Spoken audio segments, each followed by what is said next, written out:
What's good with everyone? This is DJ's Raw Uncut Truth, giving you the raw content that you deservedly need. Having a blessed Thursday, and we're going to watch the Alabama A&M of Bethune Cookman game. Make sure you hit the like button, share the video, share it with a friend or even a foe. The game's going to start, as you see on the screen, it's going to start at 1:30. So everybody come into the building. Alabama A&M. Let me start with them.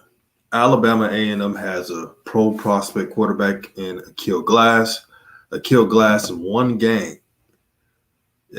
thrown for 426 yards, 4 touchdowns, no interceptions, with a QB rating of 157.1. And they have only played one game, Alabama A&M. The running game got going against South Carolina State. Gary Qualls had 129 yards, 1 touchdown, 5.9 yards per scrimmage. Now, if you're a Bethune-Cookman fan and you're playing against this team, you must slow the pace down. Alabama A&M seems like they do not care about defense at all. Shout out to SWAC fans. Shout out to Douglas. Shout out to Big Spell One. He said, I'm giving this a like now. Thank you, my brother. Douglas says, what up, DJ Raw Uncut? Much love, brother. Oh, you know how it is, man. You know how we do. Get in the building. So if I'm Bethune-Cookman, I am slowing this pace down. If they try to go up tempo, if they try to speed it up with Alabama A&M will win this game. Let me know if you can hear me. Let me know if my volume sounds clear so we can go on.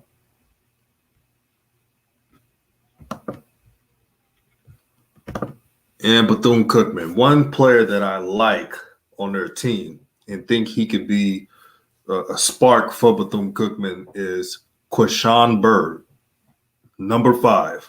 Pay attention to number 5. I expect him to have big runs in this game. I expect Quashawn Bird to make his mark. The Alabama A&M defenders cannot stop him. I've seen them play against South Carolina State. Word is that they had some more defensive players that sat out and that can play in this game. Be on the lookout for that. But for what I've seen from Alabama State, not Alabama State, but Alabama A&M, is that they can't stop a nosebleed. They have a tough time wrapping up. It's like they're playing this air raid style of, we don't care how many points you're going to score. We're going to score more than you. And I've seen a lot of college teams play that style through the years of college football. Douglas says new media, no doubt. We're going to do a Jackson State live tomorrow as well. Be on the lookout. Make sure you like the video, share the video for tomorrow as well. But I'm excited for this game. This is my first time doing a live with another team. So I'm very excited about that. Very excited about that because I'm intrigued by Alabama A&M. This was a team that folks are saying will cause problems against Jackson State. So I want to see it for myself. I don't want to go of the word of other YouTubers. I want to go with my eye test. Shout out to Blunt Dog 513. What's happening, my brother? He says still at work. Can only listen for a few till I get off. The shoes are off. Checking in. Thank you for checking in, my brother. Make sure you share the video. Everyone share it to your Facebook. Share it to your Twitter, Instagram. We're going to have great discussions. We're going to take a look at these two teams. Now, Bethune Cookman is 0-2, but Bethune Cookman played nothing but FBS teams. When they start SWAC play, they will be battle tested. There's not going to be too many teams that they didn't even see. Shout out to the sister, Macrina Daniel, for showing love to the chat.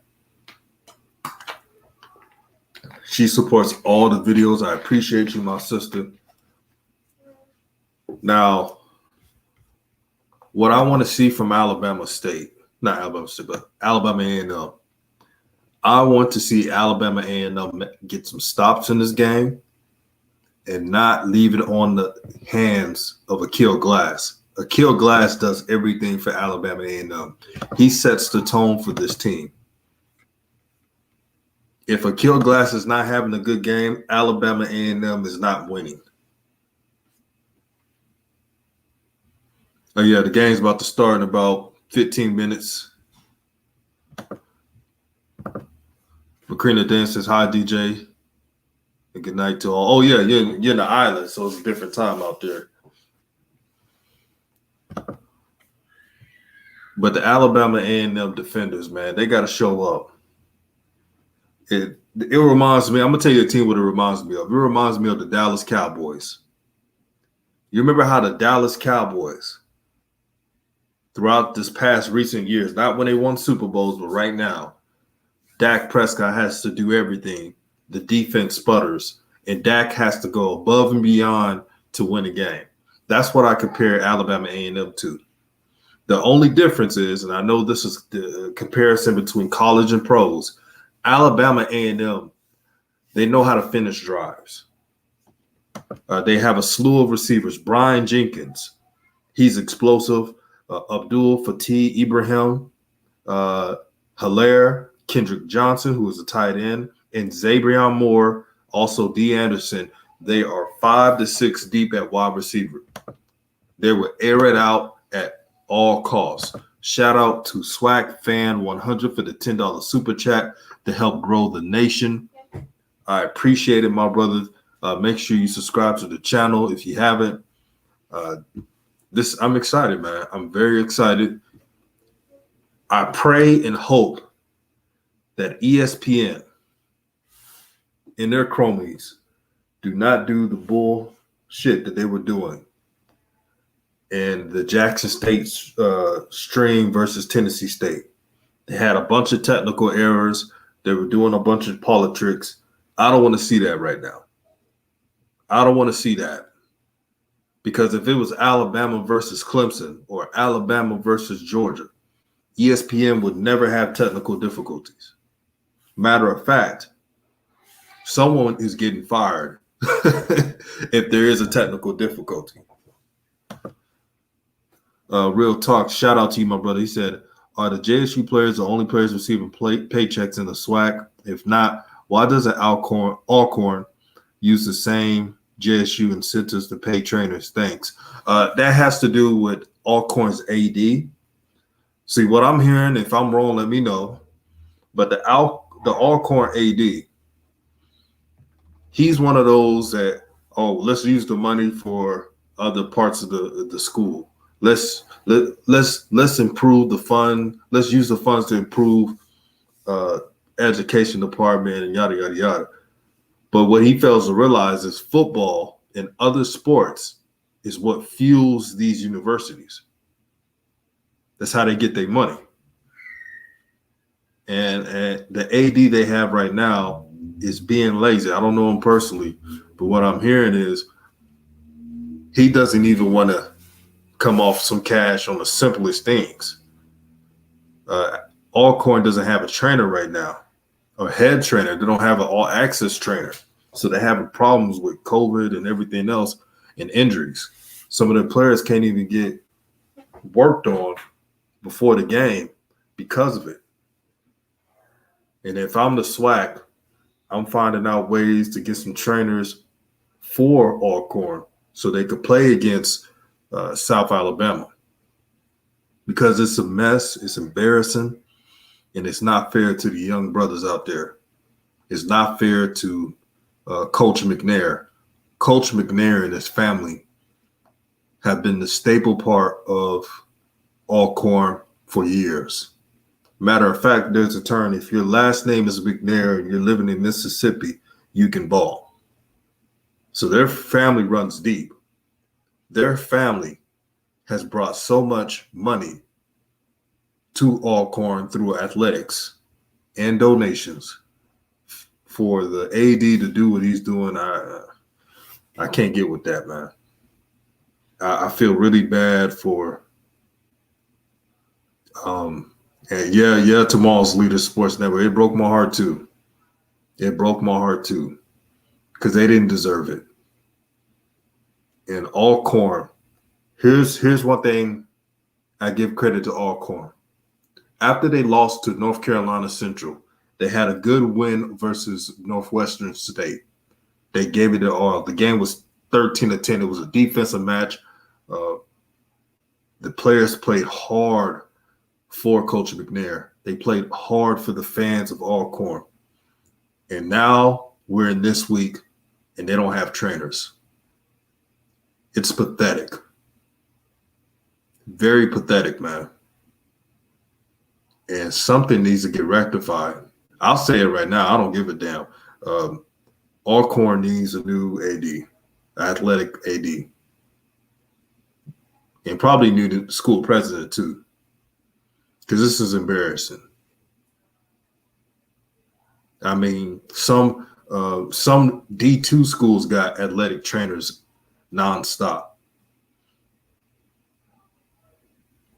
This is an FCS level team, and they ain't got a full training facility. They don't have none of that. SWAC fan 100 says, I didn't even know McNair and those kids was dealing with that. Shaking my head. Yeah, they've been dealing with that, brother. What have I said on the show about the politics that go on? It's a game within a game, my brothers and sisters. It is a game within a game. That's why we got to work together. That's why we got to find ways to improve. Because sports, believe it or not, for those who dislike sports, sports is an avenue to help these universities. Just think about it. What if the SWAC have multiple schools that have winning seasons? What if Jackson State has a winning season and they beat a FBS team and so forth? What if another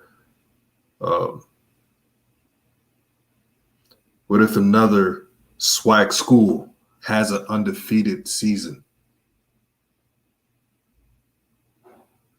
And that brings in money for the university. So yes, sports are important. And there should never, ever be another situation like that what Alcorn is dealing with. But I have so much respect for those players, man. With all the adversity, they played with a lot of heart versus Northwestern State, and they got to win despite all the obstacles. And if you're an Alcorn State fan, you should be proud of the players, but also upset with the AD. I was listening to these couple of those streams, and we all listen to Cut Day. Shout out to Cut Day. Shout out to All Script. And I remember there was a fan saying, this was after the North Carolina Central game. There was a fan that called in and said that they need to fire Fred McNair. That was the dumbest thing I ever heard. Fred McNair, for 3 straight years, have won the SWAC. I know they haven't won the Celebration Bowl, but that's impressive. He has a winning record as a head coach, and he's turning the tide. Yeah, this broke my heart too, brother. Underscore says it's raining as hard as hell in Maryland right now. Saquon going to need to go hard because I'm already knowing Daniel Jones not going to be able to throw a damn thing. But Daniel Jones, he's going to catch the fumbleitis. He's got small hands. Shout out to the DMV. SWAC fan 100 says agreed. The AD is supposed to assist, not hinder things. Facts. It is not a game. See, that's why I can't be in a high position right now. Because I'm too unfiltered. I'll start saying some stuff. They're going to look at me crazy. And that's why I like Coach Prime. That's why I like Coach Prime. Coach Prime be saying some things.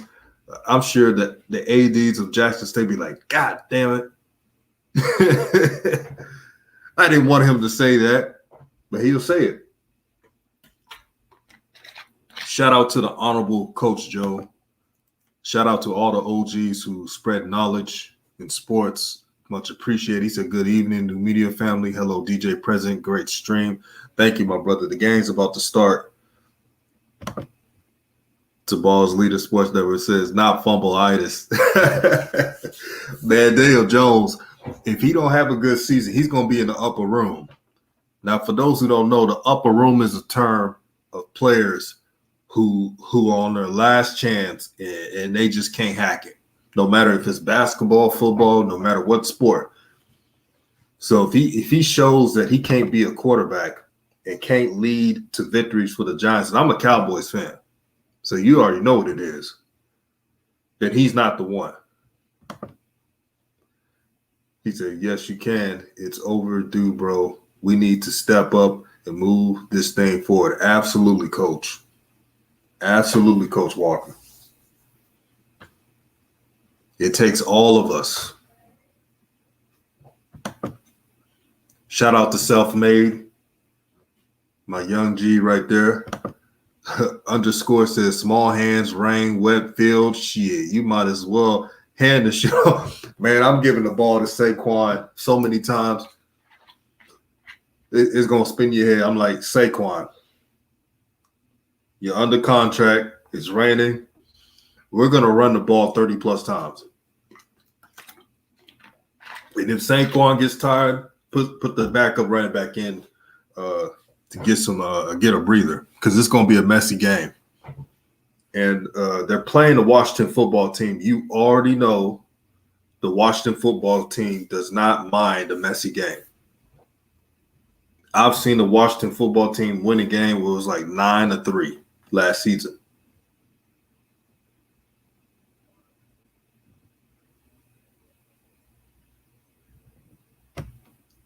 Okay. Shout out to Bethune Cookman Wildcats. We got some Bethune Cookman fans in the building. That's the wild card team.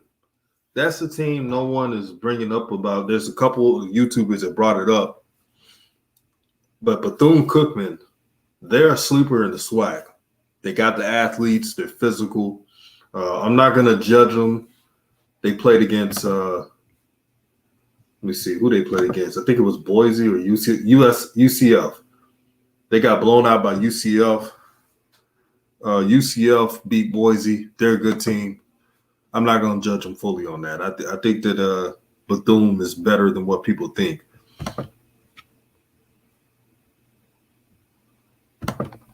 Shout out to It's Your Boy OZ.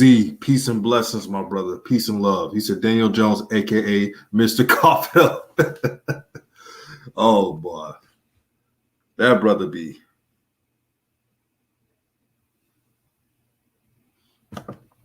And shout out to Mr. Moore. He has a talented son, Dejon Nugget Warren, man. That brother's the truth. I've seen a lot of corners, and I'm not saying this because I'm rooting for Jackson State. I've seen a bunch of corners. They do not throw on Dejon Nugget Warren's side at all. I'm praying that the ULM Monroe Warhawks, whatever their name is, I pray that they throw at his side multiple times. Because if they do that, like Mr. Moore stated, they will take it to the house. Dejon Warren would take it to the house. I was talking to my partner last night. I said, man, I hope that this FBS team, ULM, is dumb enough to throw on Dejon Warren's side. Because it's not going to be a pretty night. Shout out to Real Talk. He says, I'm pulling for JSU to run the table because what he's doing for JSU is bigger than football. Hopefully, JSU's success becomes contagious and lifts all HBCUs. That's the plan, my brother. That's the plan. And shout out to the fathers who support their sons. Shout out to Mr. Moore. Shout out to the coaches out here that have sons who play sports. You guys are so important, man. So important for the growth of your kids.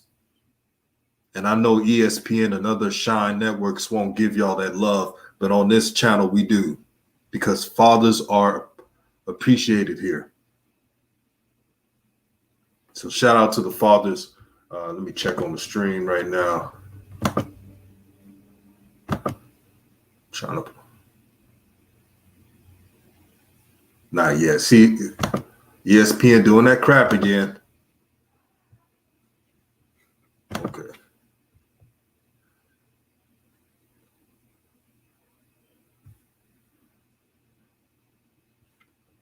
Off of their star quarterback, Aqeel Glass. Bethune Cookman, you want to play in these type elements. As you mentioned, it's raining. Florida, this is going to be an interesting game. Florida, but I'm just. Oh, shit.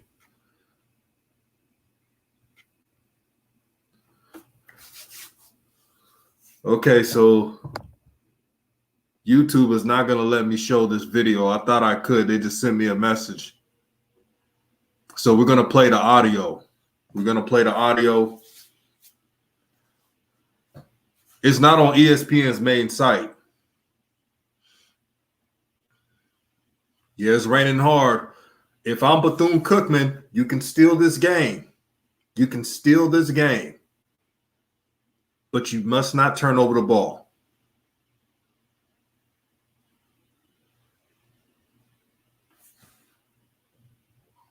Brother GS Everything says, did ULM win any games?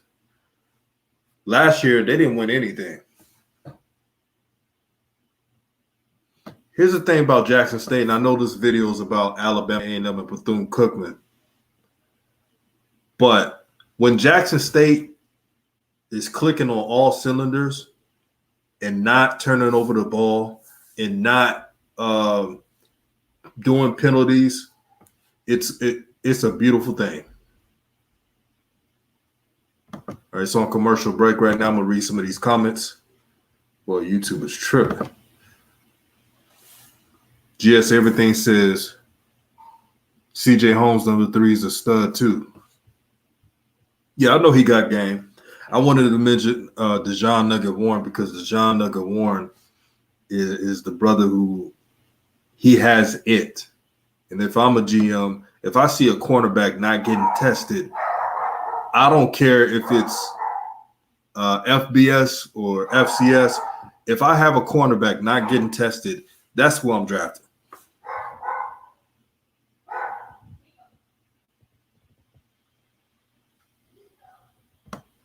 Let me read some of these comments. Underscore says ULM hasn't won a game since 2019. They were barely good then.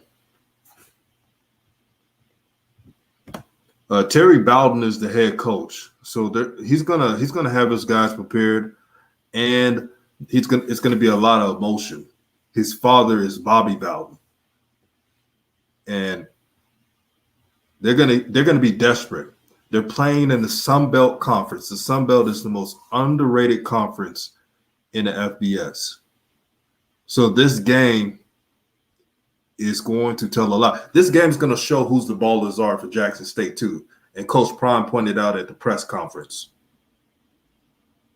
It's going to show who's the ballers. The Blue Blood says the game is under weather delay. Hopefully it clears up. Yeah, it's raining like cats and dogs right now. It's raining like hell right now. So that's why they're playing this SEC special right now. It's in rain delay. Y'all hit the like button, share the video. Subscribe to the channel if you haven't. New Media Nation United. It's a family. Israel Carey says Jackson State is on a come up. This will be the decade of the Tigers.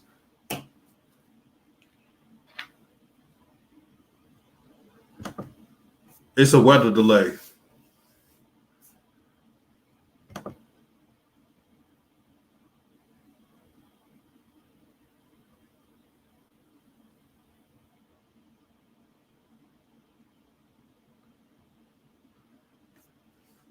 Hey, that quarterback, I know they're talking about Florida right now. That quarterback from Florida, the backup, Richards, the 6'4", 235 guy, he's the one.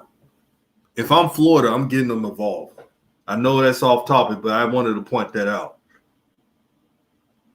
It's on for those who are listening right now. The game's a weather delay.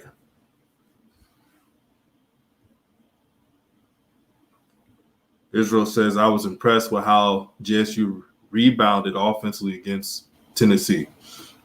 Yeah, they responded in the second half, but against ULM, they got to stop doing those slow starts, especially when the defense is giving them like good stops and giving them better field position. The bright side is Shadir Sanders is the general.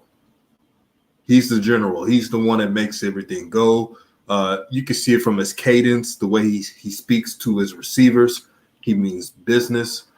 This young man has the potential to be something really good. If I could compare him, I would compare Shadir to Jacoby Brissett.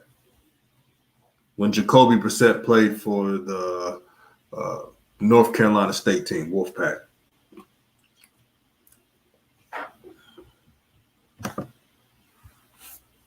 Real Talk says true. The emotion runs deeper. Yes, it does. Bluebell says make sure to tune in to UAPB, Arkansas, Southern McNeese this weekend. Those will be huge games for the SWAC, both on ESPN Plus this weekend. Yeah, shout out to those teams. The SWAC East.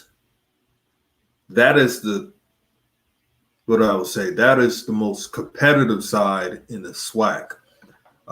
As you know, Bethune Cookman and Alabama A&M is on that division along with Jackson State and FAMU. So it's no easy task right there.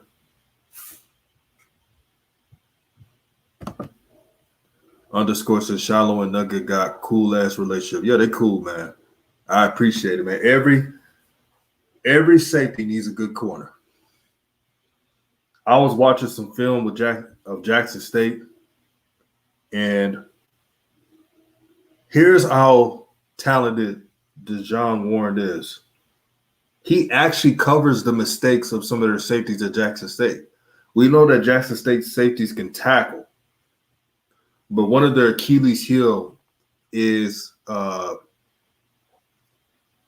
defending tight ends as well as back end coverage.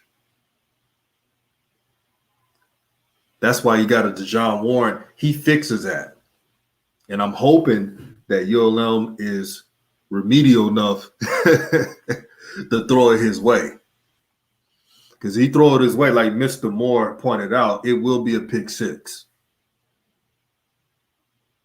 I want that quarterback to throw at DeJohn Warren 10 times at least. I doubt it, but I would love to see that. Coach says, facts, you got to have that connection. It's like two peas in the pod, always hanging out. It's authentic. You look at some of these teams and they say they got this friendship, but you see it from them. You see it from Shiloh and Nugget. And that's what football is all about. It's a brotherhood. Their relationship is so close. When football is over, they'll still be bros. You see it.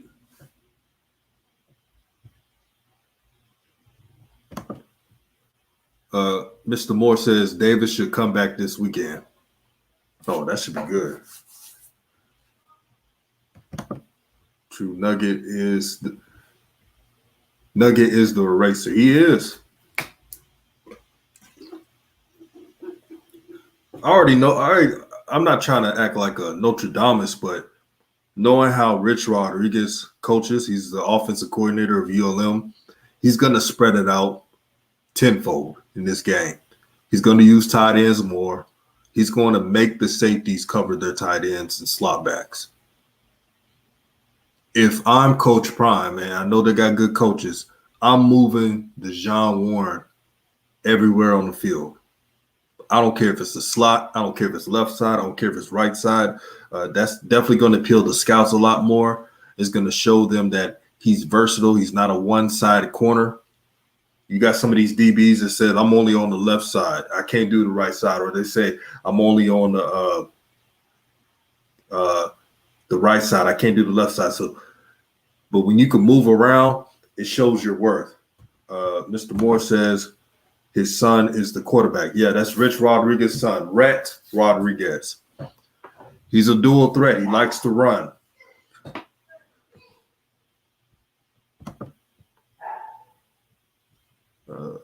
Mr. Moore says Shiloh and Nugget are roomies on the road. Yeah, I was watching their Shiloh's YouTube channel, man.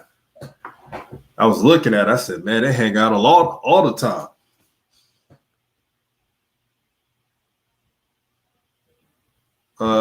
Steve Felix. Okay. Steve St. Felix says, do you agree with money games? No, not really. I can't hold you on that. I don't agree on money games.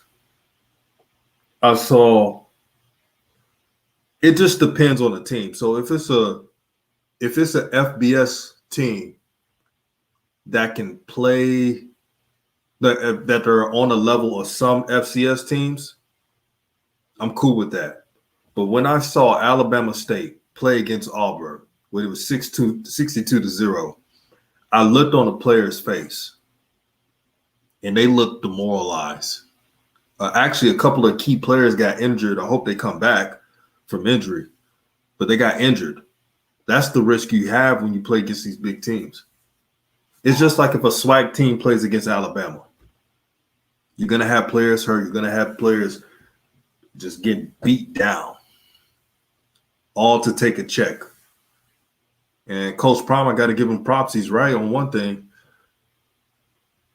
All money ain't good money. And if I was a team, I would schedule an FBS team that I could at least score some points on, win or loss. But I wouldn't schedule against top-notch SEC teams.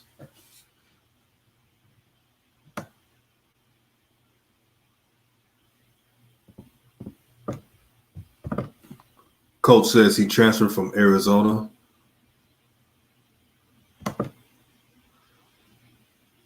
Dustin Bennett says, if you don't like money games, so you got to play Missouri Valley Conference Big Sky. I would love that. I want to see a SWAC versus Missouri Valley or Big Sky or the WAC, which got some good teams in the FCS. I want to see that. Underscore says, Steve, my opinion, my only problem is the fact that they take money games from the program they have no chance against. I feel like there's a choice. They should take more competitive games.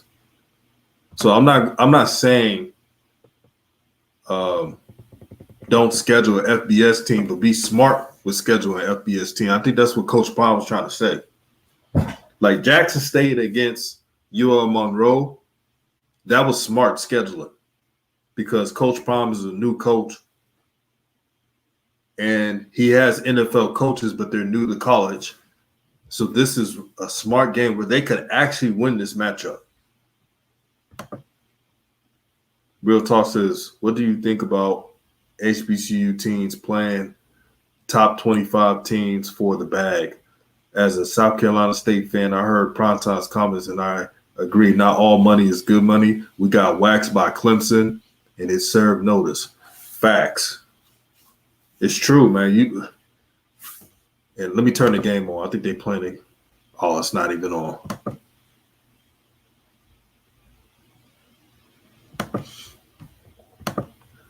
I watched that game, man. I know the score because they were trying to have a moral victory. Oh, they only held Clemson to 49 points, but the score was 49-3. Clemson put 28 points in the first quarter. They took the soul away from South Carolina State. That's what I'm talking about. If you're an FCS team, man, and you're trying to build your confidence in team and plus play against competitive opponents, how about schedule just a regular FBS team? Do what Bethune Cookman did, not against UCF. That was a blow-off, but they played against UTEP. They lost that game 38-28. Schedule a Conference USA team. Schedule a MAC team. Schedule a Mountain West team that's not Boise State. That's smart scheduling. The Blue Blood says money games against Group of Fives in the Sun Belt Conference USA or the MAC would be better than trying to play against SEC, ACC, top 25 teams. Facts. Because that's a waste of time. Look at the player's face. Look at their faces. They're getting their butts whooped. They're looking at the scoreboard. And a lot of those players are trying to make it to the NFL. You know how tough that is. Just the feeling of getting whooped.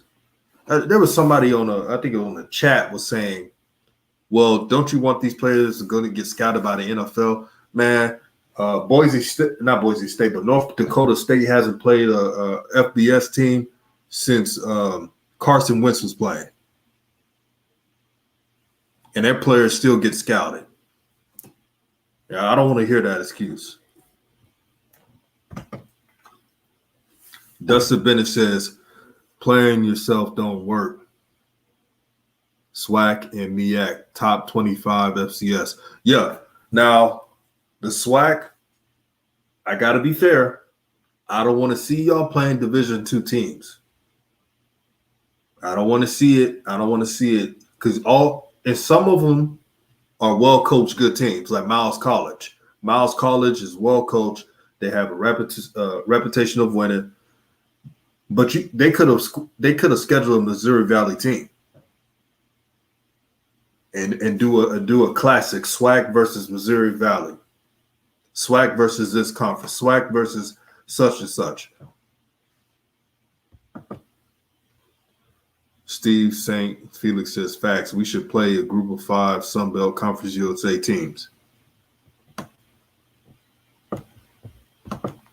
Hit the like button. We got 140 in the chat. The Alabama A&M Bethune-Cookman game is delayed. It's a rain delay. Be patient with us. Thank you for tuning in. Thank you for showing love to New Media Nation United. Shout out to all the content creators who talk about the SWAC, HBCUs. You all are appreciated. Derek White says, we look pitiful at money games. And I got some of these YouTube channels, they may be showing the games. It's brutal. Yep. It's a waste of time. And some Sunbelt teams can blow them out too. Let's keep it a buck. I've seen Coastal Carolina. Coastal Carolina could beat a handful of group of 5 teams, Power 5 teams. So I wouldn't schedule them, but schedule a Texas State, schedule a UTEP, schedule San Jose State. San Jose State's pretty good, though.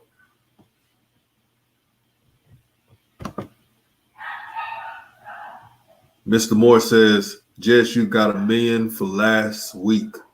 Classic. They did. They made more money than what anything North Dakota State or these top 5 FCS teams got. See, one thing about the SWAC and the MEAC and these conferences, the people will show up. at these stadiums. They will show up. But now look what it's done. Since Coach Prime is the head coach of an HBCU school, a SWAC school, the notoriety is there. You got more SWAC schools in ESPN. I've never seen this that much in years. It's your boy OZ says I got JSU 27-20. Tomorrow Leader Sports Network says South Carolina State game against Clemson had me pissed off because folks was trying to get their rocks off. Yeah. Toying with them. Clemson got their butts whooped by Georgia. And they were trying to get as much yards and stats to pile on. I felt for them brothers, man. I was like, that's embarrassing. Underscore says, like, imagine if Alabama played Alabama A&M with that defense. Man, Alabama putting up 110. Oh, Lord. Oh, Lord. And I respect Alabama A&M. But if they played Alabama with the defense they put out, you just saw what Clemson did against South Carolina State. If Alabama played against Alabama A&M, that I will feel bad for Coach Glass. I would feel bad for him. Because Alabama runs a defense that's conducive to modern-day college football. They run a 2-5 defense. So they got 2 D tackles. It's kind of similar to what Jackson State runs on their defense, believe it or not. Matter of fact, Jackson State coaches and Coach Prime had meetings with Alabama this summer, for those who don't know. And that's why they run that type of defense. If you look at Jackson State, they got 2 D tackles, and they got 2 linebackers at the end, and then they got Keontae Hampton as well as Aubrey Miller as the coverage linebackers.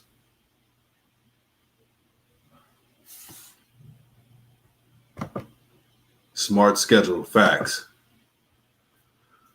Keeling Tang says, weather delays, streams going on all the time. I just want to watch SWAC game with no issues. This is the second time it's done it. Rain delays. Shout out to Eni. He said rain delay killing the vibe. It sure is. But the good thing about this stream is everyone is bringing good energy. We're going to make it a good day. I don't give a damn what ESPN trying to do. I don't care how many politics they try to use, especially with HBCUs. We're going to have a good day today.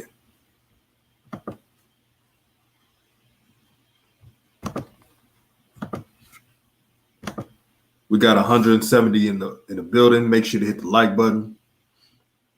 The Blue Blood says, I'm an Auburn graduate, and it wasn't any fun watching Auburn backups putting 62 on Alabama State. I'd rather see Alabama State play Sanford or something like that. Facts. Oh, one thing about Auburn, your head coach, Brian Harsin, when he gets his guys, they're going to be really good. Brian Harsin does more with less than any coach. Him and Chris Kleiman of Kansas State, they're the 2 coaches that do more with less. Like they could turn a 3-star into an NFL prospect. That's how good Brian Harsin is for Auburn. And if I'm Penn State, they better watch out. They better watch out because Brian Harsin is right now one of the top X's and O coaches in the SEC.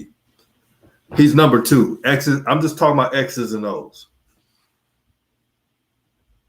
Derek White says, anyone that think money games help Power 5 teams build up their resume or the NFL scouts don't even count these games. They don't.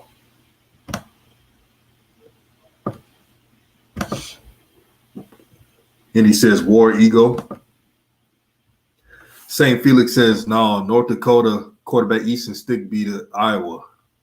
He was filling in for, what year was that?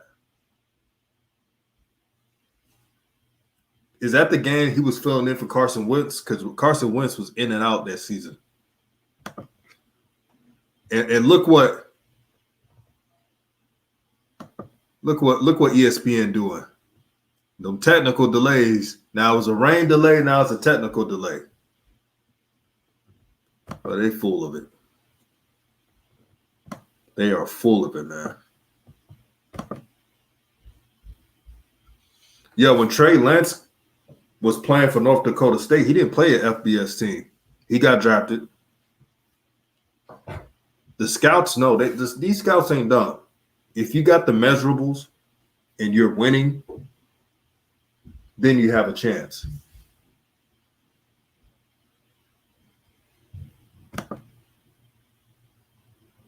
Charles Miller says, do you remember FAMU in Miami, 1979? Rattlers won that game. Yeah, I'm too young to remember that. But I did do my research. FAMU won the FCS championship in 1979. That was that's probably the best HBCU team of all time. The 1979 FAMU team. And if I'm wrong, let me know. I know the Jackson State 74 team was talented, but they did lose 3 games. But they had a winning record. Underscore says, yeah, Coastal Carolina will probably beat Auburn, some of the top SEC teams. It'll be a good game. Auburn's well coached. If they lose a game, it's going to be because of a team like Alabama has more talent. They got more 5-stars than them. But they won't lose because of that. Is presented by hopefully this game comes on. Ice cold. Let me know if y'all hear it. The one fans deserve. Orange Blood says Appalachian State, Coastal Carolina, Louisiana will probably do the same thing as SWAC schools. Those teams are built like Power Fives. That's why I said the elite. No, Eli, they're going Bronco right, the tight, elite shorty flash. Sunbelt teams. No. Use right, scat right, double post. ESPN is tripping right now. Yeah, Sunbelt is.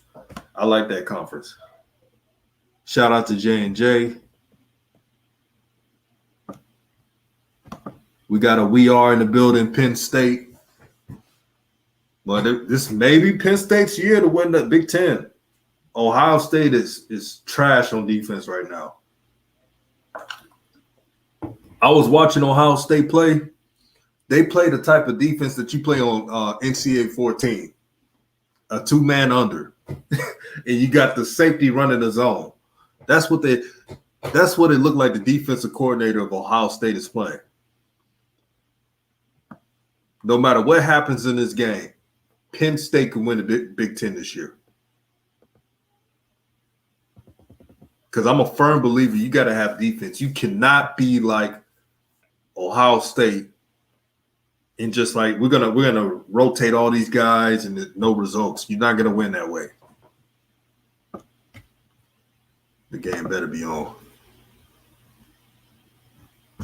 Players who are making Still a delay. Themselves on the biggest stages as well, Eric. What players? Boy, they tripping right now.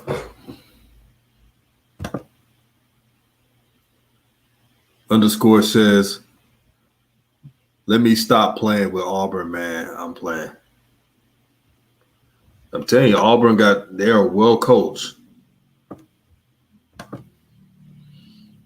Steve St. Felix says Bethune Cookman is undefeated against FBS FIU 4-0.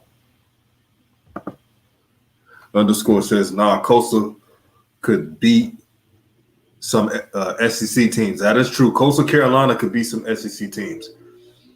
Louisiana could too, as well as Appalachian State. So I'm going to give you an example. If Louisiana was playing against Kentucky, it would be a close game, but Louisiana could win that game. See, we have a recency bias. We saw Texas get their butts whooped by Arkansas, and we think that the bottom feed them SEC teams could beat on everybody. That's not true. Alabama could do their thing, Auburn, Georgia, those teams. But those top Sunbelt teams can give the SEC a run for their money outside of Alabama, Georgia, Florida, and those teams. Thank you for showing love, J&J. Much appreciated.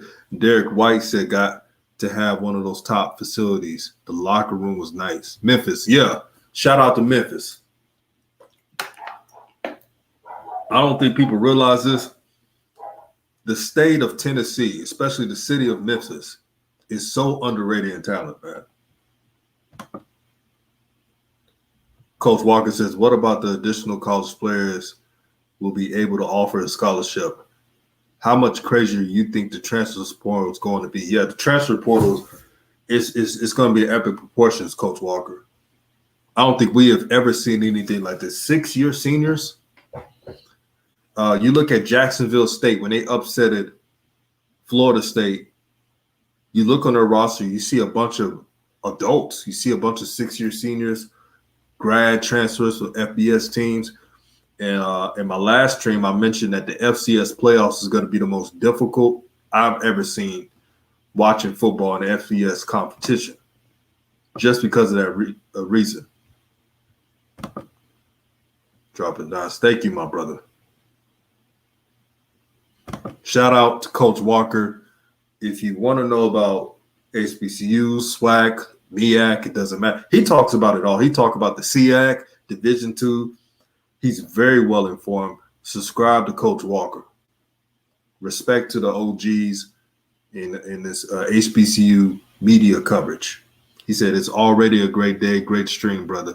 I'm trying to make it a great stream. ESPN is pulling my leg right now. They're doing these politics. First it was a weather delay. Now it's like I showed y'all earlier on the screen. It's a maintenance issue. But like I said, if Bama was playing, they'll make a way to have that plan regardless.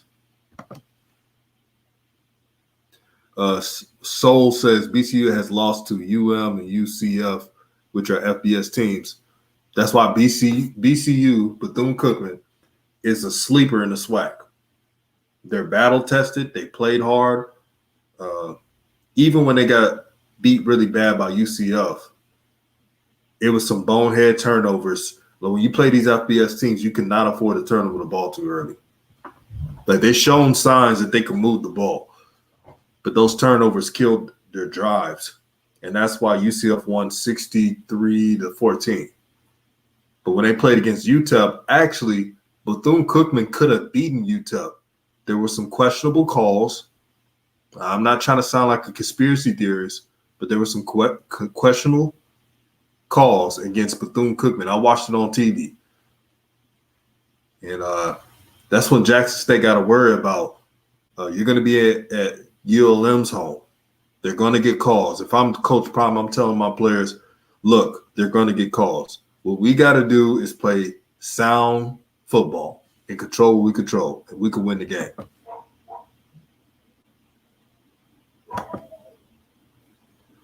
I'll read some more.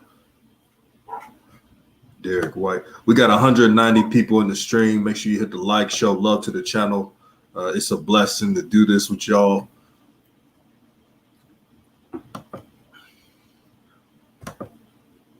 Derek White says, are they reporting lightning? Yeah, they said it's a heavy rain delay. Some lightning, you know how it is. Even if it's some lightning, they got to delay it due to the NCAA rules. AP says it's going to be a great showcase of HBCU football, no doubt. It's your boy OZ says not only Alabama coaches, they also met with Kansas City Chiefs offensive coordinator. No wonder they're running that good offense. Jackson State runs a fantastic offense. The problem is there's like drops sometime, and they're doing that technical stuff right now. I want to show y'all. Your event is in commercial break. It will be back. So you already know what it is. What Jackson State got to do is stop playing dumb football on offense with the penalties and catch the ball. Like, I've seen so many games, the ball is right in their hands. As a receiver, you got to expect to get hit. I remember in high school, my coach would always tell us, if you touch the ball, you're going to get smacked. And the reason why he told us that is to mentally, psychologically prepare us to catch a difficult football or football in traffic. TB said if the game is canceled, guess we could watch Washington and Giants. Yeah, we'll find a way to do something. It better not be canceled. I've been looking forward to this game. Everybody talking about the Jackson State game. I'm excited to watch Jackson State against the FBS opponent, but this matchup has a lot of implications in the SWAC East. And I've been wanting to see Bethune play this team. They still ain't playing it.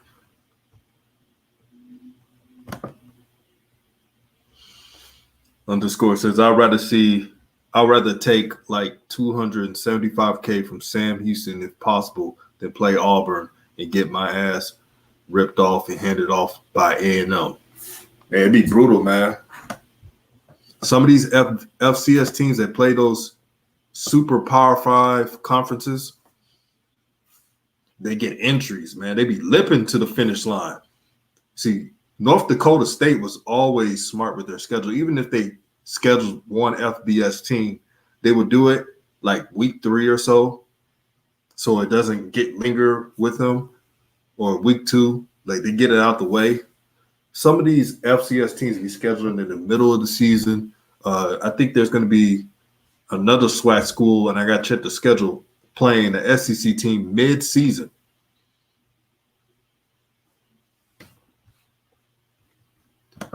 The Blue Blood says, I completely agree. I'm excited for the future of Auburn. Kleiman showed Oklahoma what he could do in the past 2 seasons with 2 huge upsets with less talent. Yeah, if you're an Auburn fan, you should be excited. Brian Harsin is like, he's a wizard as an offensive play caller. He runs a 12 personnel that's so sick it'll spin your head. And he's going to develop Auburn's going to have a lot of 4 stars that will develop better than what they are, or 3 stars if they have them. Mr. Moore says 5 different NFL scouts have came to JXU so far. So shout out to Coach Prime again.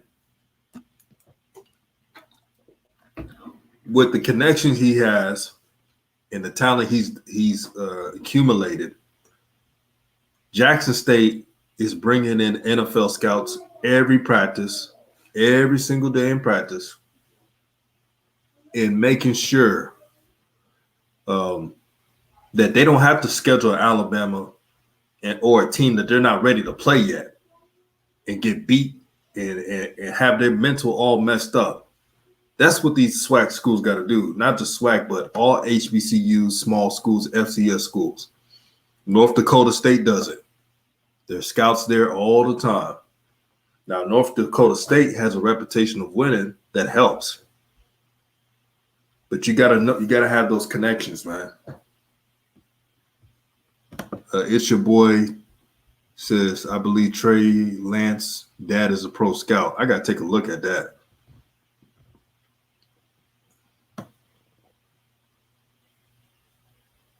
Yeah, keep the questions going. Also, hit the like button. We got 230 people in the chat. Share the video.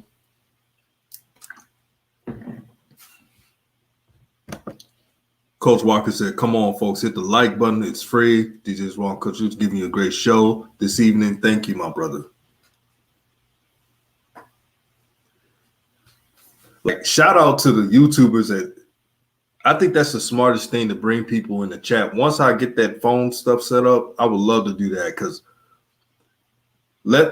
for those who know, and Blue Bloods and everybody who does YouTube, y'all can understand this. Man, it takes a lot out of you doing a stream solo. I'm out here drinking water like it's nobody's business. Yeah, shout out to Oregon. Oregon is also a sleeper team. They played Ohio State against Ohio State without Kayvon Thibodeau and one of their top corners. That's an NFL prospect, and still won the game. Kay Lofton said, what's the deal? The weather looks clear. That's ESPN doing their bull crap. Let me see if the game is on. Oh, it's on. It's raining. The beach, but that's okay. Football game's about to get underway. As we Now I can welcome only you play the to audio. ESPN YouTube College has sent me a Football notification presented by McDonald's. that they're giving me a warning, so I can only play the audio. It's been raining for more than an hour, but that's okay because it's the Bulldogs of Alabama A&M ready to kick it off and do business The with Blue the Blood Wildcats says of USC's Bethune Cookman. intern head coach is an Welcome in African again, American, and everybody. top Just remind you candidate who we are. is Former Howard James University Wilkins, so NFL I think quarterback will Jay be Walker. the first. I'm Tiffany Green. Now we talked Shout about out to this Coach weather, Franklin. how it could impact play, and you said maybe I slowing down heard the passing game, perhaps of Alabama A&M. Coach Franklin That's from what you Penn want to do if you're State, Bethune-Cookman. You're taking on the and #1 ranked team in HBCU. the brother, the football offensive with coordinator a from Kansas City ferocious Chiefs, passing or the attack. Well, candidates what's the of one thing that can USC. slow down passing teams? Weather. The rain is giving the Wildcats a little help possibly to defend. Let the me home know if you turf. can hear the We will audio. get a chance to see Aquil Glass, the one who's the signal caller who does it all for Alabama A&M. He will hope to get his arm rocketing and moving very quickly. A number of different targets that he can get to. Aquil Glass is doing a fantastic job showing America how good he is. How good is this young man? In his season opener, he threw for over 400 yards versus a very talented South Carolina State bunch. NFL scouts love his size. They love his mental aptitude, and he's continuing on his quest to prove that he's one of the best throwers in all of America. On the other side, you have Shannon Patrick, who is already turning heads in just 2 starts with Bethune-Cookman, coming over as a transfer from UAPB. And those numbers that he put up last week and the week before against UTEP, quite impressive. Particularly when you think they're taking on FBS level teams. So they're going up in their first 2 games. But the fact that Patrick brings excitement here. Bethune-Cookman's always been known as a balanced power. I'm not trying to football be team. mean with the Shannon ESPN Patrick, they want to production, throw the football but and what ride kind of this crap young is man's this? right I've arm seen as long rain as they games can. on They have the ESPN. ability to Why do in so the as hell Bethune-Cookman won are the they- toss. So Alabama A&M am I will kick hearing off, rain? and the Wildcats Usually are they set can to X that receive out, but in again, the rain as since we it's the get SWAC, underway they don't here, want to pay and attention a to it. soggy start, as we mentioned. So from Bethune Daytona Cookman got the Beach, but kickoff. on It's a return, sloppy trying to set game. Some really good field position for the Wildcats. If I'm As they Alabama will get out A&M, to just about the they got to use Qualls. 25-yard He had line, and that's 130 Jared plus Yes. yards against South for Carolina the State. Wildcats. Get them going. It's raining like a mug right now. Well, here's a good look at Shannon Patrick, 6'2", Kev 210 says Ohio pounds. State You loses see one the regular numbers that season he game put in up 3 at years, and everyone's UAPB going during crazy 13 games, that they're 8-4. I don't think Ohio State go 8-4, but they may not win the Big Ten. Now he You wears cannot win the maroon Big Ten and with no gold, defense. dons it proudly, number 10 here. This is probably the worst for Bethune Ohio Cookman. State defense I've seen. It's been a while. Last week, 27 Shout out to for Sean 48 Nichols. with 238 yards. Smash the like button. TDs and an INT, and you see this pause or delay in the game. There was a flag thrown down. We'll await the call here.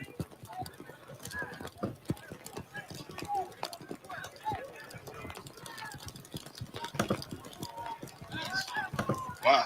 2 penalties versus Bethune-Cookman. One I saw illegal substitution. Already sloppy. They had a Bethune personal Cookman, 2 foul. penalties. Not the You way can't you do that wanna against start Alabama A&M. your first drive in your home opener. In a game like this, which could come down to a battle of field position early on, with the rain flowing like this, you got to pay attention to detail. You really put your offense behind the 8 ball. Well, certainly when you are lining up on your own 6-yard line to start this ball game, again, in the unfavorable conditions of this rain, and the first play from scrimmage for the Wildcats, and the handoff quickly up ahead to Quayshawn Burt, and he stopped for about a gain of 1 or 2, and on the stop was number 48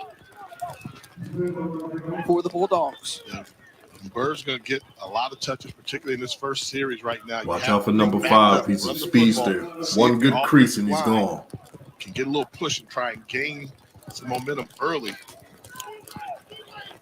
Bethune-Cookman coming off a big loss to UCF over in Orlando.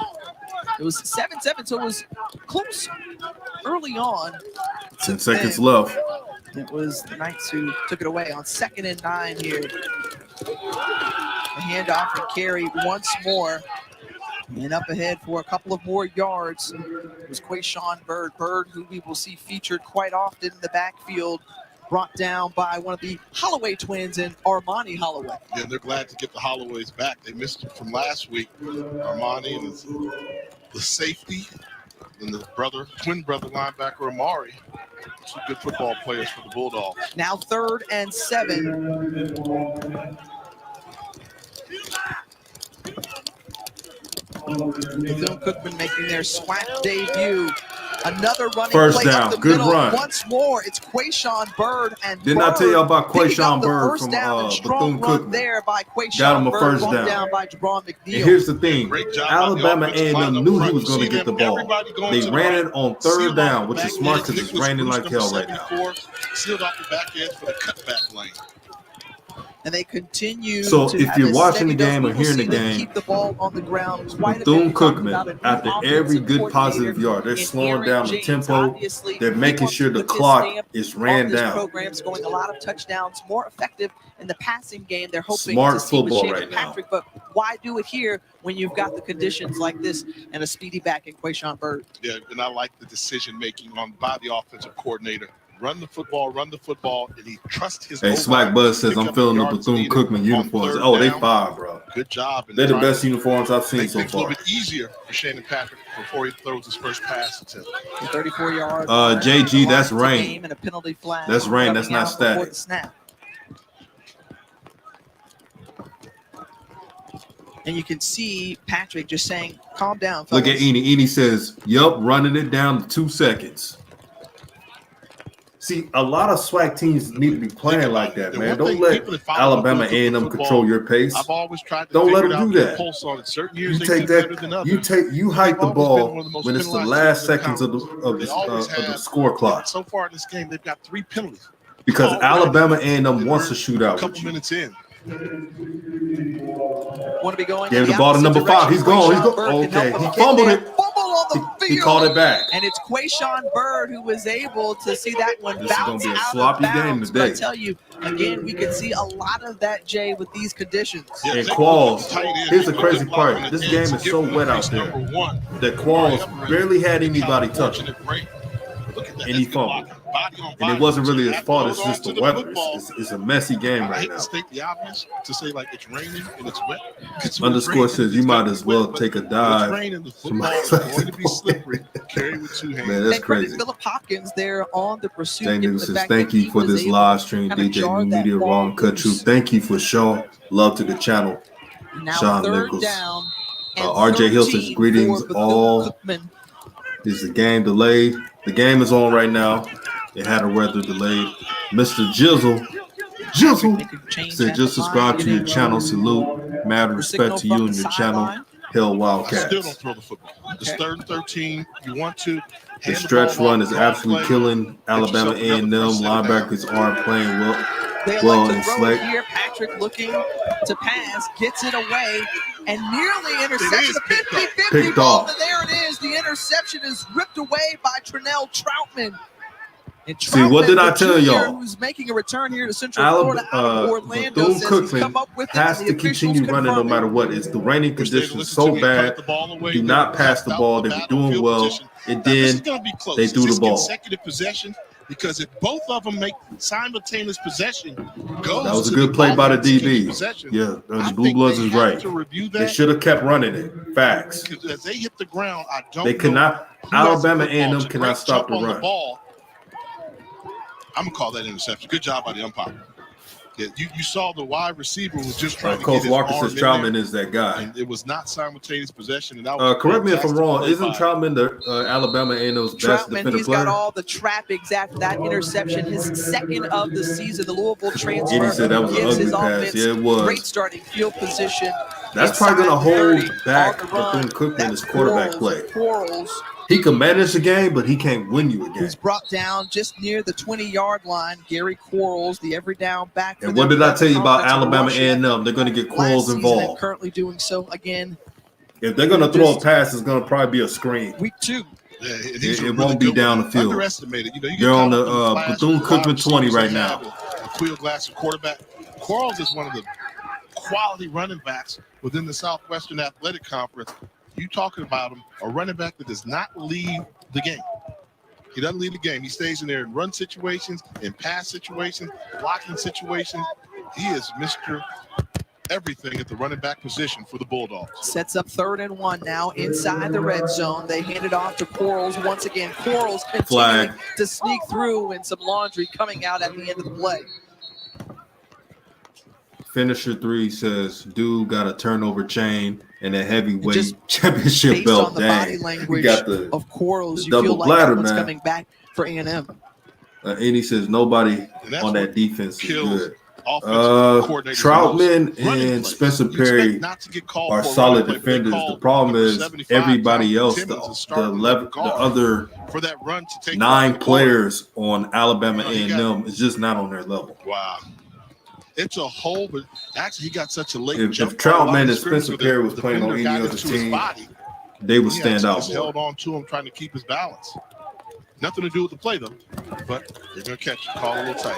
3rd and a dozen, swinging it out to Quarles. Quarles, who we mentioned, can do a little bit of everything. Still in the speed, spinning down. Oh yeah, Vincent, they will And shut he's it down. I wrapped gotta. I'll tell you this: where Gary email Quarles from just provided YouTube another extra about element showing of wrinkle video, and 'cause I was interest showing early for this parts team. of You mentioned those great wide receivers that the they broadcast before they even for started. Alabama So they A&M. gave me a Now little 4th warning. and 5, That's why I'm decision playing it time on in audio. the rain, Jay, what do you do? Trying to You get got my the channel interception. shut There's a down. free possession with great field position.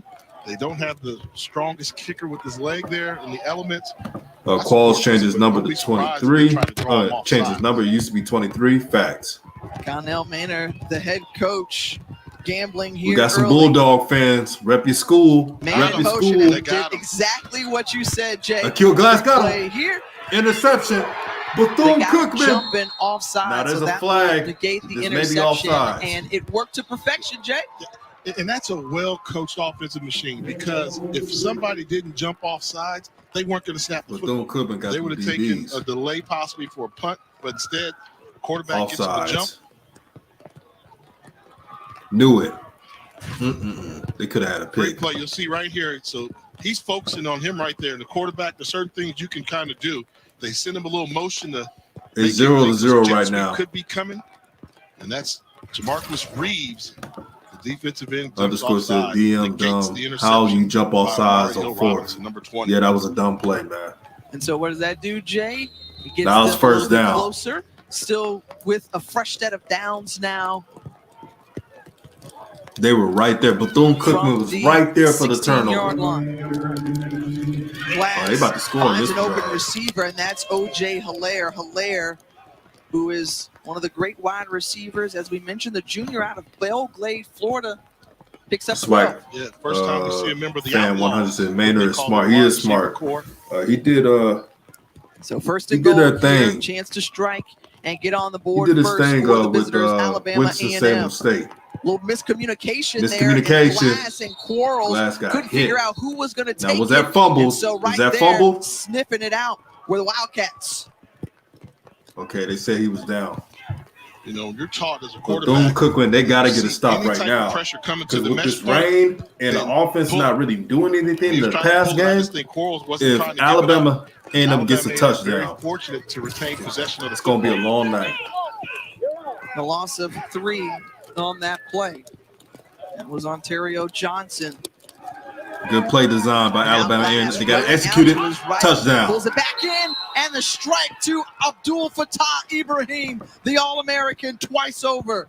Touchdown, If Alabama Akil Glass A&M. is not an 7-yard NFL prospect, I don't know what touchdown an NFL prospect is. You give the number one team in the country an opportunity to overcome a Phil penalty Ross with a says, fresh appreciate set it down, this for real. My rolls to his right, and ESPN has the vision expired. and the presence Hey, man, I to got y'all sidestep covered, man. the It's all would-be love. defender and see Shout his out to target Coach in the end Maynard, zone for another touchdown strike. If I was a quarterback or a Glass. receiver, even an offensive lineman, natural. I would You love to play play like for that? Coach Maynard. That was a very tough play.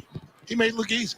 I'm going to my right. Oh, they flushed it out. That fumble right there They flooded the zone on the right side. Where's my progression read coming backside? by Able to stick it. not the fumble, but the Spencer interception Corey, by the Bethune Cookman fifth-year quarterback. senior, on to attempt It's gonna cost the them. extra point. That was all Alabama A&M need. Shout out to the Aggies.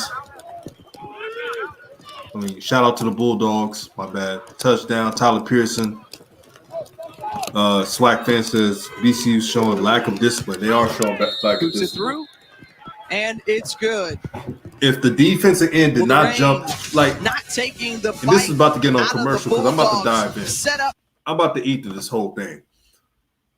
Your defensive end is 4th down, and you go off sides, which takes away an interception. It's dumb football. That's dumb football.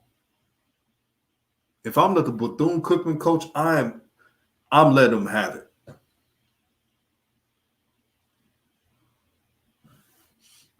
What to all my defensive coaches, what do they teach D linemen if it's 3rd and 4th down? Let the play come. Don't go off sides. Don't go off sides.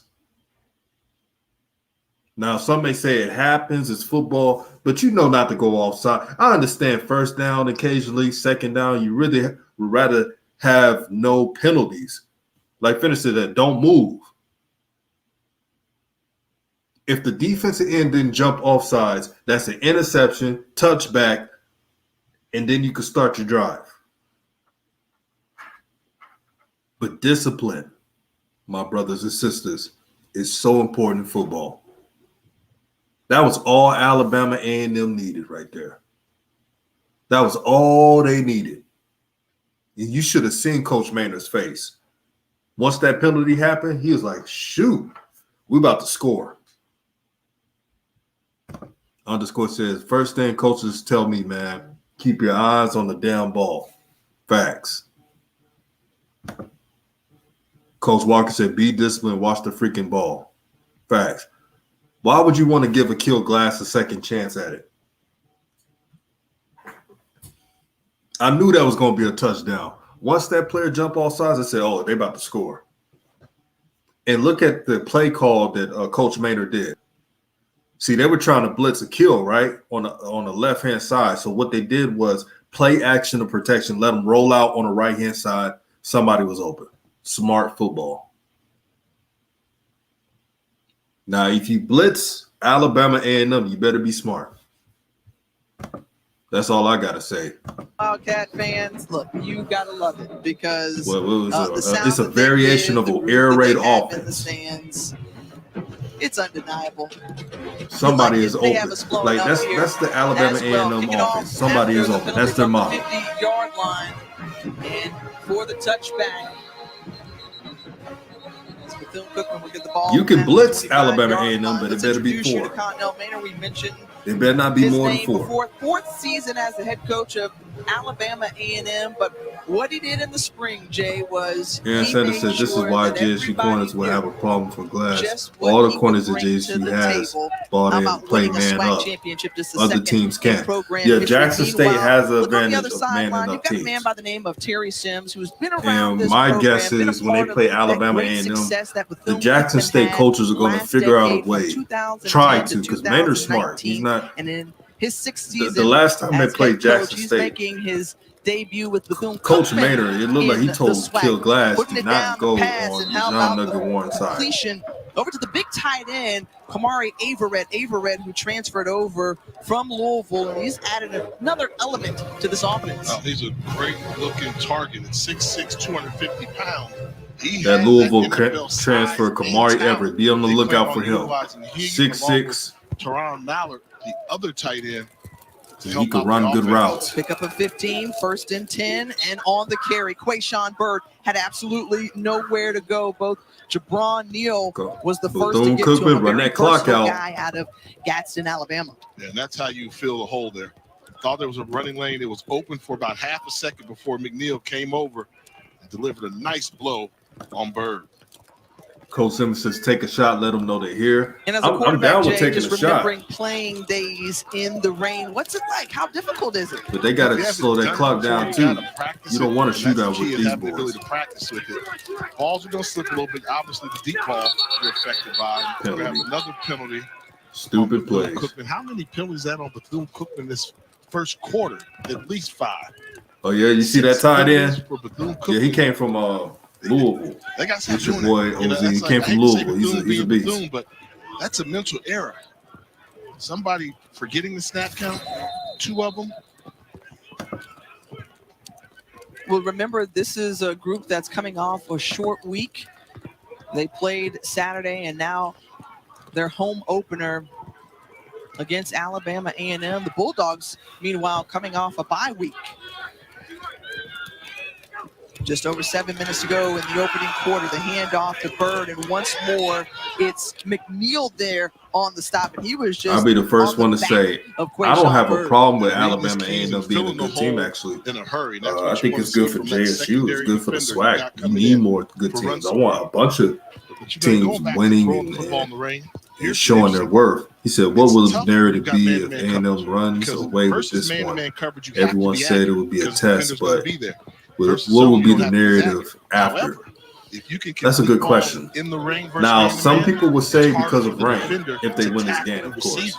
So you can take a but route and make one guy miss. Looking at how disciplined Florida A&M is, Patrick standing in the pocket, delivers the throw, pass incomplete.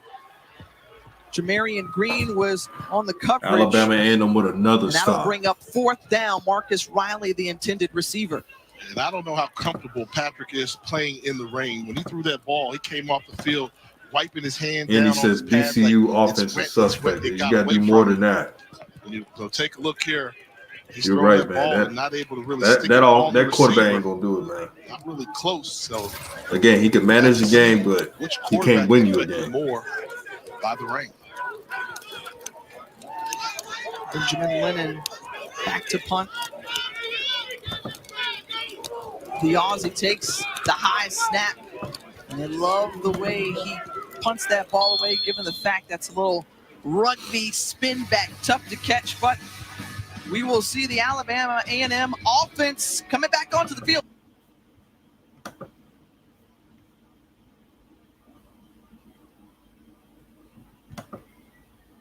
SWAC fan says BCU not run blocking well enough, and their running backs doesn't have enough burst at the line. Well, the rain doesn't help with that.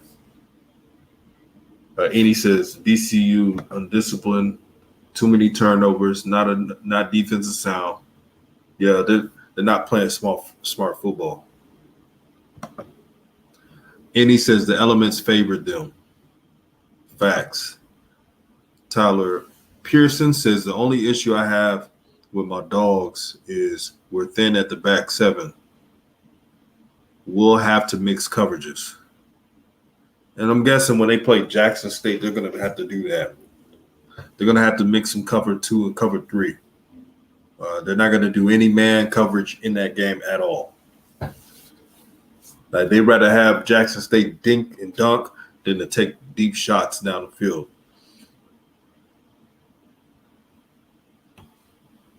But Bethune Cookman, this drive is they cannot afford to let them get a touchdown.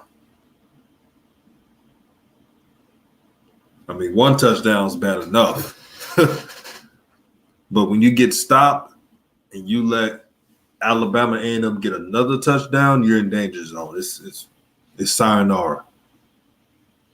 Yeah, shout out to Shadir Sanders, winning FCS Freshman of the Week, as well as SWAC Offensive Player of the Week. He has a bright future. IQ is very high, and he's just the field general. It's funny. He's a freshman, but he doesn't act like it.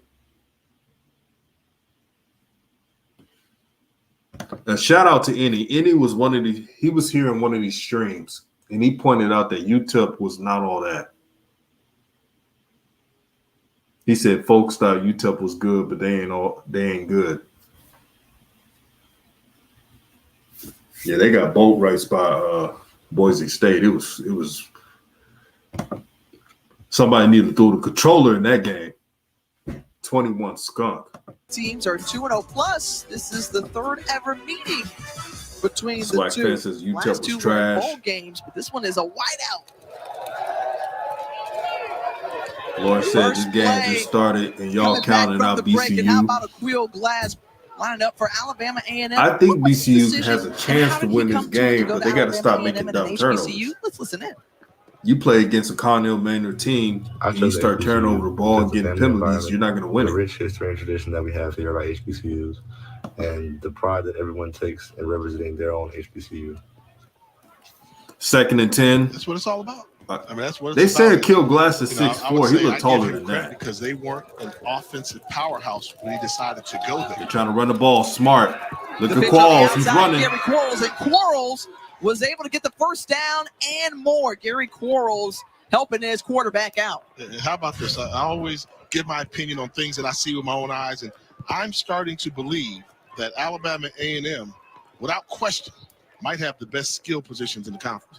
If you take running back, tight end, wide receivers, and quarterbacks, I can think of one team that may have the weapons they have. Good defense. This is an explosive offense. And I'm gonna just humor me, Jay. No, not gonna take You heard what Jay Walker just said? He No, said okay. Alabama I can keep A&M the has door the open for better everybody skill else. players. I said The there's best one other skill team, players but in the I'm telling you, conference. This Better than Alabama Jackson A&M State. We're gonna offensive see. unit, they attack. They attack your weakness almost like a Big 12. We know offense. Kill Texas Glass is Tech, that dude. when they've got it going with the guys that can pull the trigger. Well, But a my man, well-formed I'm telling you, machine Josh for sure, Jay. Lenore, We saw them Rucker, put up 40 they some plus bad boys, points on man. average during the spring season, and Aquil Glass has been there 2nd for and that 10. turnaround. He's been a part of the transformation for A&M. Look how deep the running back is right here. I'd be careful. Play action. Oh, boy, Glass he's going for the ball. downfield, has a man, Penalty. and it looked like That's some a flag. contact. And yes, the penalty markers come out. It was easy as Zabrian Moore was the intended See, target. if the DB would have turned his head around slightly, the penalty wouldn't even come out. Xavier Moore, they're going to take that deep shot all the time. 7 penalties Football already out for there. Xavier VCU. Moore, he's their big play receiver, one of the top receivers in the country. Underscore in said terms of quarterback yards is per dumb. You catch. got to turn your head around. He was there.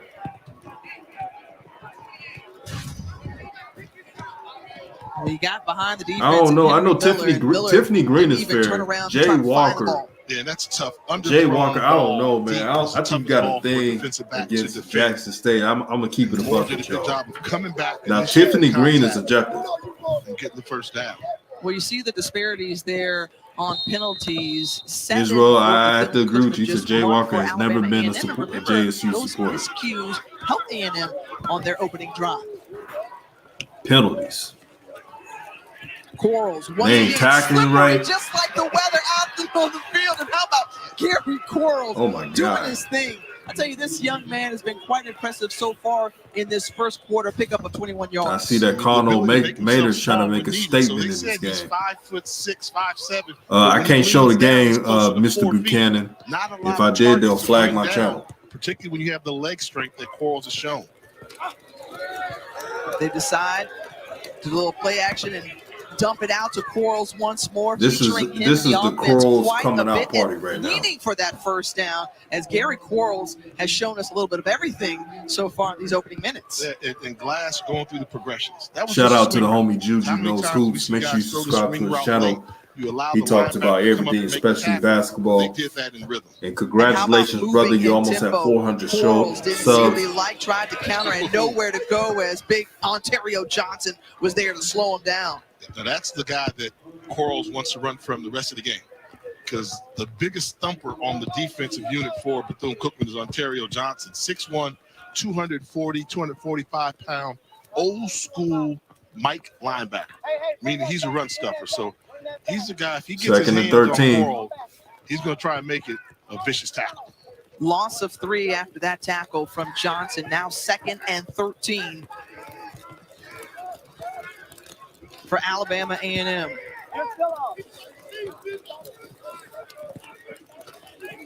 Glass gets it, hands it off to Quarles. Quarles doing a great job running behind his tackles, being patient there.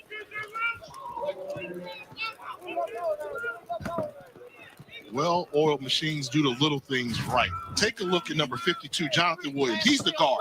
Pull around, seal, block that linebacker. Yeah, y'all get out the of like up, pocket. man. We got Quarles recognizes it, 170 able to people in the pick chat. up Make sure to good hit the yardage. like button and share the video if you can.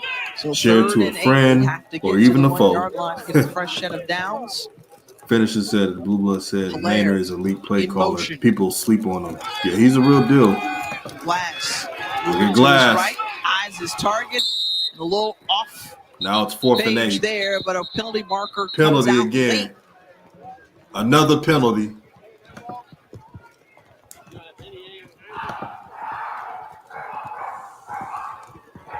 Delay again. So an Delay of game. eligible man downfield for Finally, a Alabama penalty A&M on that backs Alabama up A&M. the Bulldogs. So that's I'll how tell you, disciplined Roy Alabama Bernard has been A&M has been this whole very busy matchup. so far. In this Shout first out quarter. to Coach Maynard again. It's one of those games there where a little bit sloppy early on. Guy Barkley said Alabama A&M all day. Rep your school, rep your school. Shout out to the Bulldogs. Alabama A&M. It's a game that has a big meaning in terms of the Eastern SWAC Division of fan the conference. says Alabama Jay A&M always favors and MEAC Bethune teams. Cookman are in the East. Now former MEAC teams Well, and you saw Southern. the realignment. Yeah, he do be Alcorn doing State that. moving Coach over Walker to says the west, and ineligible the man newcomers, downfield. Bethune Cookman and Florida A&M, they will try to Here's challenge the thing that bugs me. for Bethune that SWAC title Cookman, along if they would just play Jackson sound State, football, 26-yard this would field be goal attempt for a Spencer really Ford. it's early now, it's close now, but still, this will be. They probably wouldn't even have a touchdown right now, meaning Alabama A&M. The holder kick is up. Now it's and 10-0. Through the uprights, and it's good. So a 10 Connell Maynard hand clapping. He is happy road right now. for This is exactly what Coach Maynard wanted to do. See, before the game, remember the keys to the game for Bethune Cookman. No penalties. It's raining. Continue to run no matter what. They went away from that. The quarterback throws a pick after the running back was gashing Alabama A&M. And then there were a bunch of penalties that results into 10 points for Alabama A&M. Oh yeah, Jay Walker, he used to play for what's this? Who did he play for? I know he played for a former MEAC team. He played for Hampton. He played for Hampton back in the day and actually played in the NFL. Now Hampton is in another conference.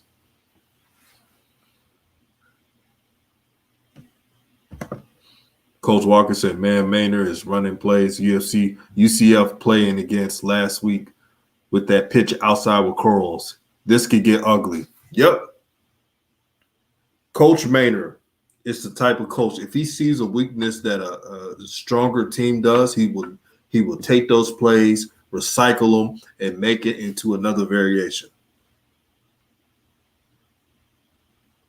And if I'm Jackson State, I will make sure that I'm playing clean games throughout. You don't want to give these coaches any ammo to use against you.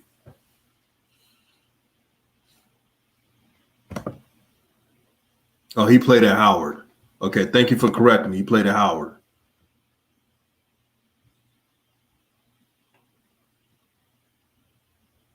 Israel Carey said, VCU better learn how to be an all-have team.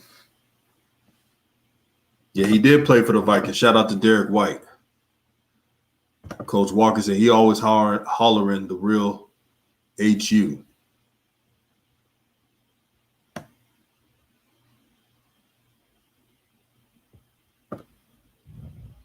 Jay White, shout out to them Bulldogs. Ain't playing around, man. In the East, it would have been brutal. Yeah, he must have fumbled that. Stood up near his own 10-yard line and brought down. Jay, wait a minute. I got something for You you. got okay. I got Hit me. something for you. Hit How me. about this? We know that Bethune Cookman and Florida A&M. Eric Ford said Bethune Cookman is the second half team. Well, I got news, brother Eric Ford. Against Alabama A&M, you can't afford to be a second half team. If you try to be a second half team against Alabama A&M, you already lost. Answer. Folks aren't going. But thank you for supporting the channel, my brother. I'm sitting here. But this is the type of team you cannot be a second half team. So, what is the newest school besides Florida A&M? Coach Walker says Howard and Hampton play each other this weekend. Oh, that should be a good one. Of the SWAC. You're talking about two universities that hate each other. Yeah, Bethune looking bad right now, man. To Bird. I'm gonna make a Bird is brought comparison down with by Bethune. a trio of white Bethune jerseys. is Aaron looking like Robinson that is in on the team stop. from the hood, right? Your guess is? That's undisciplined, and they play against another team Okay. You got a that's lot- well you don't have a lot of coached. time on the clock, They got all that No talent, help but they from the making truck, please. penalties. No help from the so. truck. 3, I'm gonna try to compare two, this. 1. Like DeSoto, Texas. DeSoto has a lot of Alabama brothers A&M, on the 'cause they're team, here. but it's in a good area in Texas. When they play against You Dallas got some Carter or help at the something, last Scotland, minute. I knew they always that. blow I those couldn't teams out keep a secret. because They those always brothers try are to well make you coached look at good. DeSoto. This is what I compare We're Bethune a Cookman. team, right? Yes. We're a Bethune team. Cookman That's is what I like thought. Hey, Dallas I Carter saw it, now. and I came up with that, Not and I was Dallas thinking Carter in about the it. 80s. It was like, you know what? Very I said, talented, most people gonna think it's Arkansas Pine, but making I penalties. actually thought it was Because the talent is there. but it's Alabama A&M. I remember when they came in. That's what you had me around here for. And since he wants to give the answer, The sister to you, Sonia Adam Spike says, Cochran, "Can we hear the lead band to on East here? Pine Bluff. So If they allow to play the band through this you mess with rain, the king, I you better take I him will down. have this live Man, stream And going. still, I feel like I I should am just Shout out to the bands." So wait a minute. Are you going to challenge Connell Maynard to like a Ric Flair? at Mr. the end of Jizzle the game? said, Because, mental you're trying mistakes all the time. Stick your chest out there. We're doing wrestling references and everything. I can't take a shot. Third and 3. Third and 3. Cookman, the big Good back job. on the carry, and Ladarian Wilson had absolutely Wow, nowhere they making to go. He they ran making into a Alabama wall. A&M look Meanwhile, like we Alabama see right now. on Khalil defense. Yelding was the first one in to push him back. Big Khalil Yeldon, 6'2", 200.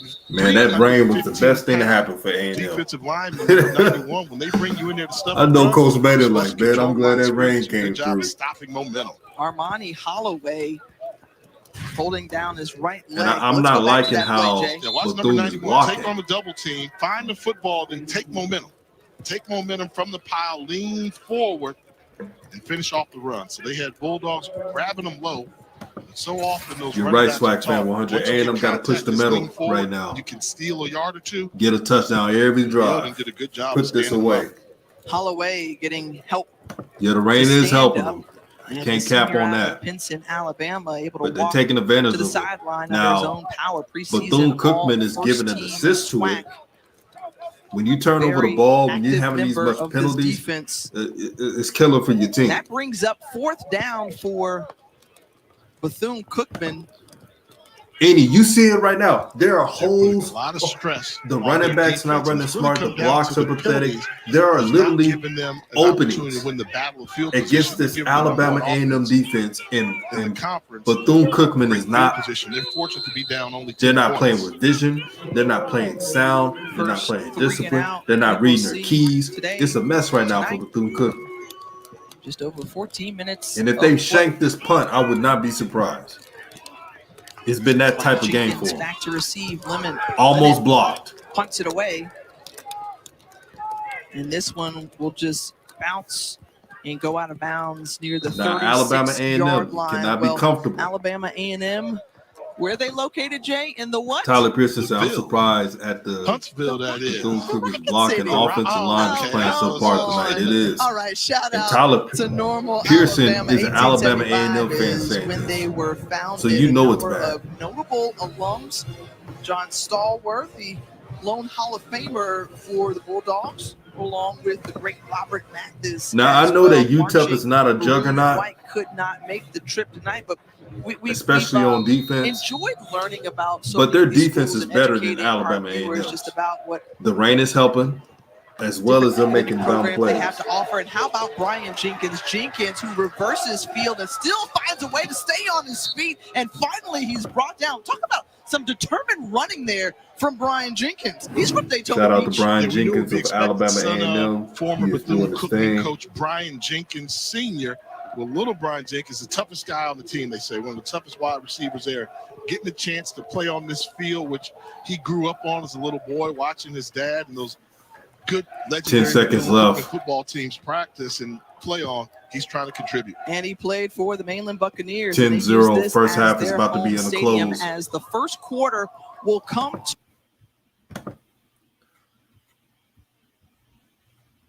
So all the Bethune Cookman fans, tell me what y'all think about y'all team right now. Bethune Cookman, man, I'm disappointed in them. They could play a lot better than this. They could play a whole lot better. When you got Alabama A&M fans saying, wow, I thought Bethune Cookman would block better. I thought Bethune Cookman would run the ball better. I thought they were this team. You know you have problems.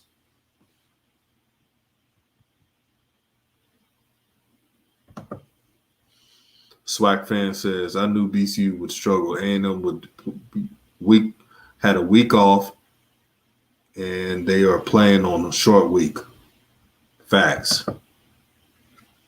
Mr. Jizzle said they play like shit. Wow, this is a Bethune is self-imploding right now. And it's avoidable.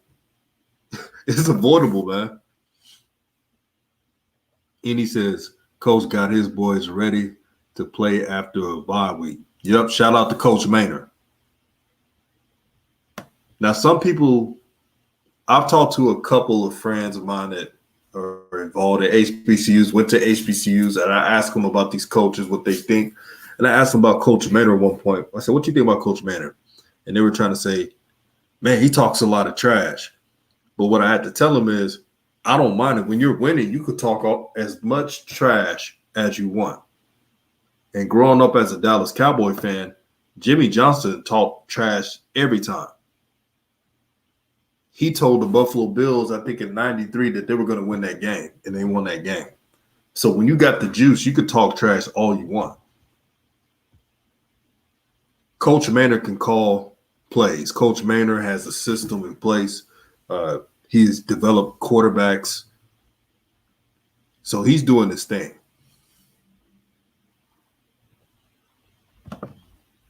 Laura says, Juice tough and an energy guy. Saw him make a play and lose his mind in the sideline. Yeah. Shout out to Brian Jenkins, man.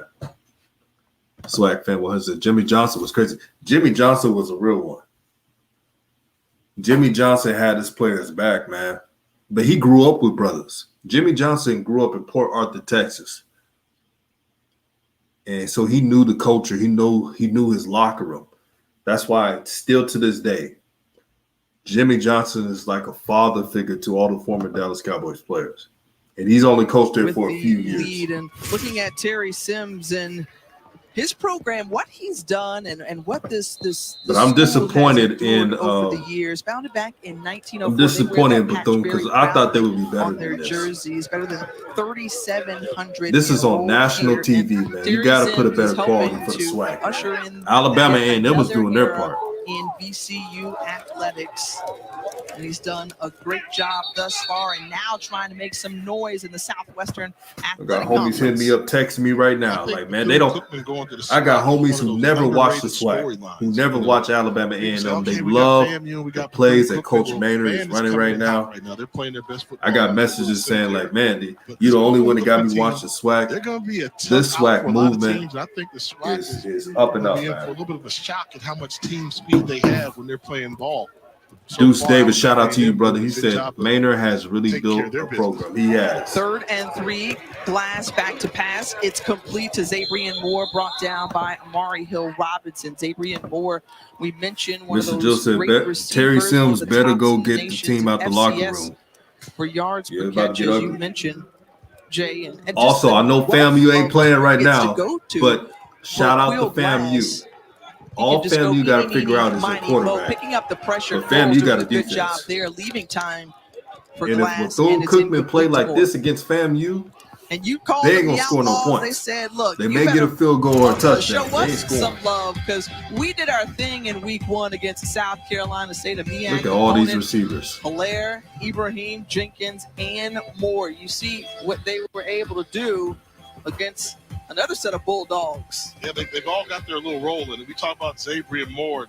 Moore, he's going to lead the nation in passing yards per catch again. Then they got the SWAC fans says, I'm not really.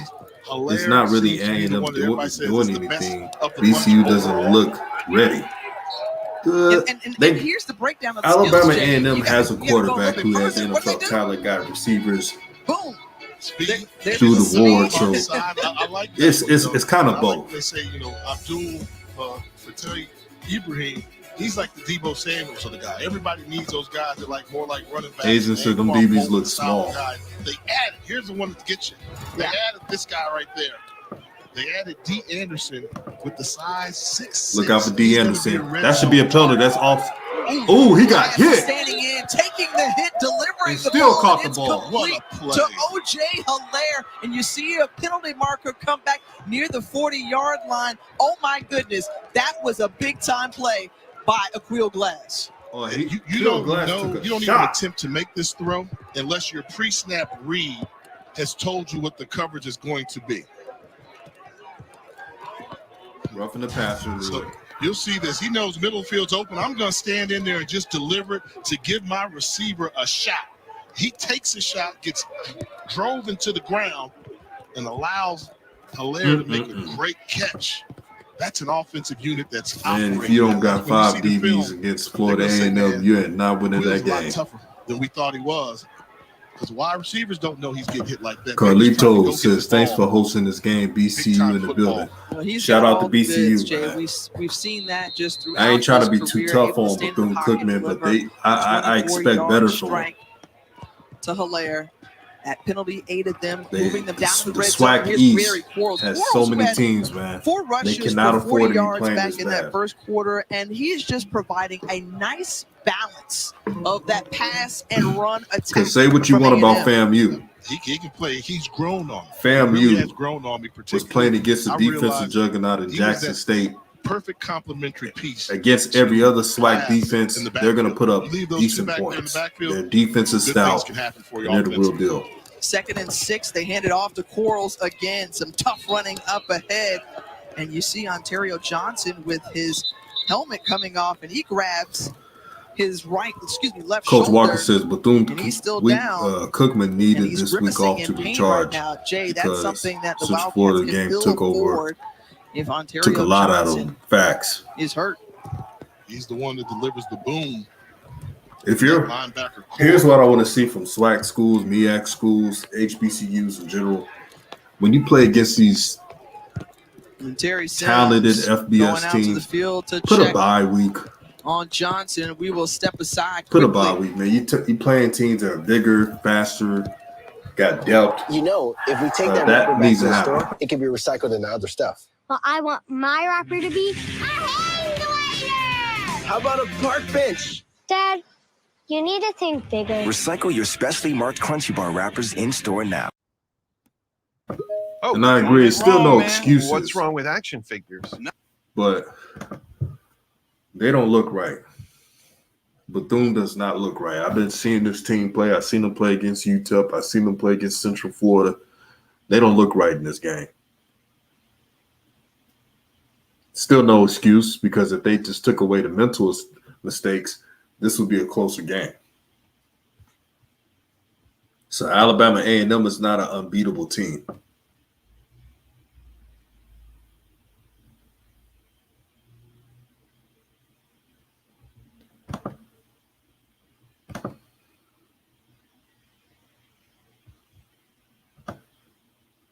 And shout out to the mods as well. There are a lot of trolls in here.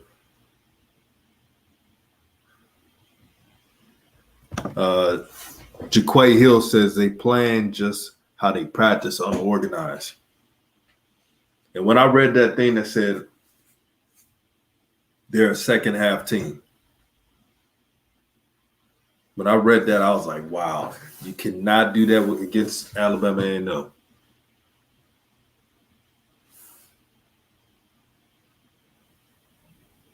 Just say I would be pissed. I would too. I would too.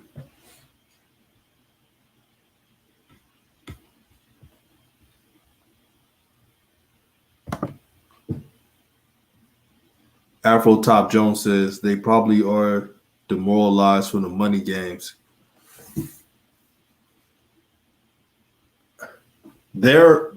So Bethune, they could be more demoralized from that, but they got to do a better job not having these penalties.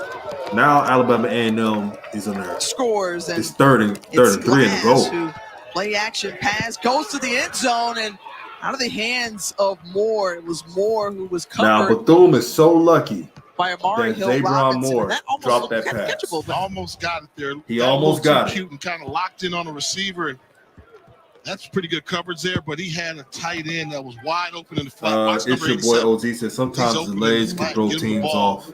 But sometimes strong arm quarterbacks take what they want. Both can be true, bro. Overly Both can aggressive be true. in those situations. Connell Maynard, a former quarterback himself. had Look, a I'm not great here. I'm not conversation here to make an excuse with Glass. Meanwhile, for Spencer Corey for Bethune-Cookman. on to attempt the chip shot.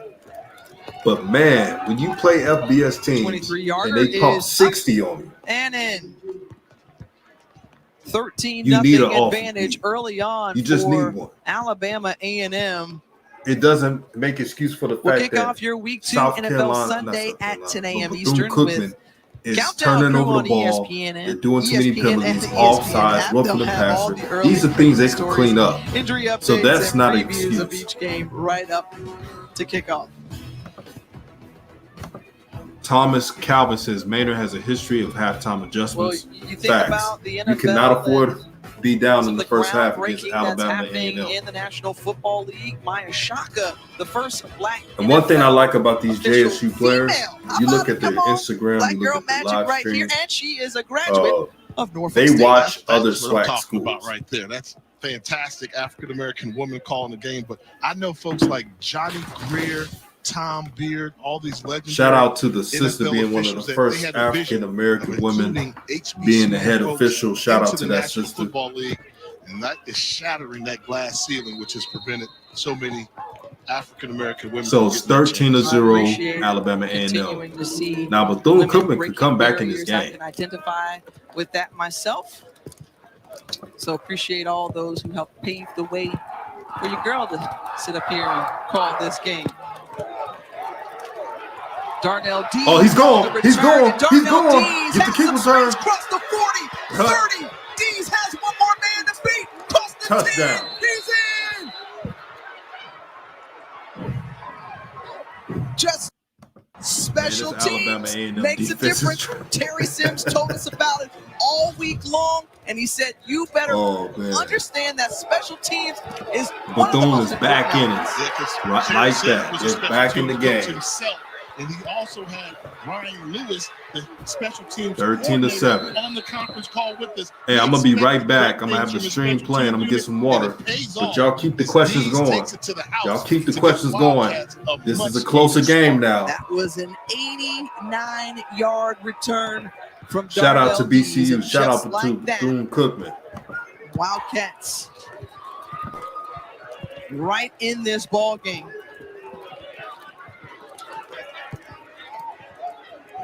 Dylan Mogadam on to attempt the extra point.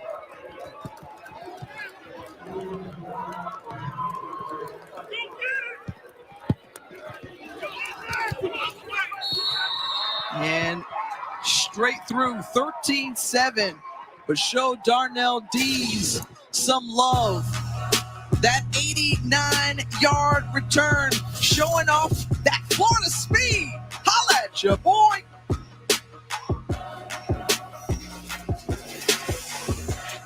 Aflac policyholders have been paid $37 billion directly. That's a lot of money.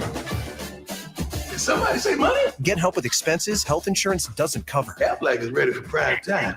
Aflac is an official sponsor of ESPN College Game Day. Fansville is back, and everything has changed. College athletes can be in commercials now? Dr. Pepper. It's the one DJ deserves. Well, I want to be in a commercial. Will you make me the happiest fan alive? Coastal University? I thought we decided on state. No, that's what you decided. They don't even have football. The big day is finally upon us. Question is, will Jay and Natalie cross the goal line as one? The transfer portal. The legends are true. Dr. Pepper, the one fans deserve. Today, you want data to be secure, and your customers want things to be seamless. With IBM, you can do both. AI helps you monitor threats across clouds, address regulations, and create all new experiences. Some have a history of building the best trucks. But according to just about anybody who's handed out a trophy, Ram currently builds the best trucks. So if you're shopping for a truck today, here it is. If you're shopping in the past, well, Good luck with that. That was then. This is Ram. During Ram Power Days, get $3,550 in total values or get 0% financing for 72 months on Ram 1500.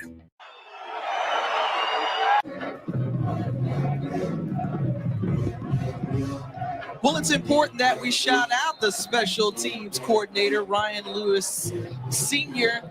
And look, he was a baller back in the day. He lined up for this Wildcat defense, and he was turning heads. He was good. And him and a guy by the name of Reggie Sanderlands, that linebacker duo right there, phenomenal. All-American FCS player, went to the NFL for a couple of years, and now coming up with Kerry Sims' way, just mastering special teams to hone his craft. And as soon as we say that, then there's a special team. Then it gets a poor special team as well. But that's how it happens, Jay. That's how it happens. But I appreciated the conversation that he had around special teams. Look, folks, you remember halftime coming up. If you want to see the full Marching Wildcats performance, please log on to the ESPN app and we have ourselves a game. Bethune Cookman halftime performance. 13-7. But going back, Lewis cut the mistakes off Bethune Cookman, and didn't want to you play can steal this game. Special teams, okay? When I was at Bethune Cookman, and then he said I went out for the Dolphins. Mr. Jill said, "I hope they wake up." I hope so too. I want to see a good game. I don't want to see no now they are actually blowout instituting game. Starters on their special I teams. want the SWAC to be represented as well. I think we all do. COVID years coming up and guys getting 6 years of eligibility. Now they've got the depth to allow some of their starters to play special teams. And I think that's a smart move. Cut the mistakes away. Terry Sims and the Wildcats. Now let's see if this Wildcat defense can slow down Alabama. Wow, that's an amazing play call by Coach Maynard. Jenkins, who's got the speed, and he is brought down hard. Yeah, Coach Maynard definitely got some plays from You UCL. just see the speed that he has. That's he very possesses, smart of him to do. And Caleb Sutherland was able to wrangle him in. That was nice misdirection. Mr. Jizzle, you're correct. VCU should be used to the rain there in Florida. Reverse. You know it's always raining out play there. Call from Connell Maynard and offensive coordinator Dwayne Taylor. It's your boy OZ said they've been getting hits on glass too. Yep. Running behind Fatah Ibrahim. And But finally Alabama brought A&M is down moving the near ball. the 25-yard line by Ontario Johnson. But once I get again, it. I'm a Gary Cowboy Quarles, fan, but shout out to Saquon Barkley. He's doing his thing. Shout out to that brother because he had a horrific injury. Quarles can set him up. And when he's healthy, he's going to be a problem. To make him miss. Quarles can do it, and they're in sync. Rain is affecting everybody. It in sure Wildcat is. territory and nowhere Defense to is go. awful. Stop right at the line of scrimmage and a good tackle there by the defense for Bethune-Cookman. When is Bethune-Cookman going to wake up? Stop or slow down Alabama A&M. So far, 3 drives, all into the red zone, and all have resulted in scores. Yeah, and this is disappointing because after you score a touchdown, you think, get a stop, we get the ball, we can take the lead with a good drive. Hey, if you're a But the moderator, team's not if gonna you give see in some that trolls, quickly. block it. Alabama A&M showing you why. If not, I'm going to add some more mods.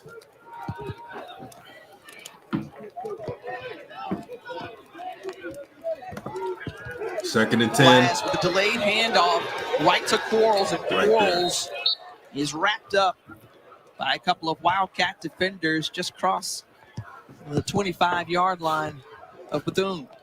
They were all over that play there.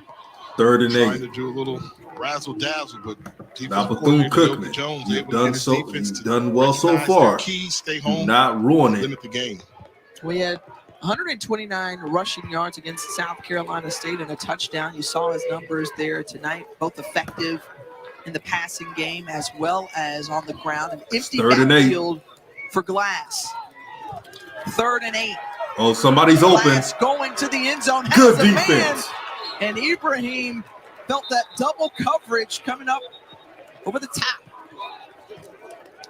And that was a great job by the sloth or the field corner adjusting to the football.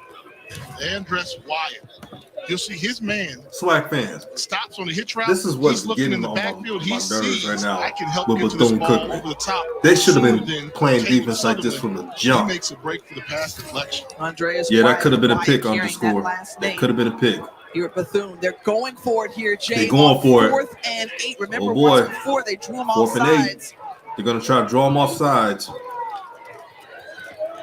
Oh, they're going to run a screen. They're trying to get him to jump. They're not going to jump. Don't jump. Whoa.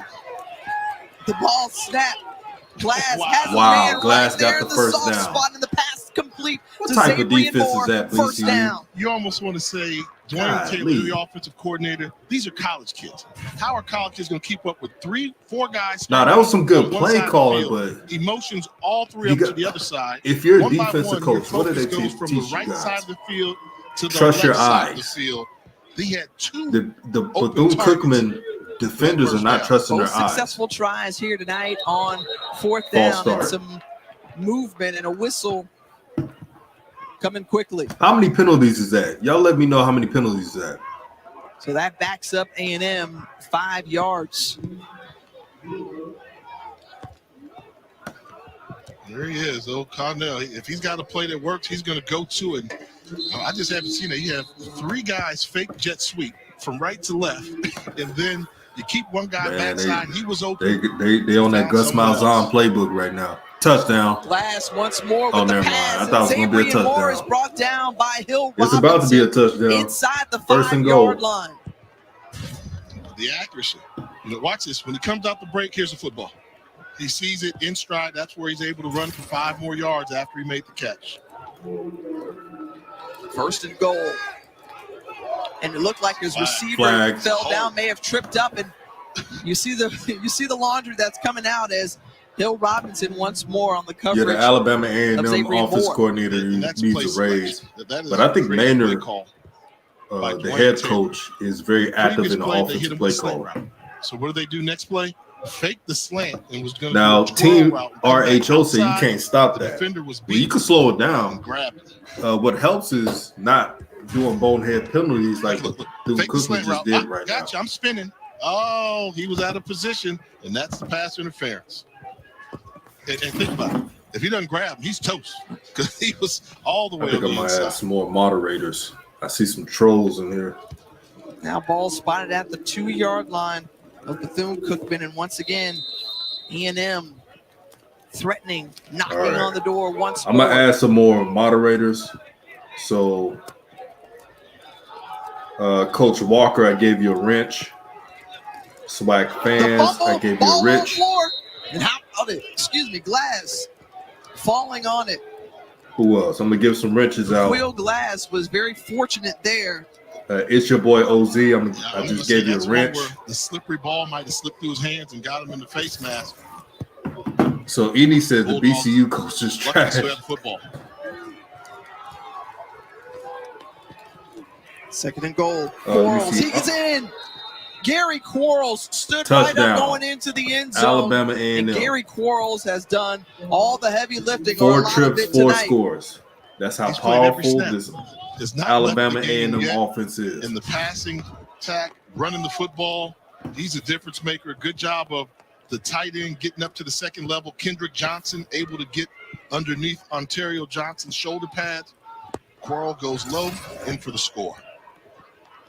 Who else? I'm gonna get some wrenches out. So a couple of touchdowns and a couple of field goals and 4 for 4 Shout out for to the Alabama Bulldogs. A&M in the red zone. But this offense is a That problem. makes in it the SWAC.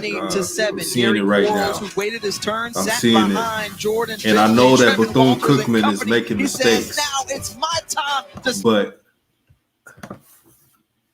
Alabama A&M able to score in the rain like this, that's scary. Looking at the formations, they did some stuff that you don't see too much. Like, this is some stuff right now that they're running. Connell Maynard, man, if he stays at Alabama A&M, this is a good thing for the SWAC. See, we don't want just Jackson State being a great team, the only one. I want to see a bunch of them. I want to see FAMU win a lot of games. I want to see Alabama A&M win all the games. And you already know I want Jackson State to make a difference. But when you play against Alabama A&M, if you blitz, you better be smart with your blitzes. 4-man attacking the offense. So don't blitz with 6 players. Because if you're doing that, you're pretty much begging Alabama A&M to score on you. Gavian says, y'all keep talking about Jackson, but they ain't seeing us. Mark my way. Words. Well, Jackson State is improving every game. And it's not like Alabama A&M has a good defense. They have some players who are respectable, with Perry and the other brother, Troutman. But Shadir Sanders is improving every game. Shout out to Uncle Vern. He said new media, no doubt. SWAC fan says BCU needs to pull an Alcorn and opt out.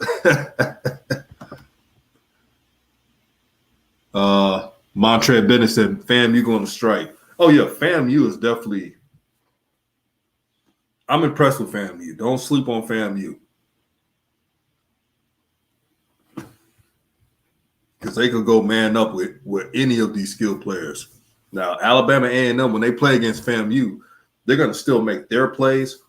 But Marquise Bell, he's the type of DB, if you're running a route in his area, it's either going to be intercepted or you're going to get knocked out. So just because FAMU lost to Jackson State, don't act like they're not going to be a good team. They just got to fix that quarterback. The FAMU quarterback, whoever it is, his job should be not turning over the ball. Tonight. So it's 20-7, Alabama A&M. Pass, finds a man, pass complete.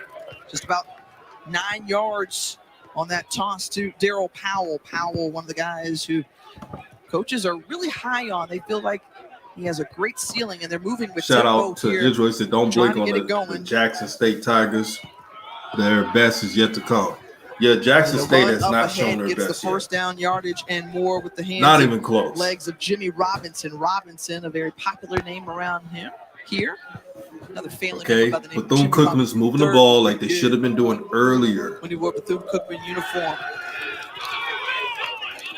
How do you drop that? I know it's raining. Man open, just dropped by Powell. Again, very tough in these conditions to sometimes hold on to the football, brings up second down. You got to make that catch on first down. Patrick starting to show why they like him, his decision-making, quick release. And one of the reasons why I'm interested, if this were a pass Bethune Cookman team, you'd say it's going to be a real tough battle because they don't score that many points. We gotta give Alabama A&M the props, man. They're the real deal. They may have the ability to score points in bunches. So let's see if they can get it going and heat up offensively. Feeling the pressure, able to escape. Patrick still on the run, keeping his eyes downfield, and wisely throws it out of bounds. Trinell Troutman was there trying to bring that pressure right in the face of Patrick. Now, for those who don't know, Alabama A&M got some more defensive help this game that didn't play against South Carolina State. That's also making a difference. The question mark about Alabama A&M has been their defense. Is their defense good enough? After giving up over 40 points to South Carolina State, the defense has pitched a shutout thus far because the touchdown was scored on special teams. Big 3rd and 10 coming up. 3rd and 10. Cookman.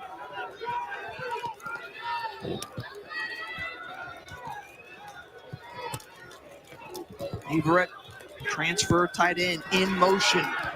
Oh, he's open. Patrick. Patrick has no vision at all. Keeping his eyes downfield, decides. This quarterback has no vision. Just past midfield. Number 1 was open the whole time. Did y'all see that? Yeah, I mean, Mr. Open. And he said this QB is trash. I don't like this in quarterbacks, but he doesn't have it. They bring pressure from the left. Number 1 was wide open. That would have been the first down and some change. Too soon and decides to run the football. 3rd and 10. God, you run that ball unless you absolutely y'all see that? You're going to get the first down. Man, this quarterback. Punting unit back onto the field. OJ Hilaire. Wide open. standing on his own 15-yard line, back to receive it. They are caught. I'll tell you, Gary Quarles, who has been the dude tonight for Alabama A&M. Their offense looks as bad as their defense. A recipe for disaster right there. Season says, I agree, but this is not the same BCU of the past. They would have been in this game. That is true. The 2019 Bethune Cookman team would definitely be in this game. Rain or not. I love hearing the coaches say about SWAC fans agree. He's holding the ball too long. You mentioned that he stands at 5'6", 165 He had 2 players so, open, and yet he's one of the hardest workers on this team. They have to drag him off the field sometimes or out of the weight room because he doesn't mind putting in the work, and it's paying off. You know, I'm curious about it because when we talked to the coaches and said, hey, if I'm Bethune Cookman, I'm not going to let Aquil Glass and all these guys hurt me. I'm going to play quarters, play off, to try and slow. It's one of the few times I agree with Jay Walker. Coach Maynard and the offense coordinator Dwayne Taylor said, "Why are teams not playing quarters against Alabama A&M?" I didn't believe them. I didn't believe them because they love to throw the football, but they're making me a believer. Force feeding the football to Quarles. Pitched it out to Quarles. There is absolutely nowhere for him to go. And you see the 4 drives for Alabama A&M, and as we referenced already, they've scored every time. Got their work cut out for them right now. They're facing 3rd and long in an obvious passing situation, backed up.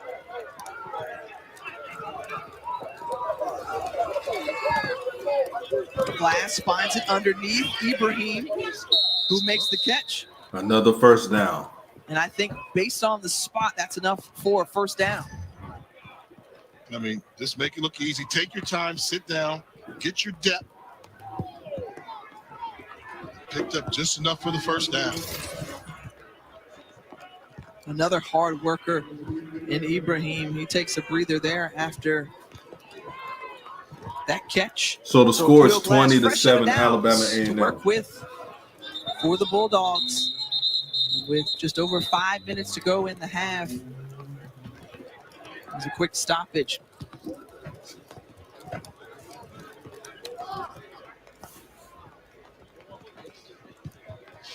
I'm guessing they're doing a review, and I'm wondering if they're checking for the spot. I thought it was close. They gave it to him very quickly, but either that or it could have been a potential. Underscore says the kill looked like he ain't even ever phased. He said, bro, look like he trying to get the game over with. Yeah, kill look like he about to. He wants to put this game in the blender. And that could be a major shift. SWAC fans, all the trash that BCU and FAMU was talking. If go back to MAC. Hey, I'm not gonna say go back to the MAC, brother, but they were talking trash. But I will point out the additions of Bethune Cookman and FAMU is great for the SWAC. The geographical region, recruiting, and also those are good historic programs. So even though this is not Bethune's most talented team, with a good recruiting class, in their name brand, so they should have a winner. Upward thrust or a severe strike, and soon. There was no ruling on the field, Jay. So that's these SWAC refs are at it again. Well, forcible contact to the head or neck area of a defenseless opponent. I wish that SWAC teams can just pick their refs from other conferences. For at least one of those. I wish Coach Prom was like, "Hey, I'll pay for extra reps. I'll pay for a Big Ten rep to rep our game." I didn't see the crown of the helmet. And then I'm just thinking, well, these SWAC refs are terrible. Coming in there, and they take too long to review. A little bit high. Now this review shouldn't take this long. Targets, if you leave your feet and launch upwards. Jamar Harris, they are missing holding calls. They are missing holding calls, brother. I would hope that this would not be a targeting and an ejection because. Boy, they've been on that review all day. That's tough. Yeah. By the rule, though, Jay, is he going in? Is he lowering his head? Is he, kind of going in with the crown? Is he launching? Yeah, I mean, it seems like the speed went there, and there was definitely helmet-to-helmet contact. The only thing that may save Johnson is was he initiated by the offensive player? And Jay, this would be a major blow. It'll be really interesting to see what this call turns out to be, because Johnson is the unequivocal leader for them on defense.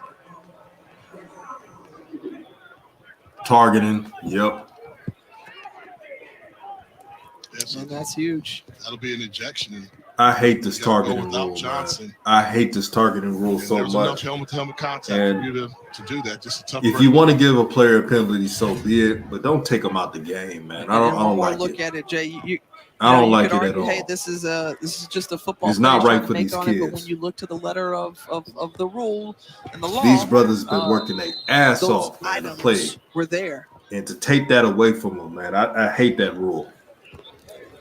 So Johnson is ejected. And the ball is out. On the ground, picked up by Bethune Cookman.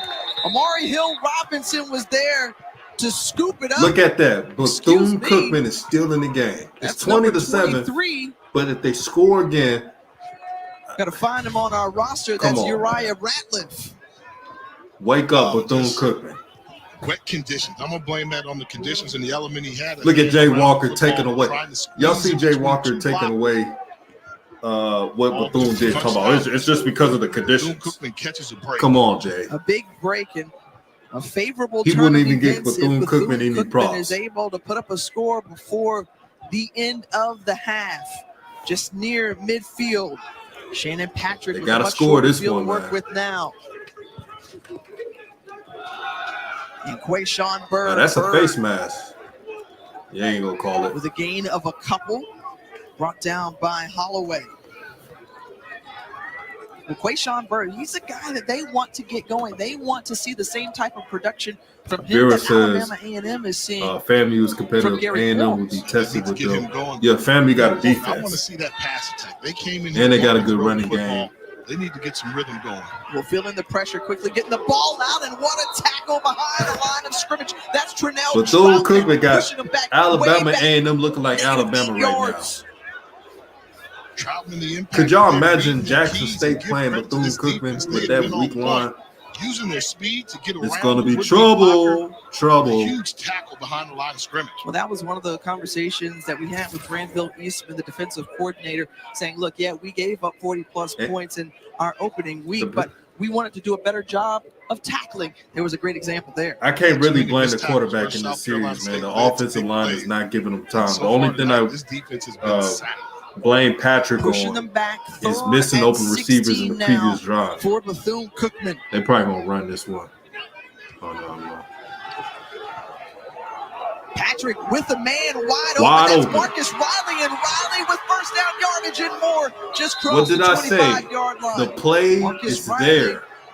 Transferred in, very versatile. The play is there all the time. Speed there. He was able to find the soft spot. Yeah, nice throw, holding the safety on the hash mark, getting it in the sweet hole between the. They should have been doing this in the first quarter. Bird trying to bounce to the outside, and Bird that's a face not able to do so. But these SWAC refs are trash, man. And the clock keeps ticking away, but Bethune Cookman trying to move closer and closer. Yeah, that clock is ticking, man. Yeah, and I like this idea. You want to be in a little bit of a hurry, but don't. Underscore, you saw that too. That was 2 times he was face mask before the half with the football. So take your time, get your team set up, calm down, and call your best quality plays. I'd still look for a one-on-one said the endurance thing. Maybe get a one-on-one and that's the endurance that most teams are getting tired of. There's a big tight end, Kamari Averett, in motion, looking to the right, and there he finds his intended target, Shannon Patrick with the pass. Shannon Patrick. All these weapons Bethune Cookman got. About time you use them. Talked about him running the football. Watch him uplift. The oncoming blitzer, Amari Holloway, took him for a ride so his quarterback could get the throw off. So Davino Ellington puts them in the red zone and quickly out. Ball on the ground. They're going to rule it an incomplete pass. It's a slippery game. As Trent Jackson couldn't hold on to it, second down. I'll just go say he damn near tore his head off. Yeah, and no call. This is where you look for number 7. Here's my thing with the refs. Daryl Powell. You can call 6'4" if you're gonna wide call a receiver. game like so tight. Do it on both sides. Him take a chance for a 50. Don't do it jump one ball in way the and end the zone. other way. I hate that. That's number 7 in maroon to the top of your screen. Instead, they Number handed 5. off, What and did I tell you? Quayshawn Bird nearly a touch and is That's in. a bad boy. Quayshawn Bird with the score. Bethune Cookman marching Number right 5. Give him the ball. Touchdown. Great response by the Wildcats, taking advantage of the turnover. And they were able to keep the drive going with a huge completion on Good third drive down by Bethune to Marcus Cookman. Riley. And this is the vision of Bird to get behind this freshman center, number 67. Kalia says, man, we Willie's don't done. need to go nowhere. Wildcats This is trying our to first defend their season home turf. in the SWAC. You ain't doing nothing amazing, fam. You gonna smack half of them. Capitalizing Hey, on that man, I got turnover. love for FAMU, man. And Mogan Shout out to the Rattlers. misses the extra point. But I do So want it's to 20 see to 13. them We said they needed to get play Quayshawn against Bird the Alabama ball A&M. more often because why? He does this. Yeah, look at the quick acceleration and the speed running through the tackles. But Mr. Moore said they always favor A&M. Out of all SWAC teams, and I'm not hating on Alabama A&M, I've given them props on coaching and everything else. They do seem to get favorable calls. I saw 2 face masks not called. I saw one that was so bad his head spinned around. West out there in the SWAC, South Carolina State. So Jackson State. So Jay Walker's power rankings. He has Jackson State number 2. Even though Jackson State be a FAMU team that was ranked number 1 in the SWAC At number 2. and had a good win over Tennessee State, and it should have been more when they played against them. Is Alabama A&M. Wow, this dude. Who do I have on the bubble? Jay Walker would never give Jackson Alcorn State credit. and Florida A&M. Don't say I didn't give you any favors. I'm not asking you to do me any I'm just favors. saying They're the ones who earn it on the field. Yeah, I'm saying those folks from Tallahassee. It would have been easy for me to leave you off SWAC there. fans said JSU played 2 teams better than South Carolina Is State. Southern. You can make the case for And Southern. he gonna have him number 2 I believe out of we're all here for HBCUs. Alcorn That's some. and FAMU as the season If goes that on. ain't bull, I don't know Absolutely. what it I mean, is. I think Florida A&M coming off of that win over Shout out to Fort King Valley Fuse Lit State. House, my brother. And Alcorn State Make sure obviously to making some subscribe moves to his this week, channel. and we will talk about that a little bit. He said, further, run them just likes about up. some We of the got troubles they've 160 had, but plus that's in the okay chat. because Hit the guess like. what? The Braves will go on the road My next boy week. Swag Buzz in the building. To Subscribe to his channel. He said Bluff. Jay Walker is a That's hater. right, Arkansas Pine Bluff. Doc He Gambling has Company Jackson will State host number Brett 2 McNair and the despite good Alcorn wins. State Braves. Trigger Man will be back in action. That's going to be great because I've Scott McNair also on the other seen side teams for Golden discredit Lions. FAMU to just Quarterback to battle take for sure. Like we're credit seeing away here from today, Jackson Glass State. once more having a tough time holding the snap, but still able to collect it, get the ball away, and finds a man. And that's OJ Hilaire with the reception. Mr. Boy, Joseph that was said a we good have the speed. He talking about recovery Bethune from Cookman. Yeah, I mean, anytime you have Yeah, to they take got the your speed. eyes off the Kyle defense, Kennedy said Jay a because hating most quarterbacks dude, just bro. kind of get nervous, but he's like, no, I know where I want to go anyway. Finds him. I bet you if Turns. Jackson Could have State been a beat disastrous play. ULM, Positive I bet yardage you on Jay first Walker down. will still have him Coaches number always 2. talk about just the type of even keel demeanor that Aquio Glass has. We saw it right there. No pressure, no panic. 2nd and 3, plenty of time. Goes underneath and right through the hands of So Cameron Alabama Young. A&M's game plan is we're not going to shut you down. We don't care about shutting you down. We Cameron want to Young, the outscore junior you. out of They don't care Alabama, how many played points running they back give in high up. They school. want to They moved score him more over than you. to wide receiver. Now 3rd and 3, going with an empty backfield, Jay. And I don't like the 3-man rush versus the empty backfield. You're going to rush 3 against a quarterback that can pick you apart. Yeah, I don't like that either. We'll This see will look what like this may be a defensive first down by coordinator A&M. Jones has dialed Only up 3 here on this D 3rd and linemen 3 rushing. call. 3rd and 3. The kill Glass ran. Looking back, not necessarily fleet of foot, but taking the punishment and getting the first down Yeah, yardage. Kill Tough got run there He for got Glass. back up. And that moves the sticks. It's first He ran down. from where the blitzing linebacker came from. Smart enough to know how many yards he needed to pick up and keep the drive going. SWAC fan says, does A&M play any money games? The rest of us get beat up and just be chilling. Glass Didn't they have 2 bye Call weeks? from the sideline. Alabama A&M has no money game, so Jenkins Alabama A&M is going to be motion, well rested quickly out. throughout the season. The flip to Jenkins, and Jenkins, who has the speed, and gets out of bounds. Yeah, SWAC kicking is horrible, You know, Lawrence. the son of a football coach is going to know. Jackson State, when they get that 5-star kicker next year, that's going to fix all their problems in special teams. Stop the clock. Great slot receiver, can beat you in space, and now brings up 2nd and short.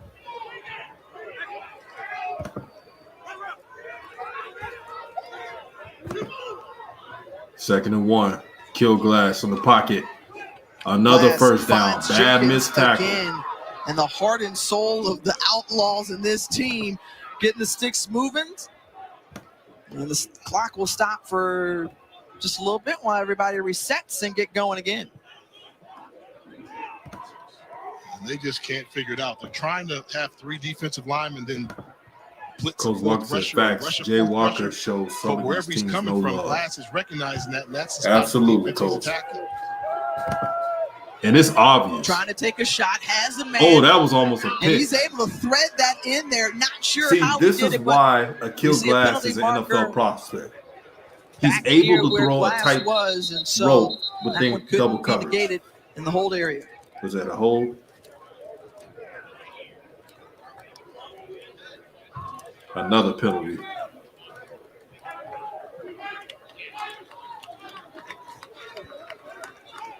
Holding on the offense. So Jonathan Timmons called with the hold, negates a 23. Was good, Rev, man. Hey, Rev, your streams have been that Deontay Wilder stream was a classic, brother. You see, number 7. If y'all ever want to listen he's to going to the ground. pro He's got truth content from all sports, the defender in the back. subscribe Easy to call King for the Fuse official to House. make. You would not be disappointed. Unless they come up with a couple big plays that likely took points off the board. And he said Glass will throw a pick. One Just thing watch. that We'll see. We'll see, the brother. coaches were concerned about was the fact that Alabama A&M can hit you with those big, explosive plays really quickly. As Timmons needing some attention on the sideline. Oh yeah, Rev. The score is 20-13. It could have been 20-14, but like most SWAC teams, there's a kicking problem. Someone said pick 6 So a quick whistle. would be interesting. And Oh, okay, never mind. back to play as SWAC fan says Jay will say ULM is weak. FBS team, he would give Alcorn way more credit for their last one. and a timeout taken Oh, you by know it's Bethune happening. Cookman. So both teams will huddle on the Speaking of sideline. Alcorn, and if with they don't have any 44.2 trainers against South seconds left, Alabama, there's still the plenty whole of conference strike should time be ashamed. for the Bulldogs. That cannot a couple happen. completions, and the way this offense is able to move the ball consistently down the field, you have a feeling that they're not going to settle for just trying to get a long field goal. It's 44 seconds, the aggressive play calling selection of Dwayne Taylor. Now, if I'm Bethune Cookman, I'm going quarters. The end zone. I'm going quarters, man. Do not allow Just reminder, folks, the coming up at the receivers half, if you would like to watch the pick you Marching apart. Wildcats complete performance at the half, you can log on to the ESPN app and search for See, when you play against Cookman Alabama A&M, halftime they're going to get their performance. yards. But what you have to do is play Jay's quarters, Give but Me not the Five, quarters with breaking 3 down down linemen. the, You got to do a quarters greatest with 4 down Bethune linemen. Cookman 'Cause you got to get a players. pass Also an rush. excellent piece by Bill Roden. You may have to take a of replace HBCUs. that outside linebacker with another safety or a rover. But that's what you got to do. Screen. Even fake just underneath. Smart call. And that's Hilaire. Hilaire trying to get to that right side just near the 30-yard line. Clock is running. And some more laundry coming Flag. out. Yeah, late flag downfield. There's probably going to be a hold on one of the wide receivers down the field. And another time we're just going to push the Bulldogs back.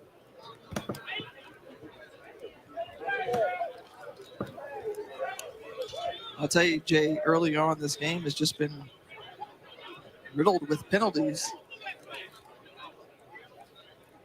Bunch of penalties Right in this now, game. They got to A&M clean that shooting up. themselves in the foot.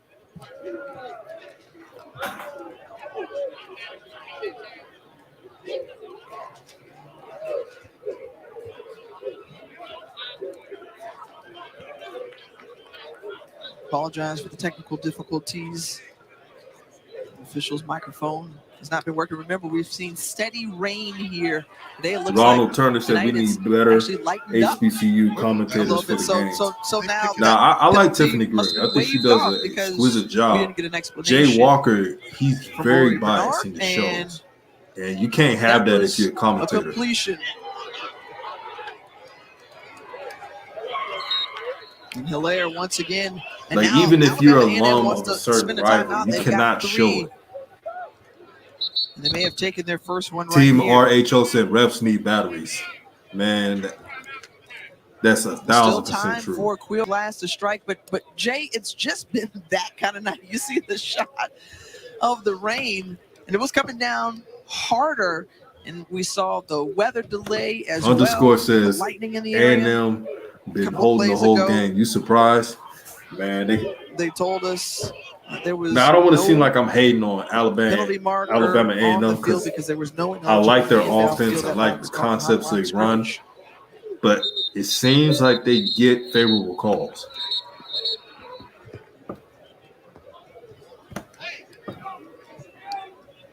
Yeah, we're going to be playing the band as well. SWAC fan says, y'all can't play defense for 20 seconds. Louisville, Michigan State going down to South Florida, taking on Miami Saturday at noon over on ABC.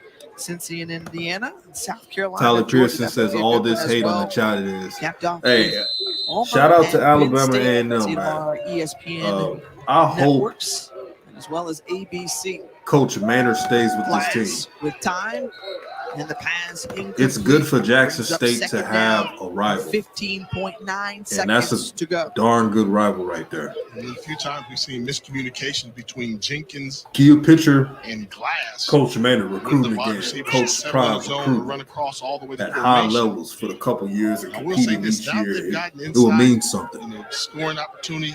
This three-man rush Underscore says, ain't nobody hating what's been happening.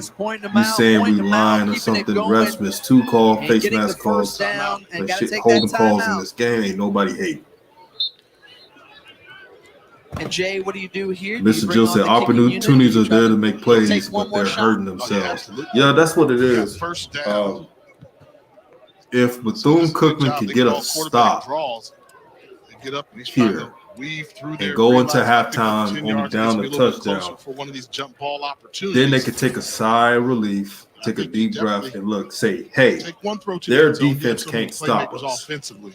And then our defense, we have the athletes to at least make them earn it. Tonight, 4 scores. That's what they got to do.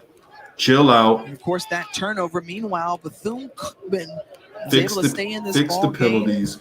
And you're in this game even more, and you can lead this game. 7.8 seconds left. And then we saw one of their last drives in Quayshawn Bird. And so now 5 wide receivers. And D. Anderson, big number 11, and White. D. Anderson touchdown. Get it back in the end zone. And how about Did you see that throw from Akil Glass? Ibrahim. Oh my God. With the balance, knowing exactly where he was in the end zone. 26-13. Nice body control. I really like the design and setup of that play. Look at that design. Getting him with the dead leg. So you get him with the dead leg, throw to the back part of the end zone where only he can make the play. He knows exactly where he is on the football field to keep both feet in bounds, although he only needed 1. And you kind of like the decoy because you had Anderson running underneath, and obviously that big 6'6" target, Fatah Ibrahim. Abdul Fatah Ibrahim was able to get to the back of the end zone. It's really easy out there. Catch it. Corey tacks on the extra point. You know, what you like about this one is number 11 is going to run and occupy. He's 6'6". They brought him to the game thinking something high. Once the DB comes up, wide open throwing lane for Ibrahim. That's good execution. That's a high good foot placement, good zone. Catch by Ibrahim. Normally don't see it like that.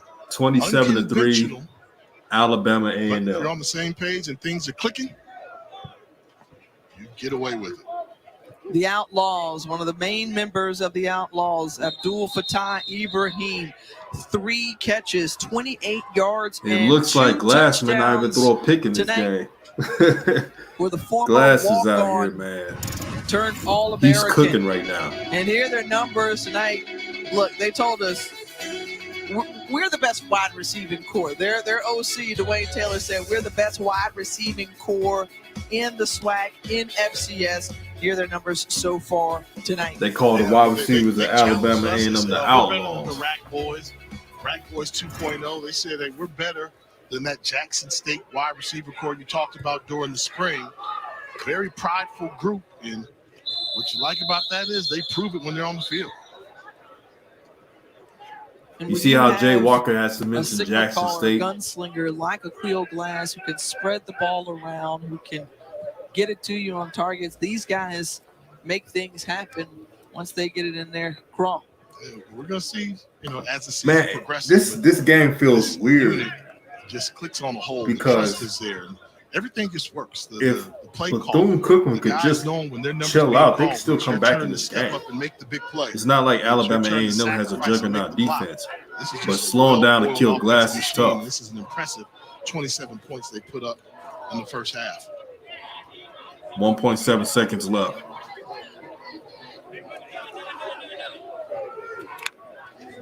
Final play of the first half. It's Bird, and Bird escaping. Oh, and man, Bird almost got it. Watch out, Quayshawn Bird. He's got speed. Oh, yeah, he's still on his feet, and finally he's wrapped up. But I tell you, he did not want to go down. All right, it's about to be halftime. 35 yards later, and that's the end of the first half. Every time he touches the football,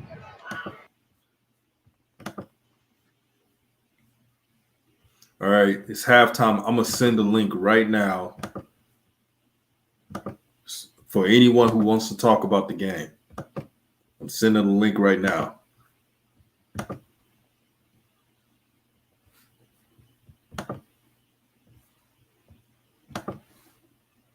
So let me start with Bethune Cookman.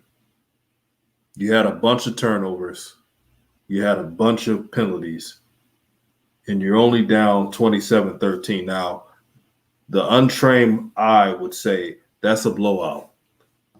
But if you look at it like this, and I got to see who gets the ball back. Let me check. For the next offensive possession from Bethune Cookman, they got to score. They got to take advantage of the poor defense of Alabama A&M. But before they can even do that, they got to make a stop. That's the bad news. Alabama A&M gets the ball back in halftime. Alabama A&M is going to try to put a fatality on Bethune Cookman. Yeah, shout out to Bethune Cookman, running back. That boy is hell. And he gave UTEP problems. He even gave UCF problems. The problem was they were losing so bad against UCF that they couldn't run them because they're trying to catch up and try to make some plays. But if I'm the coach at Bethune Cookman, I'm telling my team, we could play a lot better than this.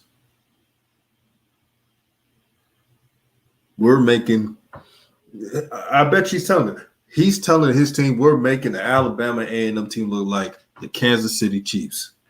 We're making a Kill Glass, who's a talented player, look like Patrick Mahomes out there. And they got to mix up their defensive coverage. You can't be playing 3 pass rushers against this team. Akil Glass will have all night to throw the ball if you do that. If you continue to do that, if you're Bethune Cookman. It's your boy Ozisa. You got to get pressure in the middle, reroute the receivers in order to get a chance against Alabama and offense. I don't know if y'all remember when Alabama A&M played against Jackson State. It was pretty much the Jackson State's B team, and the only top player on defense was Dejon Nugget Warren. They didn't even go on Nugget's side. But with this new Jackson State's defense, there's reinforcements. Now, I'm not saying that Jackson State's about to blow out this team or whatever. I'm not saying that. But I will point out this defense that Jackson State runs is very multiple. Very multiple. And they could do a lot of different things. They got linebackers that could play the edge. They could play in the middle. They could play a rover. They got linebackers at Jackson State that can cover. But you know what? If I was Jackson State playing against Alabama A&M, you know what I'll do? Shiloh Sanders. I'll have him in the box even more. For Alabama A&M, he's not the best in coverage, but he's athletic enough to play in the back, in the box, and that would add more speed. And he says BCU's defense is not good. Sheldon Gray says A&M looks slow. Well, they scored 27 points, so I don't think it's that slow, brother. And he says both defenses are trash. The difference is Akil. Yeah, Akil has stamped his name in this game. Akil Glass is making sure his team is not trying to lose this game. Jizzle agreed. The defensive scheme is horrible. Like, I get you're trying to do quarters, but they got to have 4 defensive line, or what you call 4 pass rushers. I'm seeing a bunch of 3 pass rushers, and Akil Glass is having the most time all day. He's holding the ball, looking, reading the field. He knows he's not going to get sacked. Coach Walker says it's going to be a great – well, let me go back. Coach Walker says you have a valid point. Remember, A&M has receivers on the sideline that have not played that can get after it. So true, Coach. Between the game sports, he says it's going to be a great game. Love the way JSU lines up. Basically says you can't beat us one way. Basically saying prove me wrong. Straight up man-to-man defense. Mr. Joseph said the coaches have put the players in better position to succeed. No damn excuses.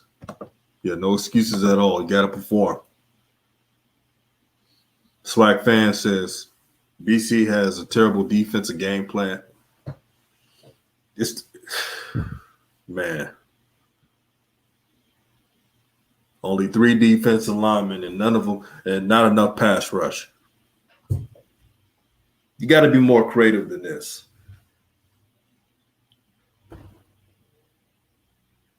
Play a quarters defense, have 4 defensive linemen, 1 linebacker, and like 6 DBs?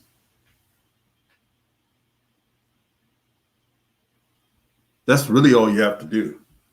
And yes, Qualls, the running back from Alabama A&M, he's going to get his, but you'd rather him get his than the receivers.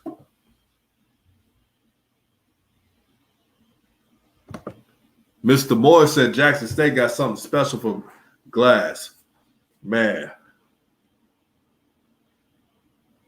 I don't think anyone realized that Jackson State hasn't even, like on defense,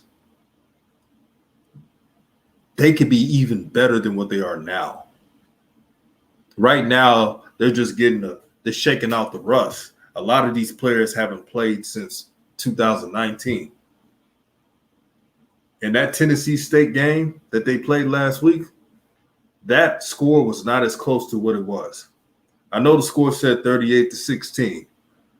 But if you want to be honest, it should have been 48-0. It should have been 48-0. There were some bonehead penalties. Also, slow start on the offense. You know how they be doing it. And then the backups came in, and the backups didn't hold the end of their bargain. Now, the one thing that I wish Coach Palm would have done, I wish he would have just took a knee. I don't know why they wanted to run the ball when it was, 30-plus seconds left. So the player fumbled the ball. The backups came in, and you saw Tennessee State score that late touchdown.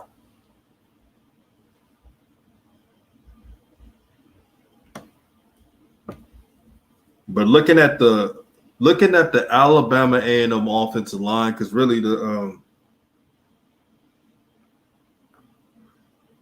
Bethune Cookman is not really making an attempt to pass rush. They have no answer for James Houston. They have no answer for Dejon Warren. And I'm telling you right now, if you're a passing team and you're trying to pass it on his side, it's going to be a long night. It's going to be a long night. So be wise. Mr. Moore also pointed out 2 starters on defense still haven't played. You heard it first. And that's what the announcers on ESPN was talking about. They were saying, can you believe Jackson State is not even 100% on defense?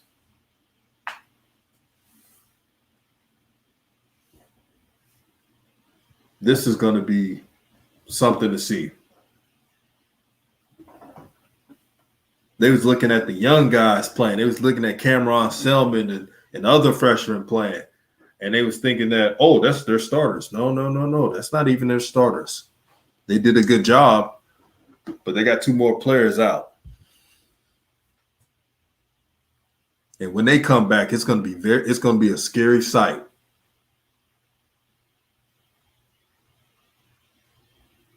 Let's cut the crap. There are people mad that Jackson State is changing the game right now. Now, I know that Terry Bowden, the head coach of ULM, is speaking in coach speak. That's what they do. But I think there was some truth when he pointed out that he said, and I quote, Jackson State has a better roster than us. That's what he said. James Houston was a starter at Florida.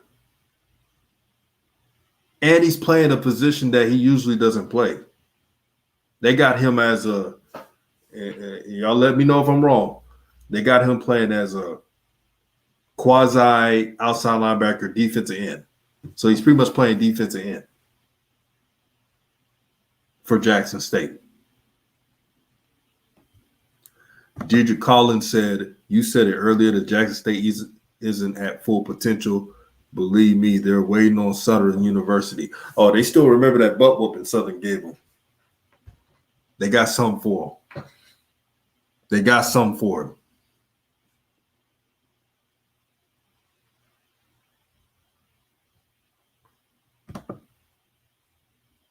Mr. Moore points out, he said Gaddy is going to be sitting on the bench when the other one gets back.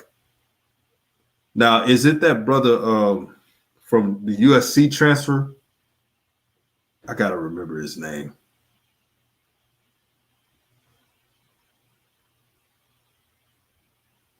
SWAC fan says, he's playing hybrid. Okay, I thought so. Underscore points out, Warren is fast. Big as shit, and he got great technique. Man, ain't nobody throwing over there. Not if they're smart ways. Yeah. Coach Walker says that he was speaking the truth, but dang, man, I ain't never heard a college coach say that ever about his team. Hell, I would tell someone in a heartbeat, we just working to get the first down. Yeah, I wouldn't even if I don't give a damn if I'm playing Alabama. I won't be telling the media Well, they got a better roster than us. Because these kids be watching everything. They be watching these interviews. They watch all this stuff.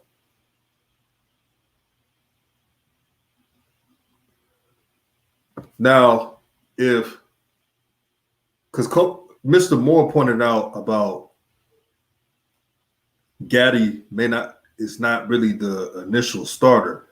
So is it the brother named Abdul Malik McClain? Is that the guy? Y'all let me know, because I heard he has a lot of potential. It's your boy said Gaddy needs to learn how to use his hands. Abdul Malik McClain. Yeah, he's got good size on him, man, from the tape I've seen.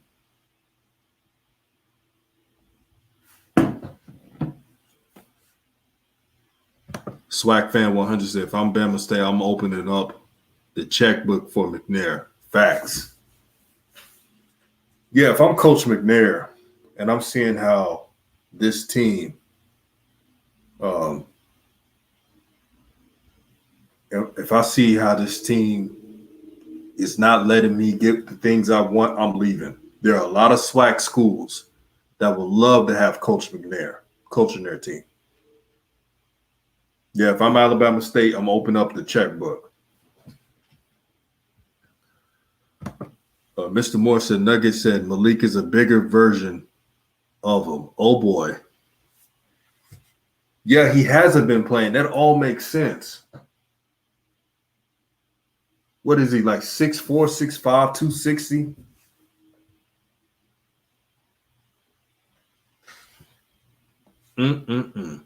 Boy, this is about to be fun. When I look at Gaddy is very athletic. He has a motor. But like the people in the chat pointed out, he got to use his hands more, and he got to come up with some moves. And I've been defending Gaddy. Y'all know it. I've been saying he's better than what people think he is. Y'all know me. Underscore said he's 6'4", 245. So he's an athletic 6'4", 245, half linebacker, defensive end, edge rusher. Yeah, he said he's big as hell. So Jackson State's about to have him arrive for the team. And last week they just got Katron Evans. Katron Evans got a sack last night. He's 6'5", 315. So the size is there. And Coach Terry Bowden pointed out Jackson State's side. He said they're not built like an FCS team. And he looked at the reporters. And if you've seen the interview, y'all know what I'm talking about. Coach Bowden looked at the reporters, and he was not thinking the funk. Mr. Moore says Gaddy is young. Yeah, Gaddy is young. He got enough year. I think he's a sophomore, redshirt sophomore. 2, he was a got time. fantastic football player at Bethune Cookman. 3, he was also a great NFL player. And 4, he also coached women's basketball. SWAC fan says they need to bring some linebackers and D-line greats to work with Gaddy. Others like they did for I saw the most dominating college football performance ever the night he broke the FCS or 1AA at the time career interception record. Interception for a touchdown, and also Mathis, had a pick 6 and caught a touchdown at wide receiver. All right, Jay. I like Sean. Okay, Nick Collins was your MEAC Hall of Fame class, but he won a Super Bowl championship with the Packers. Shout out to Alan Suber. He used to crush my Rattlers. Yep. Okay. Number one. Well, Who you got? You got to give credit where credit's due. I like them gold jackets those people wear. I love the positive energy of the stream. Y'all hit the like button. Show some love, man. Played offensive line SWAC on season, undefeated, HBCU season. Miami If there's Dolphins any team that won the Super Bowl SWAC game undefeated. So that y'all want me to do giving it up to live, them. And Lives on. Let me know the Stephen teams. Bags, You already know I'm Bernard doing Hall's Jackson quarterback. State All right, since 2 tomorrow. cents, I got to drop it in here. Eric Weems loved him as a returner This is and gonna wide be a receiver. fun We're going to do a season. little throwback with Charles Booby Clark. Oh, you did some wait research. a Booby minute. Clark on What you. you know Okay. about that? We'll come back with more. Wait a minute. I gotta read this. Let me go back to this one, man. Wait. Emmanuel Sears. He said, and beat up a bad TSU team. Oh, we shaking in our boots. That's what I'm talking about. Jackson State did what they were supposed to do. I know they could have put up more points against FAMU and even could have done more against Tennessee State. But FAMU was, weren't they ranked 24th in the FCS? Weren't FAMU was supposed to be ranked the number one HBCU team, and they took care of business? Like, FAMU looks like a team that probably will only lose 2 games or 2 to 3 games. That could happen. How about just giving credit to Jackson State? They're that good.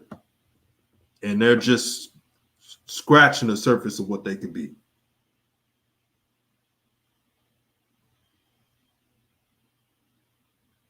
Like, do y'all not understand that these teams, they're playing against Jackson State at the premature age of their growth? They're not playing them when they got it all figured out. I was looking at the interview, and shout out to the pregame show. They were interviewing the players. Now, you would think they would be happy about shutting these teams down. But it was always, oh, we could do this more. We left this play out there. We left that player out there. We should have held this team to this. They're not satisfied at all.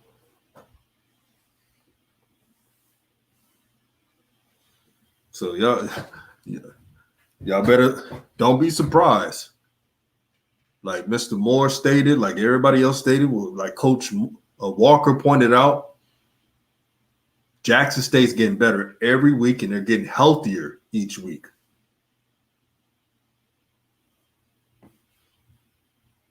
So don't sleep on them. It's your boy OZ says JSU's ranked 24th in the poll now. That's weird. Jay Walker has JSU number 2 in HBCUs, but Jackson State's ranked number 24th. That doesn't make any sense by Jay Walker. SWAC fan says JSU is basically a whole new team against teams that have been tougher and getting ready for 2 years.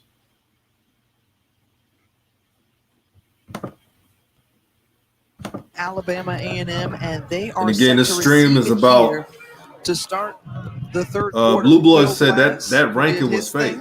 16 of 24 for 194 yards and a couple of That touchdowns. makes sense because that ranking wasn't an AP poll ranking. Who went to work? Yeah, Quirrell's running the football established that he was going to be a problem early on. And outside of the stats, I think the stat that A&M always wants to win, total plays. They ran 46 total plays in the rain in the first half. That's Alabama A&M football. Aquil Glass, let's go back to those touchdowns in the first half. They had a lot of success on their drive. Blue Blood says Jackson State is 30 in the real FCS top 25. Alabama A&M is ahead of them. Knowing you're going to get hit, but still willing to stand in the line of fire and deliver a strike. And then trusting everybody with the process back in the end zone where only his wide receiver can make the catch right before the half. 16 to 24. That the right game's there, back on. For most folks, that's Aquil a great Glass. For Aquil Glass, His offense has the ball. The best is yet to come. And again, Bethune Cookman, I feel like not enough pass rush. I won't even say it. How about this? The handoff to Gary Quarles, and We got a good stop there, but not enough pass rush. With Jackson State, that's not going to work. 73 yards in that first half for Gary Quarles. just the toughness that he showed and really being able It's your boy to, OZ said, damn, really bounce hear off of him, them to bring up ride his Coach legs Prime whenever weekly press needed, conference. even Yeah, though these everyone's coaches gonna be taking keying notice. in on Glass and those wide receivers. Uses his leverage, and when you're Mr. under Moore 5'8" says, with a Jay, you running can back, use your rush height to there your for advantage. and get pressure. They And the surely flip to can. This Ibrahim Alabama A&M offensive line, who is tough to they got to do a better job. That 6'1" going frame out of forward. Miramar, Florida, and he's finally wrapped up. And the only short by reason about why Yeah, this is a great job of staying at they're home. not getting Watching exposed defensive end. is, His job is here. He doesn't get baited to come down the line. Stays Bethune outside. Cookman Stays outside. is using forces less a runner pass rush, and they don't have a good That's enough great pass job rush. of eye discipline. bringing up a short third down. Somebody's for open. Glass. Glass still Glass in the gonna run pocket, finally flushed out, and a penalty Ooh, that marker was- comes out. Late hit on the Likely a quarterback hold watch. going against Alabama A&M. Absolutely a hold. We're going to call it a takedown. Oh, that That's may be big a for hold. Bethune Cookman, because I really thought Holding. Offense.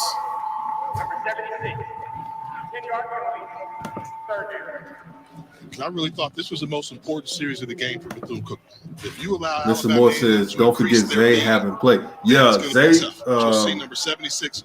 Isaiah Carlos Bolden Vincent, is at the end dealing of the with play, a does the growing takedown issue. to the ground. He hasn't been Flag out there. on He's the supposed to be a starting cornerback. I think a nickelback.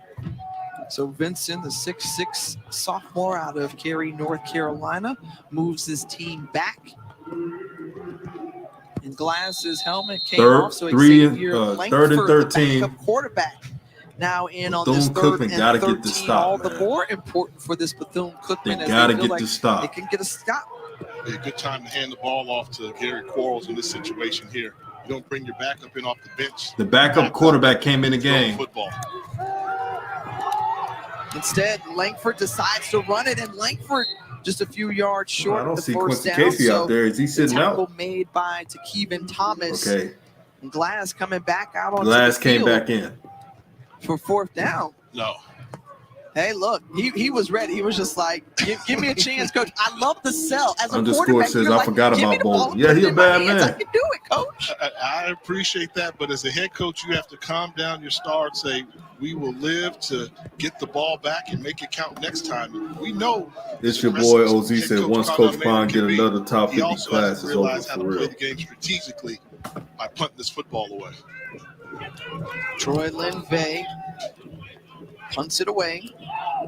This one continuing to bounce favorably for A&M, and they're able to pin them within Wow, that the was horrible 5-yard line.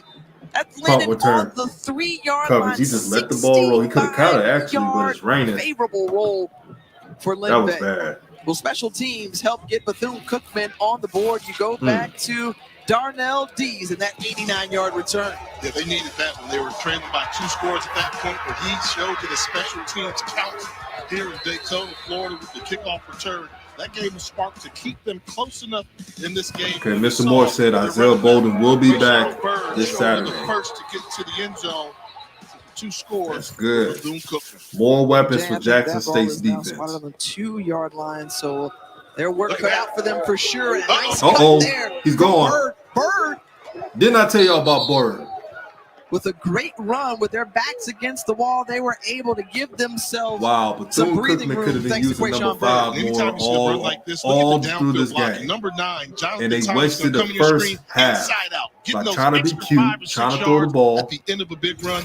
Great job running the football early for the Run Wildcats. the ball, run the ball. They They cannot call stop on number 5. in maroon again, and this time stopped short by Jabron McNeil. Well, Jay, remember we saw Quayshawn Bird a couple of years ago in that Circle City Classic Your boy said against BCU Howard. looked It unprepared was in both all he and Jimmy phases. Robinson. They got to wake With up, man. all of that speed, Bird goes down with a season-ending So injury, but he was able Quayshawn to Bird bounce has back in 103 his yards, senior 1 season touchdown, on and Coast 15 Florida, already rushes. beyond the century mark here tonight. Yeah, feed him the ball. They cannot stop him. Now they're trying to pass him.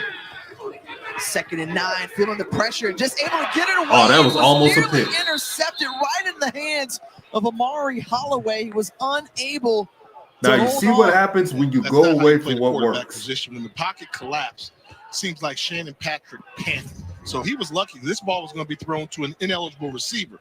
You'll see him step up once he gets pressure. He's going to try and do a shovel pass. It's going to his line. Y'all saw that foolishness, man? Touched that first. That would have been a penalty flag, and the drive would have pretty much been over. Bethune Cookman is giving me a headache. Do what works. Stop trying to get fancy. You're not Alabama A&M on offense. Complete a throw right here. Run the damn ball. They cannot stop number 5. Patrick will have the ball in his hands. Takes the snap. Blitz. Feeling the pressure. He gets it away. No problem. And the pass is complete to Daryl Powell right at the sticks as he falls down. And depending upon the spot, it might be good enough for a first down, Jay. I think so. Yeah, I think they're going to give it to him, but that's playing a little bit too close. Eddie said this fool ready to route short. Man, my IQ is losing brain cells and looking at some of these plays right now. Moving quickly, and that ball was batted away at the line of scrimmage. That'll bring up 2nd down and 10. And this is the chance to show leadership. Mr. Jizzle said, I will break the bank for McNair if I was BCU. In an instant. He's a take charge kind of guy. You know these coaches got agents. He took over. I'm calling up his agent. I'm saying, hey, man, outworked everybody. we're going to give you all the power at Bethune Cookman to do what you want to do. Right now. We're going to give you athletic trainers, the whole 9 yards. Run the ball. Handles the low snap off to Quayshawn Bird, and Holloway was the first to get to Bird. That's what happens when you run the ball. So 3rd and manageable for Trying to pass Shannon the ball like Patrick, you ain't know. who hails from Akil Glass is the only West Palm quarterback Beach, in this Florida. game that can throw. He could throw whatever he wants. He could throw on 3rd, quarterback 4th and 1, 2nd and to a state 10. championship It at doesn't Wellington matter. High School. But this quarterback for Moved on Bethune to Cookman, JUCO, UAPB, and now Bethune they need Cookman. him to manage the game. That's all he has to do. Bethune got the athletes. It's not like they're playing against a juggernaut defense.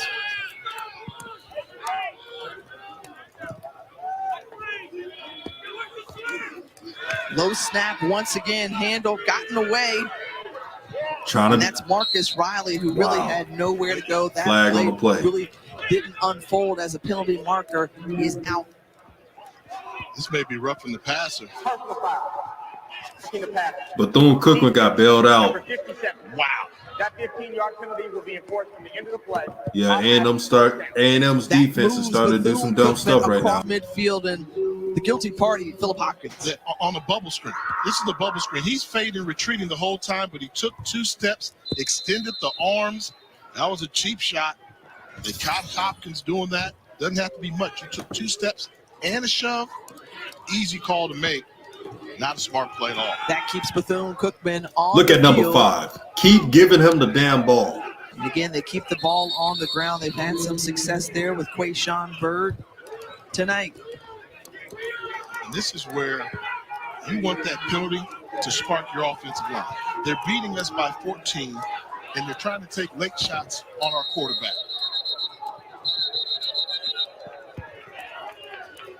You see an Alabama A&M player down as he was trying to run off.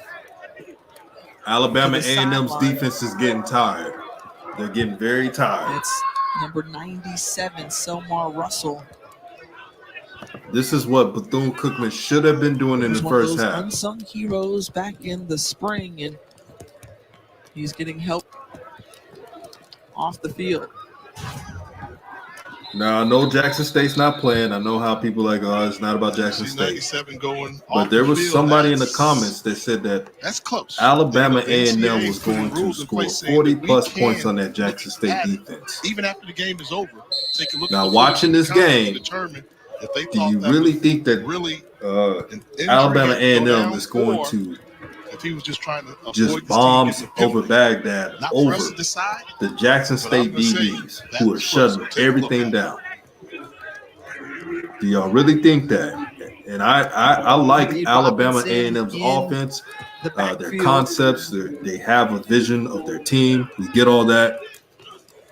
But looking at this Bethune Cookman game, Patrick, Bethune as an open Cookman, man, they can another actually flag out as win the this pass game complete still to Daryl Powell. if they didn't make mistakes.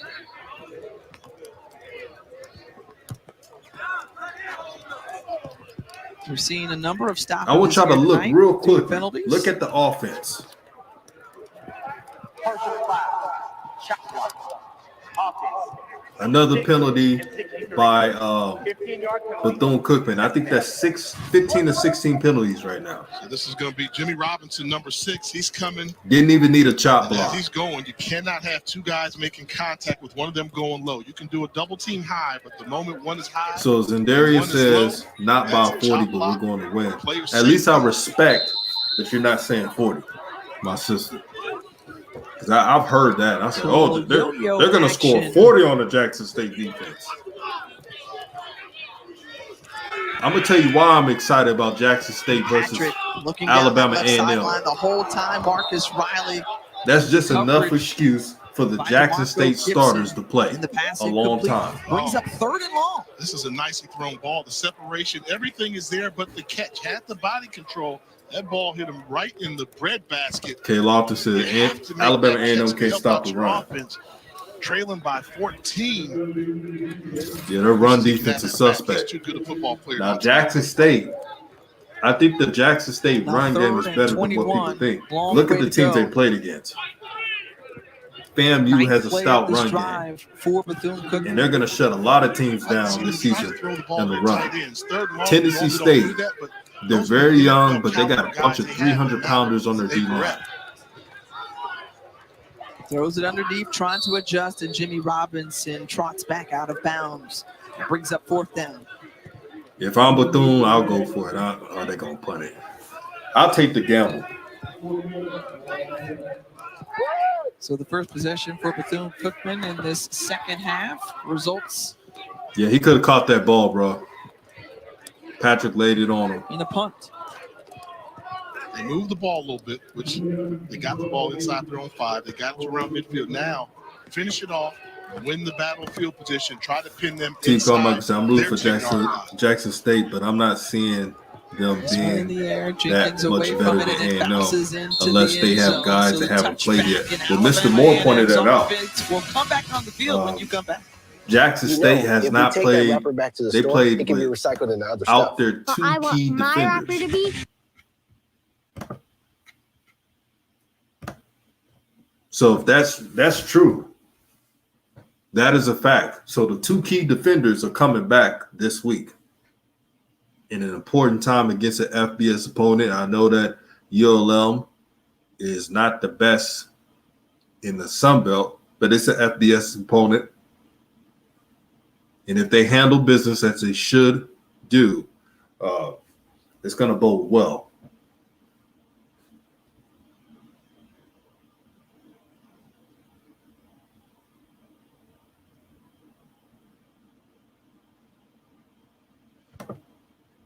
Spirit Yahweh says Jackson State put 7 on FAMU.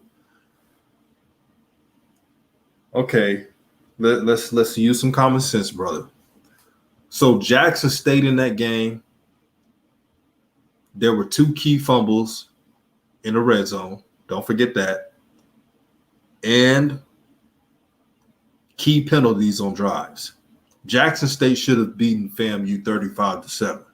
No, 35-6. Now, for those who are listening in this comment section, if you watch the Jackson State game against FAMU and you see the turnovers they had and it was rainy, Jackson State should have won the game 35-6.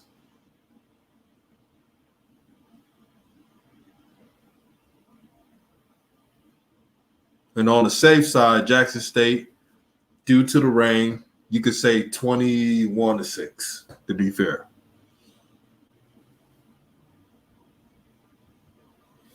Mr. Moore said, I'm not sure if Malik is playing, but Isaiah Bolden this week. Yeah, that may be a couple of weeks for Malik.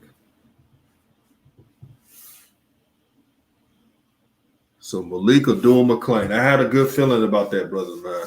I'm not going to hold y'all. I lit up the highlight clips on the sideline. I said, he looks the part.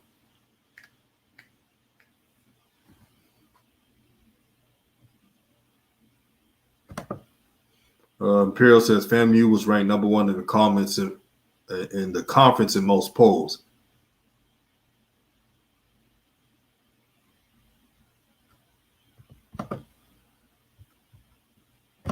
It was Hilaire who's been targeted the most so far, 64 yards. Ibrahim with a couple of touchdowns tonight. Also Jenkins Jr. Underscore says Moore Rack Boys as ain't well. good Jay, ish against Jackson do State. you want to say something? Do you feel attacked by our producer Adam? Alabama He set A&M's us up. receivers He are set us built up on just that. like But, hey, words matter. That's why we're in FAMU. the The business. difference We have is they to got to bring kill it in. glass. I gave my That's opinion the earlier. I'm gonna difference. stick to it. This is the most dynamic, skilled group. So I don't know why Jay Walker and everybody else is talking about HBCU and possibly FAMU got FCS the football. best receiving Total core package with the and all, and quarterback, it's with the not even a receivers, competition. with the That's not running true. They got to backs. kill I have not glass, seen better. who enhances their receiving So are core. you then willing to Because say if a kill glass was who at is the best FAMU, wide receiving? Who has the best? it would have wide been receiving problems. core? There's some good Jackson State. That new group of Jackson State is really good. The Rack Boys will It's be your back. boy They OZ. reemerged Notice a last weakness. week. He said a kill This glass group is right not here good is at really throwing on good. the run. So, Only it's early in the weakness I season, keep but, seeing. hey, if it helps them Interesting play point, their my best brother. football, I'll take it. Bulletin board material. It's like, look, they don't have to get up for games. They feel some type of way about it. So they want to come out and prove, and they have done so in the spring and now this season. And that was a dangerous throw by Glass as he was trying to squeeze 4th it in and 7. there. Good Moreover, defense by Devin Bethune Stubbs Cookman. was right there as well. 4th down. And the It's your boy OZ. I think the Bethune Cookman coaches are listening to you.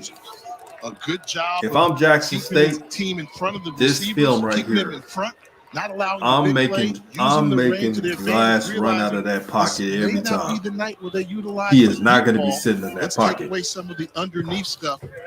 And I know they're going to do that. So back-to-back 3 and outs for Alabama A&M. And they're having to punt it away again. Remember, we Lord already says Glass saw a will put it kickoff up for return grabs when he's for a pressured. touchdown. Facts. Yeah, that should have been a block. Barely able to get that one away. Good pressure by Bethune Cookman. Bethune Cookman got to Real think. collection. Got to lose your head, man. It's the Wildcats. Dakari Allen Johnson. But let's go back and look at that close play as the Wildcats were coming for Troy. For all my Lindbay football players that used to play just football and able coaches, to get it away. y'all ever play a game? You know, if we take that wrapper back to the store, Yeah, it can it's be from a recycled into other loss, stuff. and the I coach want is my showing the wrapper to film, be- and they're showing all the plays you did wrong. This is that game. This is that game. Bethune Cookman had so many opportunities to make plays in this game, but unfortunately, it was trouble. They made it too hard on themselves.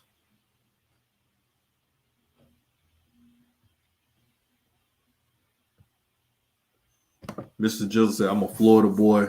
This is making me livid. And shout out to Florida, the talent hub for football. Even though I'm a Texas native, I know that Florida got them athletes.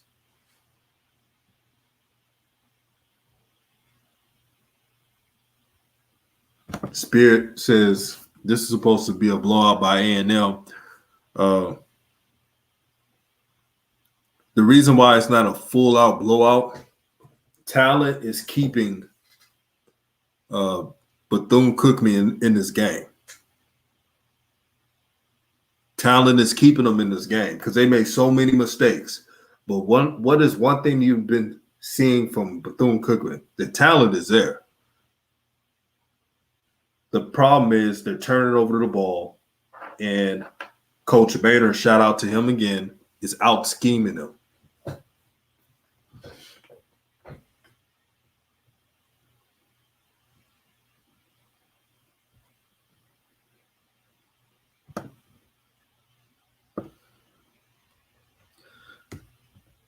Aaron Sanders says Glass break under pressure sucks for him because he gonna be running for his life against JSU. Man, JSU be having these quarterbacks shook. Like, I would hate to be a quarterback playing against JSU. The College Football Playoff Foundation that brings college sports together to support and honor great teachers across the country. Yeah, at mental games mistakes, and man. on social media. To learn more about Extra Yard for Teachers, follow at CFP Extra Yard. All right. Shout out Bethune to Cookman got to take Wilson. advantage of this. Give it to the running back. What did I tell y'all? Give it to the running back. Give it a 5. Run. Boy, Quayshawn Bird, that young man right there. Quayshawn was getting Bird it going. is going to tear up the SWAC. And I've said it time and time again. I'm telling you right now, Quayshawn Bird, number 5, is going to tear up the SWAC. He almost got 200 yards. They seem to run the football a little harder, block a little Run the ball. tackle a little harder. Trying to pass and get cute. Look, every time they pass it, they lost it. It goes Picks wrong. it back up and throws it away. Run the ball. Remember earlier in the game, I said it seemed like he gets a little God nervous. damn, Things this just don't go coaching right. He staff, almost man. threw the This ain't even my pass team, to but receiver. I'm getting annoyed. He dropped the ball. There was You no got a running back 10 that's just yards gashing he this could have team. run. Tell me how far could he have run this football? Run the ball. There's nobody out there. They're all 15 yards away. Pick up 5 or 6 yards, and your coordinators. I don't know how the Bethune Cookman fans do it. Instead, brings up 2nd and 10 for Patrick. But what did you say about See, the quarterback position, Jay? If BCU could go back and think about what they should have done this game, live and die by the run. Need a couple passes, get a first down. All is forgotten.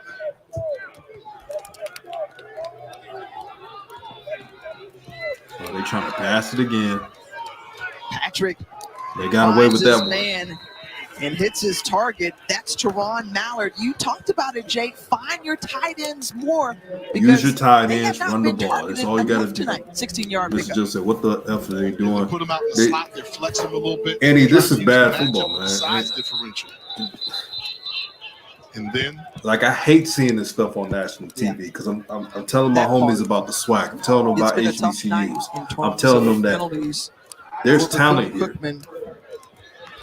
But I got to see a better product. This is what I mean by flexing, right? You've got Mallet there. All he's doing is running up the seam, curling up, big body. Can you imagine what the score would be if Bethune Cookman would just play sound football right now? They got a 6'6" tight end. They barely use him. Big frame, 6'5". They got a running back that almost got 200 yards. They running him sparingly. Go double tight, bring in both their tight ends.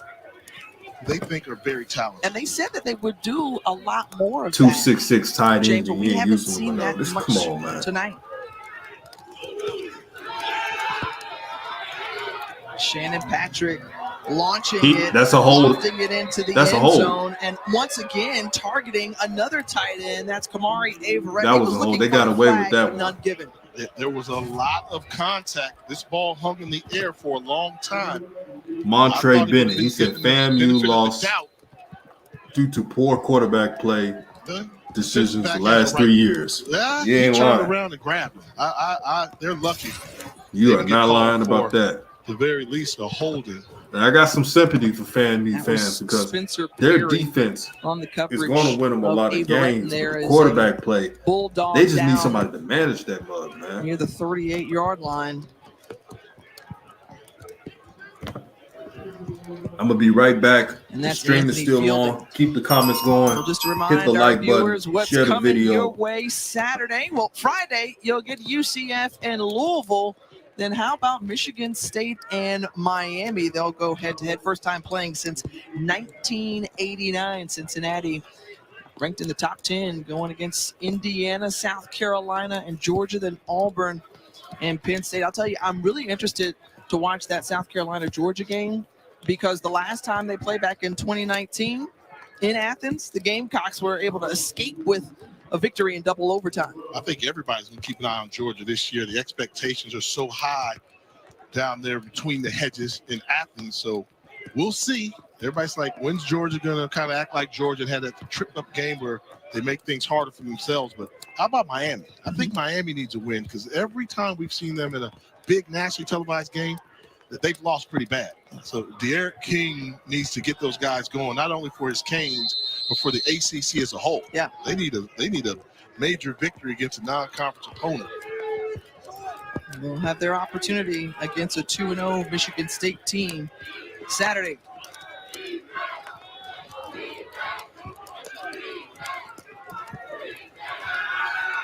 And 2nd and 15. Patrick back to pass. Nice. Wobbly in there, but it Nice. makes it in there. Dylan Lee with his first reception of the night.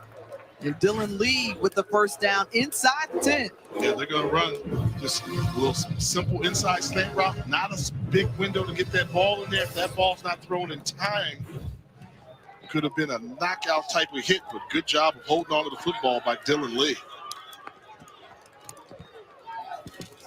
On 1st and goal, Quayshawn Bird with the carry, put his hand in the dirt and got back up and kept going.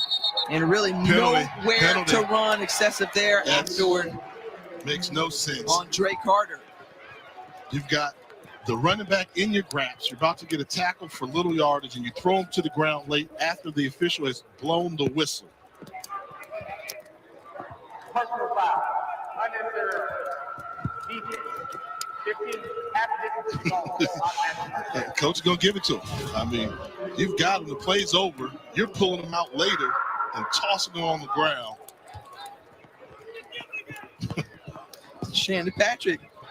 He knew it. That's what all quarterbacks do. Those are all good ones, right? We want that free yardage, especially after a nothing play. And now you're going to give us a redo, a little bit closer to the line, to the end zone. Bethune Cookman trailing by 2 scores. Run the counter here. Instead, Patrick calls his own number. Tough hit just short of the goal line. Stopped at about the 1. Quarterback counter, so they used Bird in the backfield as if he was going to the strong side and followed that up with Shannon Patrick. 27-13, second and goal. Bethune Cookman, do not waste any time. So 2nd and goal. Bird already with 1 touchdown tonight. Better than 100 yards Run on the ball. ground. They hand it off once more. The pressure. Well, they cannot stop Bird. And Bird is in.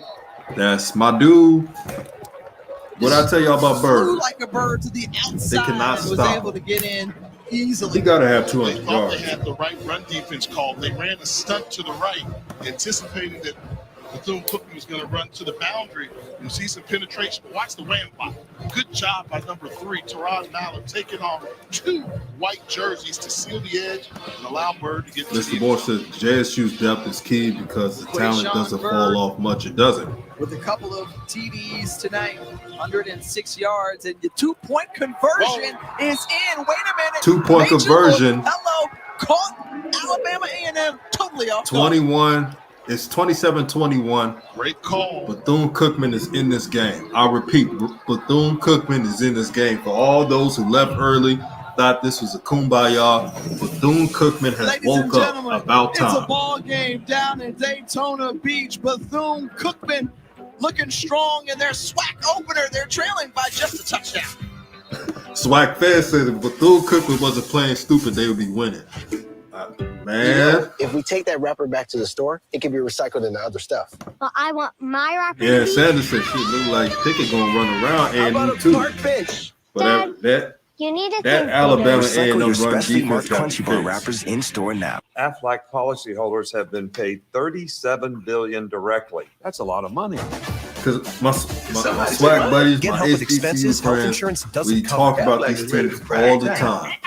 Is We an have our official group sponsor of calls, ESPN College Game. and they keep Today, telling me, you have to deal with hey, a we lot don't of really moving care. parts. We don't really You need want everything defense. to We be on got to kill autopilot. glass. We could just outscore people. And to be prepared in And I'm anything trying to changes. tell them, against some of these teams, Jackson State, and Your even business can FAMU, bring data together across you your gotta clouds, get some from stops. suppliers to shippers to the factory floor. Because what if So it's a whatever rainy comes your game way, like it is The now, wheels keep moving, seamlessly modernizing and your it's sloppy? operations. You're gonna need That's why so many to at least businesses stop the work run. with IBM. See, what Bethune Cookman should have been doing was using number 5 more in the first half and slow down that clock. 911, what's your emergency? Mr. Moore said, guess y'all forgot about Burger King banned Tyson 120 Alexander. artificial He should be ingredients from the back school. soon. So I'm gonna keep it real with the Whopper with cheese. Yo. Extra hot, right off the flame grill, baby. Great Try point the by Cornell Mr. Hayes Moore. Jr. meal. Food Tyson so real, Alexander Burger is King had more me put my real explosive name than on it. Peyton It's Pickett. getting hot in here. Just Tyson Alexander is going to fill a void for that offense. And he was injured, and when he gets back, you Our won't see Saturday night football game presented by Capital One. 3 yards NBC and get the stopped. You won't ESPN see that app from has Auburn taking on Tyson Penn State. Alexander. Teams What you will see is Tyson Alexander gashing the defenders. It's going to make it easy on the defense, going to make it easy for Shadur, so Shadur doesn't have to do everything. On my time. That's right. Played at Penn State. Now, Nizo said Tyson Alexander's out for the season. I didn't see anything that in regards to that. Please let me know if that's true. Shout out to Tyson Alexander. He's from DeSoto, Texas. He's a baller. He showed me enough in the spring. If y'all look at the Jackson State offense, y'all can't tell me that Jackson State doesn't need him. They need him. They need Tyson Alexander. Because if you have Tyson Alexander out there, you won't have slow drives. As Terrell Gardner was the ball Jackson carrier. State's literally trying to run the ball, but it's tough for them at times because Pickett, he could catch out the backfield, but he's not a fast runner. He's not explosive. Tyson Alexander was playing behind a shitty offensive line in the spring and was able to gash opposing defenses. Let's go in the back SWAC. to this touchdown and see what That's I like what showed job. me. This is Teron Mallett here, the tight end. His job is to seal the edge. But when the defensive back decides to cut inside, Mallard's able to wipe out 2 white jerseys. He's looking for him. Nizo You go said inside. JSU has a because running you back got that haven't Brady played avoiding it. JD contact. Martin is a dog. You went inside. JD Martin Also actually knocked had a off the carry defensive last game, but Great they job. barely used him. Stop block He needs to be by the used tight as well as two. Here's Gary Quarles on the first down. Another carry. flag. And some more Uh-oh, laundry Bethune out. Cookman feeling themselves. It's your boy OZ. I want to see that too. Word on the street is JD Martin is the fastest running back, even though Tyson Alexander is explosive as well. But they say JD Martin is the They fastest can win one. games where they have 12, 13 penalties in the game. We've seen them do it. Alabama A&M, they needed to. Yeah, be it would a help clean game. JSU. They're a finesse team, so they need to start watching their I discipline. know, I know Tyson And it feels Alexander's like itching to Bethune come Cookman back. He has sees come these new out of the offensive locker weapons. room just a He team sees an that improved is offensive line. He possessed like, and determined. man, Meanwhile, we've I'm about seen to eat. Alabama That's what Tyson falter Alexander thinking. I a know bit he more thinking here that. in this third quarter. Just picked up 20 yards total. And the pass to Jenkins. And Brian Jenkins fumbled it and dropped it. And it's just Bethune been Cookman. that kind of They third feeling they quarter. swagger. I'm telling you, these Wildcats have made this football game ugly. They've made it ugly. And If Alabama A&M BCU being wins pushed this right game, now. They dominated the first half. this will be one of You the most start playing remarkable games in their the style of SWAC. football. Besides the Advantage Jackson State holding FAMU to There is 6 a points, fight which is 2 field that you goals. see from Bethune-Cookman, a grittiness through the years with their team. Mr. Moore said JD's roles expanded. He's number 8. And right now, their defense is holding the best offense. Romeo Carter said JSU's running back position is weak. I got to correct you, my brother. JSU's running back And finally, roster dragged down was OJ. is Hilaire. good. They just need to put the right ones in there. third I'm down not coming saying up. Peyton Pickett's bad, but he's not Yogi explosive. Jones from Bethune-Cookman. They got He a had ton of potential running to be a backs glass all that day. can make some plays. He's They comfortable. gotta He's just, trying to pick you apart. just got to with make snap sure rep. the right ones are playing. Disguise like you're going to bring a kitchen sink blitz. Like you want everybody close to Because the if line. you've seen of scrimmage Tyson and then Alexander drop. play, Use the sticks. You if know, you've seen JD Martin 12. fully play, But you you have to can't make tell me they wouldn't have big runs Glass with feel this like new he's refined not gonna have a offense. comfortable pocket to pick you apart. The line again is the Bethune-Cookman 44-yard line. 3rd and 12. On 3rd and 12. Screen Glass pass. falls back. The Oh, that was a screen hold. They ain't gonna gets it call out. it. Brian Jenkins Jr. Excuse me, that's Gary Quarles, and Gary Quarles is able to pick up the first down. Well, Gary Quarles has been invaluable. Now I see what everybody's to A&M talking so about. far tonight. Now, what I'm about to say is not hating on Alabama A&M, Everybody's dropping deep. but they get away with holding on them screens. Downfield plus a tight end, weaving for the first And if down. I'm Jackson State or FAMU playing against Alabama A&M, I'm having my coaches talk to the refs. And that's why I I'm say having my the coaches talk to the refs and say, hey, on film, we see this team getting away with holding on screens. I'm going to need you to call This it. is the most respected offensive unit Because if you don't call it, in the SWAC. How many of y'all seen Remember the Titans? Continuing to trudge along. When Coach moving Yost up ahead, told the down by refs, Devontae Hampton, but if you keep another calling these first down bogus picked plays, up, I'm going to go to the papers. by Alabama A&M. They need to be doing that on these SWAC refs because they're getting away with holding.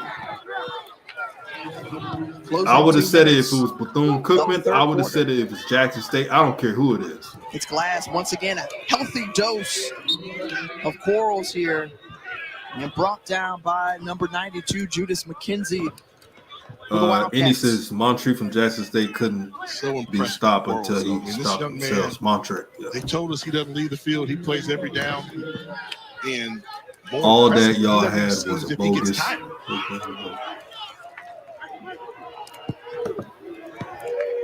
Mr. Moore says JD's the best back. Hey, look at JD Martin's back to Quarles. Quarles trying to bounce on the outside, and he's wrapped up and brought down. This is why I know that Mr. Moore is telling the truth about JD Martin. Y'all go look at JD Martin's when y'all have time. JUCO film. Very explosive. Can read his holes. When he was in JUCO, he didn't have the best line there. And his breakaway ability is top notch. He should have been starting from the get. Flag, and they'll go against A&M. When Jackson State played FAMU, I was shocked that Pickett was starting. He must be blocking right. Pickett must be a good blocker. They moved Anderson. For JD not to start, JD must have been blocking horrible in practice. Because it didn't make sense to me. SWAC fan 100 says Alabama A&M O-line D-line got to step up. Can't let the team get hope. Scoring gives hope. Penalties continuing to mount up for both teams. So Alabama A&M has gotten away with some holding penalties and still cannot hold on the field. Bethune-Cookman. So Bethune-Cookman okay, spins Mr. Phillips says he was injured. That's why Martin didn't start. Well, this Jackson State team is about to be. Has Jared Goff and the Lions taking on Aaron Rodgers and this Jackson State team is about to be something, man. How many of y'all listen to the Coach Prime? I think one of the players, I think Shane Hooks went on live. Coach Prime was on speech, right? And how many of y'all heard what Coach Prime was talking about? He was disappointed, even though they was handling business against Tennessee State. He was saying, man, we should be scoring 50 and 60 on the Jones. This is how much Coach Prime thinks his team should be beating these teams. Because he's not trying to get one player in the draft. He's trying to get multiple players in the draft. 4th and 10. And either way, it's Bethune-Cookman who's able Bethune-Cookman has got life. 3rd and long. I repeat, Bethune-Cookman now has life. Akil Glass is cussing out his teammates. He's mad right now. And that pass rush that Akil is seeing right now is nothing compared to what he will see against JSU.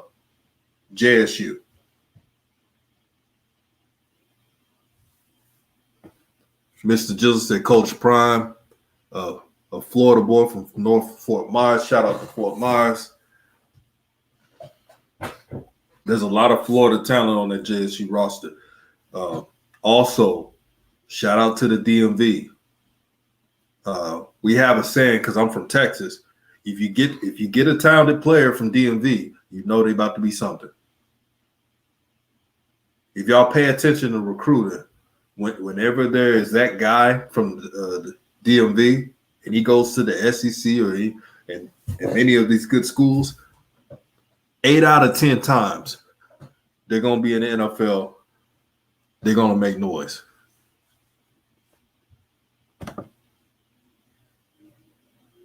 SWAC fan 100 said JSU is something taken seriously, no doubt about it. That's the most alarming part. Like, I understand if you're objective about JSU, like they need to start better. They need to have better plays in certain possessions. I agree with that. But when you start putting their talent level below what it could be, that doesn't make sense. And when you start saying things like Alabama A&M is going to score 40 against the Jackson State defense, that's pretty much saying that the Jackson State defense ain't got no good DBs. And we all know that Jackson State, even not at full strength, is showing what they could do. They're shutting down people with a backup number 2 corner and an edge rush that may not even start, most likely, because McClain, he's coming back. I don't know when. McClain is coming back sooner or later. That's going to be a problem. Because I did hear rumors about McClain. They were like, man, DJ, Abdul Malik McClain is a guy. They just haven't spoke about him. And I said, why is that? They said, look, DJ, he got all the moves and he's fast. Now, I didn't want to believe it because Coach Prime was just talking Gaddy. And Gaddy Gaddy has shown athleticism and promise. But what I'm hearing now is Malik Abdul McClain is the truth. And when he gets on that field, he's going to cause problems. So you're going to have James Houston on the other side on the edge, and then you're going to have Abdul Malik McClain on the other side. So 30-21, Florida A&M. That's still a win because you'd rather have Florida A&M get field goals and touchdowns. Now, Bethune Cookman, stick to what works. Don't be a superhero. Don't try to be a passing team. Run the ball. They cannot stop number 5 Bird. It's your boy OZ says Gaddy will still be in the rotation. He'll be in a rotation. But that's crazy. Jackson State, they're going to have an arsenal of edge rushers to rotate from. It's going to be scary, man. That means if you're a SWAC team,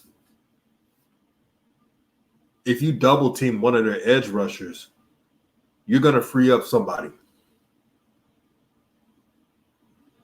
You're going to free up somebody. You don't want to free up the defensive tackles they got. You don't want to free up Antoine Owens. You don't want to free up Katron Evans or Cornelius Miller from Auburn. So you got to pick your poison. It's your boy OZ said family was lucky they played Jackson State game 1 before they started clicking. Yeah, I agree on that. Oh boy, Jimmy Robinson. Oh, they're gonna call that back.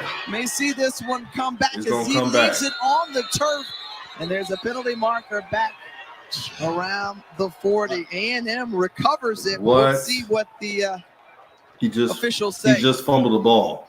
Wow. What the heck? It comes down to the penalty because they gave credit to Alabama A&M with the fumble recovery. The only thing that Bethune-Cookman could have saved them would be a penalty on Alabama A&M, but I don't think so. It's probably a block in the back.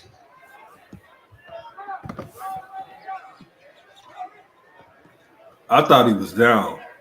They may just call a fumble because I know how the SWAC reps call it. Well, if you're Terry Sims But and I thought he Bob was Melvin, down. for that matter, one of the things that you're going to go back and talk about are penalties, discipline, cutting down on those miscues, self-inflicted wounds.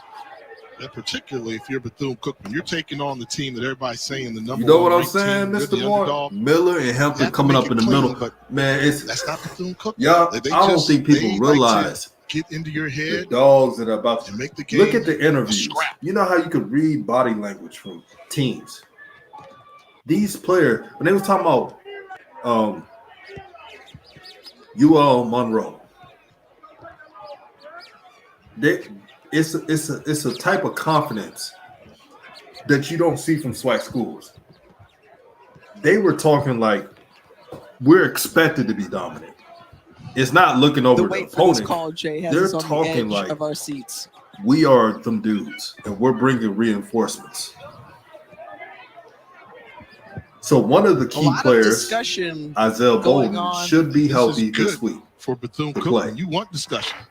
Maybe they're talking about That's something where one there's of the maybe a pieces. penalty on A&M, and where was They the got penalty? you, Where did they get the Katron ball? Evans back last week. You saw how much he was.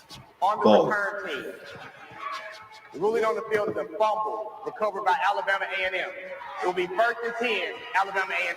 Oh boy, SWAC refs at it again. Y'all see that? A&M was able to recover it. Man. I thought he was down. Let's see, Jimmy Robinson It's your boy towards said the SWAC end refs need of this to run, be and it was the next upgrade. Spencer Corey trying to make if that I'm Coach tackle, Prime, does so. I wish he would just lay it That on was a a good effort by the kicker. SWAC You know, they refs. tell you as a kicker, the kickoff guy, just get in the way to try and make him change directions, and the rest of the special teams unit will swarm. In that case, resulting in These a fumble. refs are horrible, Big man. play by. Look, I have no Alabama stake in special this fight. teams.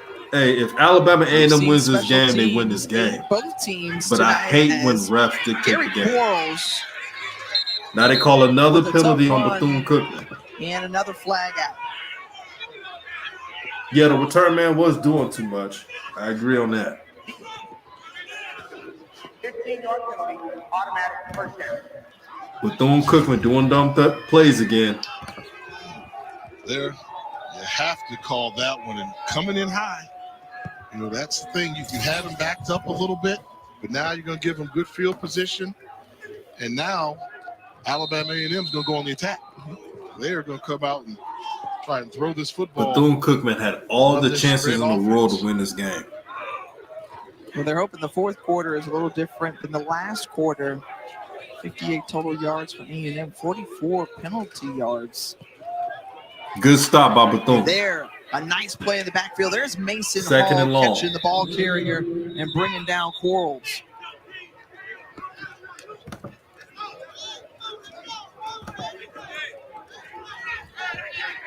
And Jay, it just feels like the tempo of this game is kind of slowed down. Obviously,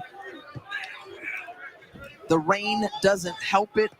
The weather conditions have not been kind to either team, but it's starting to feel like a slugfest. Like this is like a grapple between two teams. And the defending SWAC champions are in a dogfight with the Wildcats. They're going to get this throughout the year.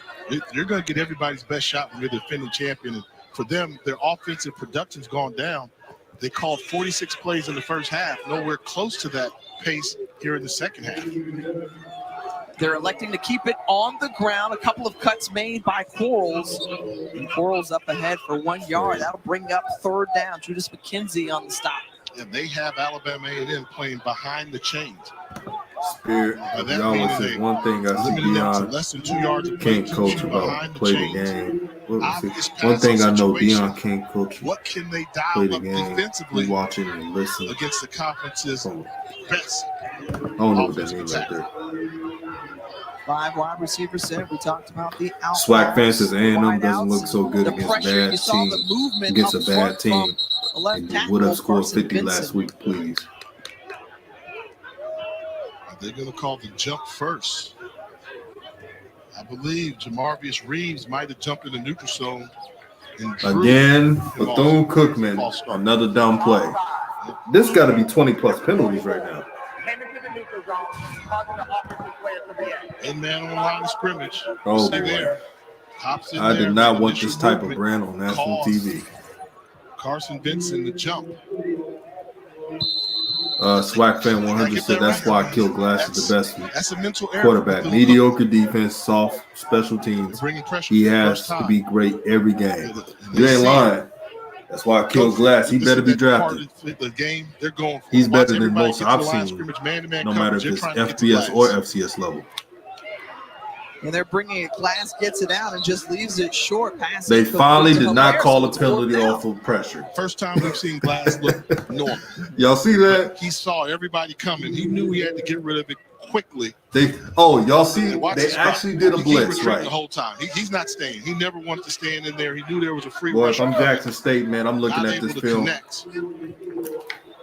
Wildcats able to force You could do a punt. lot against this team. Wildcats continuing to come up with holds. Remember, they're only trailing by 9 points in their debut in the Southwestern Athletic Conference, taking on defending champions. Oh, he almost blocked it. Shanked it. Oh, he shanked that Alan mug. Johnson says, no, don't want any parts of that because we're going to get great field position when we trot back onto the field. We'll see what Bethune Cookman can do, pushing the issue on offense when we return. Okay, Bethune Cookman. You know, if we take have that a wrapper back chance to the store, it can be come back recycled in this into game. other stuff. No more dumb penalties. No more dumb penalties. Stop the undisciplined play. Now, we know that these SWAC refs are also assisting. And I'm not trying to blame Alabama A&M. They're just trying to play. But let me read the penalties. Bethune Cookman has 14 penalties for 144 yards. I repeat, Bethune Cookman has 14 penalties for 144 yards. Alabama A&M has 8 penalties for 69 yards. So a total of 22 penalties in this game. Now the SWAC refs, we're not here to watch you throw flags all around like it's a merry-go-round. We're here to watch football. We're here to watch these brothers put in that work that they've been practicing every single day for. It's not about you SWAC refs. See, a lot of these SWAC refs, they're doing all these calls because they're trying to move up in the position. I get what they're doing. They're trying to move up in the position and trying to go D1 and maybe the NFL. But I wouldn't hire these SWAC refs for a high school game.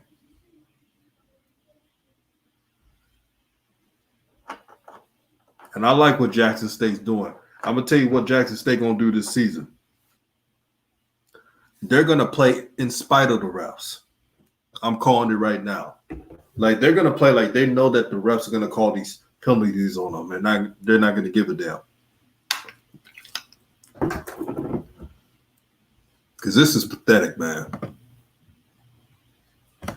But Bird is playing just I wouldn't have these SWAC refs in my nephew's high school games. Getting into the end zone, keeping it close. Flag football. Now, what does the senior from Palm Coast, Florida have? Dustin Bennett called it earlier. In his arsenal. Guess UBC's the second half The team. Bulldogs from Flagler. They got to finish the deal. Run the ball with Bird.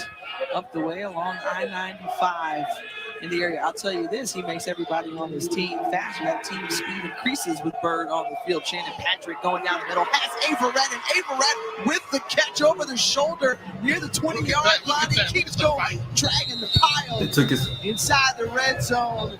And then some extracurricular. Where was the tight end? I told y'all. Throw it to number one. Make plays for number one. They finally do it. He's taking on bodies, and this will be a penalty against He took Alabama A&M for ripping his helmet off. Hey, that number one for Bethune Cookman, he's going to cause some nightmares for the SWAC. Safe back. Defense, number 20. Half position to the goal. Could you imagine if Fred McNair coached Bethune Cookman? Number 1 did not have to Man. What he would do with those tight ends and that running back. The go-to party should know better. The graduate. If I'm a SWAC school and if I'm just average and not going over the hump, I'm hiring. I'm trying to poach from Averett, Fred McNair away from Alcorn. And now first and goal for Bethune. Alcorn is not doing them any service at all. Use the 2 tight ends. And the AD is trying to be frugal. Don't like double tight end formations, especially when you have 2 good ones.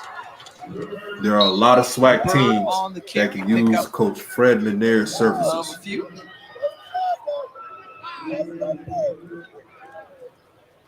Well, top of the hour, Jay Walker, Tiffany Green here. Another with missed you, call. catching Yeah, it you was up on another what's missed call. happened thus far. Quayshawn Bird passed the century mark, a couple of touchdowns for Bethune Cookman. But the Referees, penalties, yep, you boys. check it off right there, Jay. That's been the Achilles heel. Quayshawn really for both Bird. Give it teams. to Quayshawn Slowing things Bird. down. Aquil Glass and Alabama A&M's offense looks sharp early on, but since then, the defense, the Wildcats, has slowed them down so far. Coming out of the locker room on 2nd and goal. Patrick feeling the pressure, ball stripped loose, and good defense. That's team defense. Flag. Flag once more coming in late. It was Drake Carter who was first to get to him, and then Breon Austin tried to finish him off. SWAC fan said I'll tell you, Jay, BCU doesn't want to when you're win. trying to get tempo, when you're trying to get pace, when you're trying to get rhythm, it's tough when you see so much laundry. He said, you must be a booster for Jackson State because you riding Deion's coattail. Hard commentator. That's funny because pointing out the talent that JSU has is not that's not riding a coattail. See, as a brother, as a black man, I know the importance what JSU could have with all HBCUs. So yes, I'm going to rep that. I don't care if it's Prairie A&M, FAMU, or any other team. So here's the crazy part. Jackson State has been the butt of a lot of jokes for the past decade. They finally have something good, and their fans can't celebrate. That's sad. See, when your team was winning, you were doing the same thing, and nobody had a problem with it. But now Jackson State is trying to level the playing field. Not only that, but it exceed the playing field. It's a problem for people showing props. So when I see ballers like Dejon Warren, when I say Dejon Warren is the best corner in the FCS, that's not being a D writer. That's actually speaking facts. When I say that Coach Prime is one of the smartest recruiters around, that's not being a D writer. That's speaking facts. When I say that Aubrey Miller is improved and he's really improved his stock and he could have a chance in the NFL, that's not being a D writer. That's pointing out facts and giving props. When I say that Coach Prime was right about these SWAC schools playing these big money games, knowing they're gonna lose 60-0, and they should be playing more competitive teams. That's not any of us being a D writer. That's calling what it is and keeping it real. See, the crab in the barrel mentality is the reason why we don't go anywhere. So all of a sudden we can't give props. The first hour of the stream, I was showing love to Alabama A&M. I said Aquil Glass should be in the NFL and get drafted. I said that Aquil Glass is the reason why the team win. I gave props to Cornell Manor and his offensive schemes, but it wasn't enough for him. But once I said something positive about Jackson State, it was a problem. He's gone anyway because that's his second unsportsmanlike penalty. He got one 2 plays prior when he ripped. But Jackson State can't celebrate. Give me a break. SWAC fans have been making fun of their team for a decade or 5 to 7 years, and they finally have something good, and they can't even appreciate the team they have. Get out of here with all that shit. So that's going to be because y'all made fun of them when they didn't have anything. Alabama A&M, given the fact that y'all called them losers. He is one with the experience. Let me drink some water. I'm talking my shit right now. Performer and Cornell Manor is letting them have it right now. They can't. You D-ride Deion. Get out of here with that. Play these type football games and win. If you're not happy with Jackson State is doing, then you're not really down with the movement. You could root for your school to beat them. I'm cool with that. To take advantage of these. But come on now, we can't hate on Jackson State for changing the game. You really want to win this football game. Ball at A&M's 7-yard line. Bethune Cookman, they got us first and goal. Run with Bird. Bird escapes one. Run with Bird. Tries reverse field, go the opposite way, going the wrong way, tries to get back to the Number line of 5 was a scrimmage. baller, man. That Not was the able to longest do 1 so. yard run He's I ever brought seen in down my by life. Jamarian Green, finally a loss of 4. Bird wants it. I mean, Bird wants the red jerseys block nobody. I mean, Thank you, brother. this Season guy, 1. quarterbacks come up and help with the block. So you don't own them all people anything great commentary, all facts. Thank you. I'm just like, going to get it done. it's really sad that Jay, what an upset it would be. people can't Bethune appreciate Cookman if they were new able things. to take down.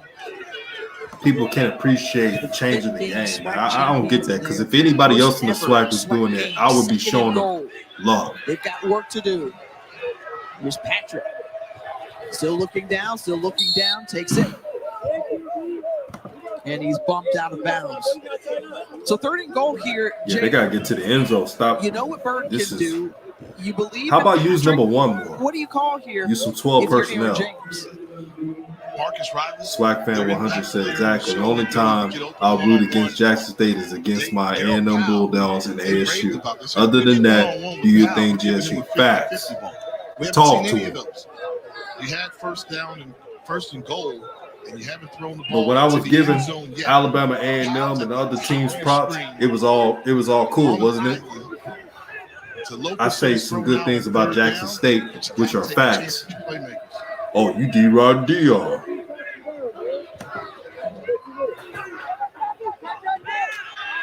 Patrick finds a man in the Touchdown. end zone, and that's Averett for the score. The tight end. Averett What did I tell you about number 1? touchdown on Give the 3rd ball and to number goal. 5 And or Bethune number 1. Cookman Oh, he gonna be a problem in the is SWAC. able to get up the 6'6", point. I'll tell 230 you, plus. Jay, this was a guts call. I mean, look at schematically.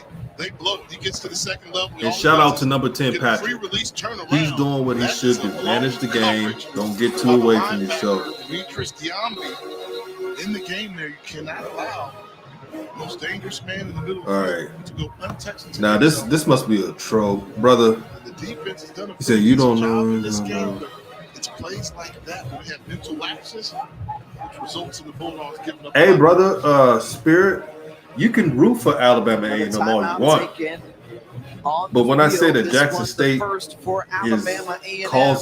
is causing like problems against opposing offenses without a full deck, that's nothing but truth, brother. But if you think Alabama A&M is going to score 40 against that Jackson State defense, that's very disrespectful. You need the timeouts. That's like saying Jackson State's going to shut out Alabama A&M. That's not going to happen. Little more than 3 But what else is not going to happen is, oh, now you're talking, man. 60-yard drive. He said, brother, I said Coattail Ryan. You took it out on another level. That's the same thing, brother. That's the same thing. Heaves it up. All I'm saying, let Jackson State appreciate their team. So Alabama A&M still leads. But I'm going back to the game. Shout out to Bethune Cookman it's a good one for not giving up. Here in Daytona. It's 27-30. 27-30.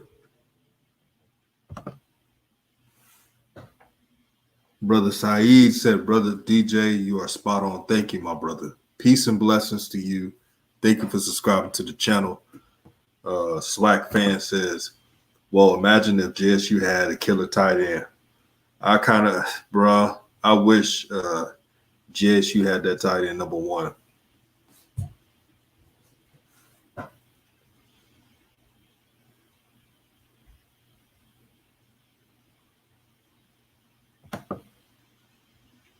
Coach Simmons says, you know, math is such a wonderful thing. Yes, it is, my brother.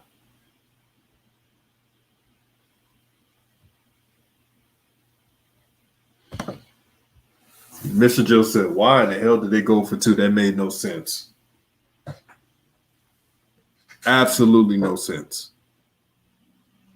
Because it was 27-21. They just needed a field goal.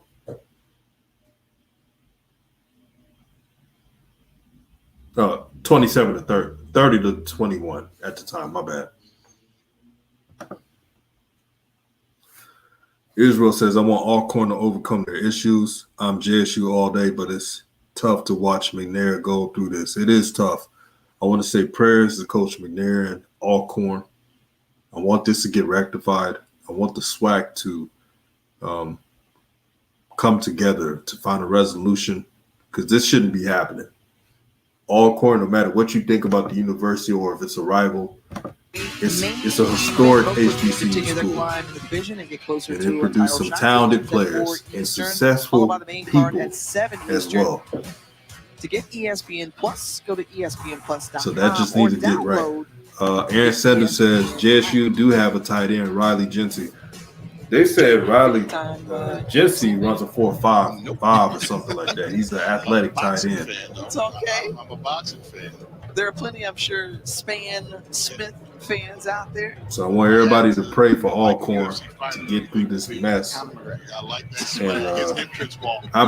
I better see some trainers when they play against South Alabama. Terrell Gardner across the 45. Terrell Gardner shakes the tackle, still on his feet, and finally spun down and brought down near the 45-yard line. A 54-yard Yeah, that was a great return. For Terrell Gardner. And more importantly, no line. Spirit says, salute to you, my brother. Ain't no hard feelings. I like Alabama area. The win may not be 40.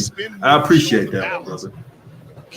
At the end of the day, man, it's all about brothers and sisters coming together, man, supporting this HBCU content. And Jay, was it the next? It was a scoring offense. So somewhat similar to what just changing the game, man. With Alabama A&M. 30 to 27. In situations like this, how do you get? If I'm Alabama A&M, into that rhythm? How do you get I'm trying to put this game away. A touchdown could put this game away. Easy matchups one-on-one, but that's where you have to give credit to Bethune Cookman. They've taken away his comfort zone. They gave him different looks. 3-man rush, 4-man rush. Last series, they showed him, we're going to blitz you. So you got to think. I see y'all throwing the prayers up for Alcorn State. I appreciate that, man. That blitz again? And unfortunately for Connell, I was thinking about that all day. If you show that you're I ain't going gonna front with y'all. You're going to see it again at some point. Second and since 8 minutes ago. Gary Quarles, the back, has been the steady component for A&M. Picked up 4 yards, second and short. They pitch it inside to Ibrahim, and Abdul Fattah Ibrahim is wrapped up and spun down.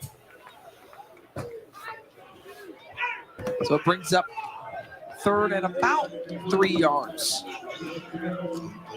Underscore says A&M has to score here to win. Facts. Christian Jackson down inside. Underscore said don't give Bethune Cookman any hope. They can watch number 23 Rattler. He's the one getting closer and closer to the line of scrimmage. They're coming.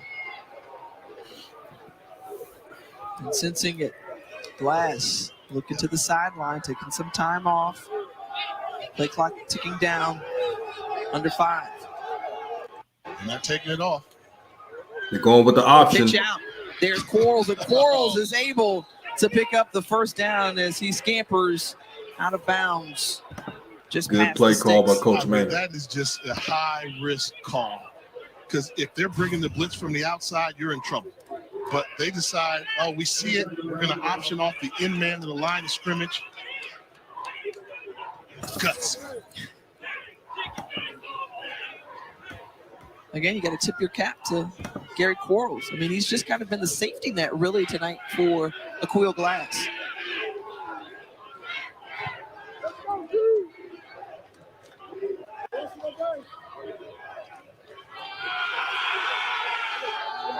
Play action. Lots of fakes Touchdown. going down the field. Oh, and how about it? Big play. Zay nearly came up close. with it, but Amari Hill Robinson That could have been a may have touchdown. batted that one away. Huge play. Terrific play.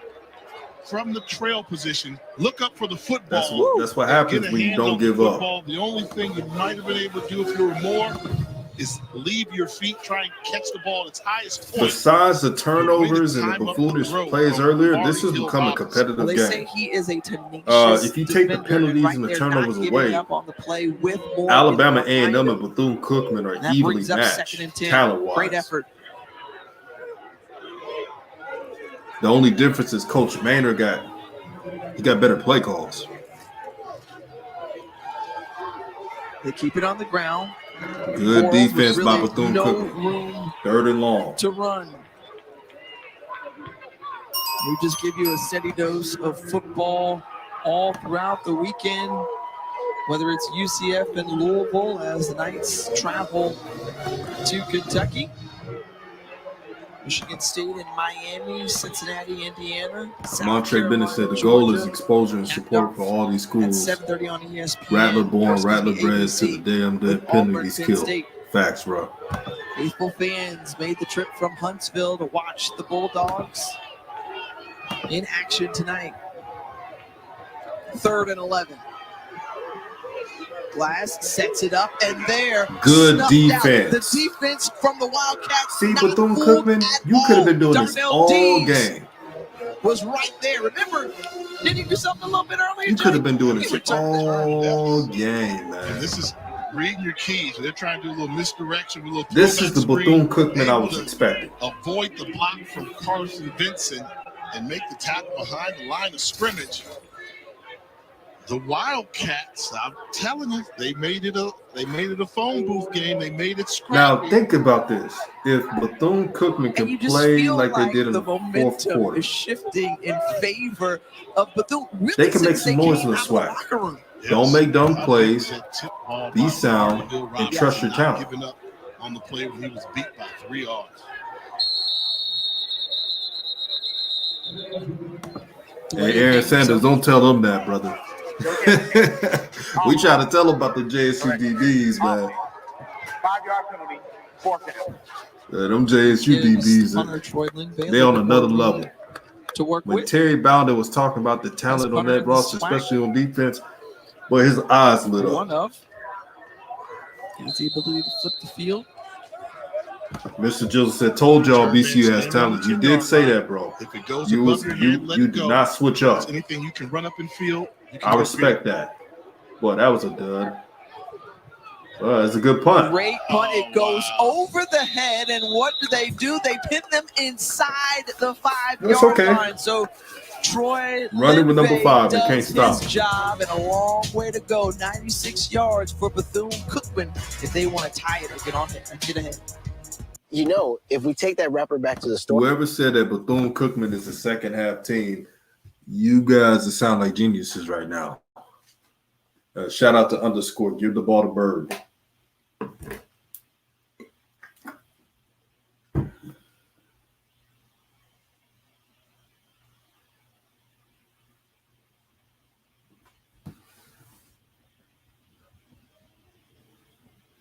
Oh man, Bethune-Cookman. See, this is the Bethune-Cookman I was expecting to see. When I was telling my friends that their talent is no different than Alabama A&M, it wasn't a diss to Alabama A&M. I know the skill level that these players have. So they Florida boys, man. They got speed, they got strength. They can compete with Alabama A&M. If you take the penalties away and the bonehead mistakes, this will be a different game. But credit to Coach Maynard. Coach Maynard knew that he had a coaching advantage. He did a good job of implementing some of UCF plays during the reverses, play action, a couple of that Gus Malzahn play calls. But this is the reason why I killed Glass.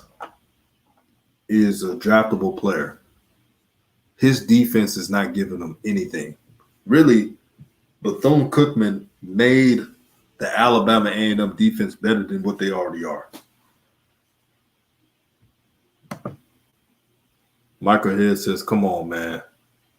On the ref on Monday Night Football, you only had one job.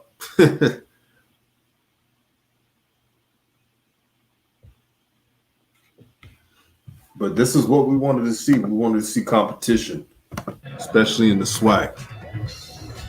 Coming your way, Monday Night Football. Oh, yeah, Lions and Packers. That's at 8 o'clock. But guess what? There's so much more to break down as Peyton and Eli will be on ESPN2.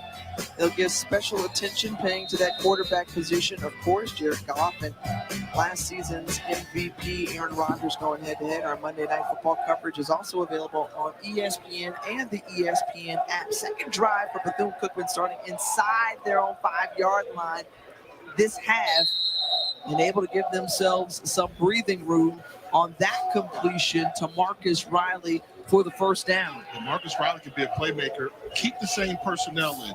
2 tight ends. You've got Averett lined up on the right. You've got Mallard on the left. 2 big bodies. It forces the defense to show their hand. This is like a boxing match right now. Receivers.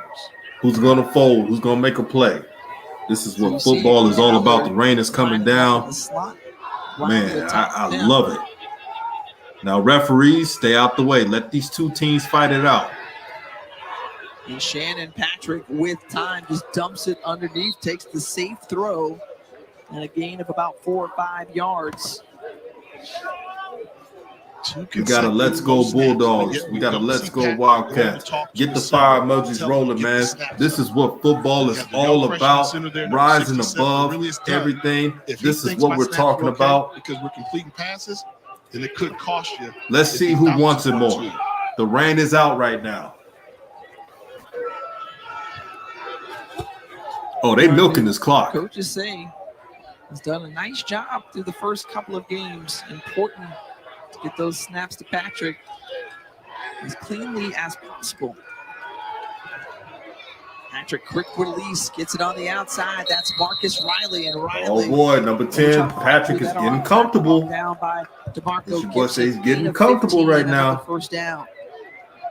And I think the respect of the double tight end formation frees it up for the outside receivers. Now we're seeing them change. He said, let's go Wildcats, Mary School. Taking Averett out the game, going with Jonathan Thomas. SWAC Fan 100 said, this is what it's all about, man. I don't think that's going to free up the outside receivers as much as a threat of having that balanced formation.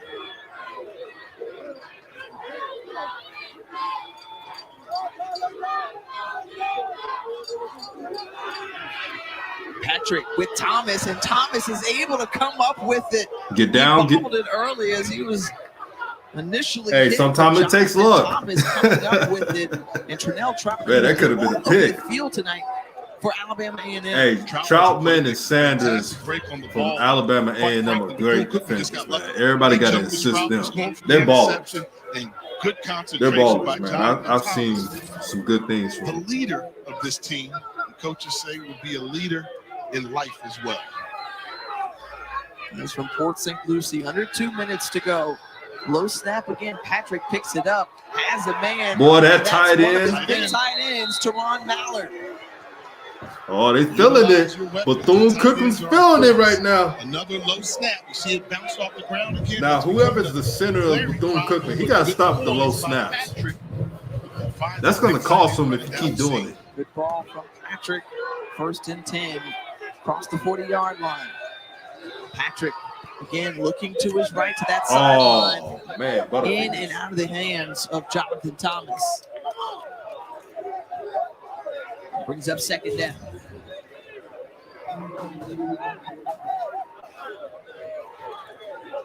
Outside that was a good ball. Good location. A minute and a half remaining in this one. Bethune-Cookman in their everybody's edge of their seat, man. The rain's falling down. Both teams are tired, man. This is what football is all about, man. You gotta love this. Defending champs, Alabama A&M. This one. Oh, these receivers dropping the ball. Riley bringing up 3rd down. And I can't believe that he is not talking. These Bethune-Cookman receivers are about these snaps. That ball gets are dropping some dimes, man. Because Jamari, like if Bethune-Cookman loses this game, you cannot blame the quarterback in the 4th quarter. You can't bend over. They're dropping the ball. Be able to step into your throws. We got some butterfingers going on, man. Float back to the quarterback.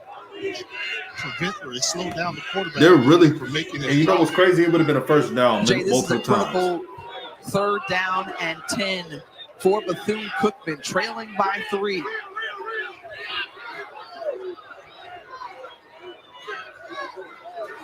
Another low snap. Low snap. Didn't I tell you about that low snap? Patrick to make, and that brings up 4th down. Didn't I tell you about the low snap was going to cost him?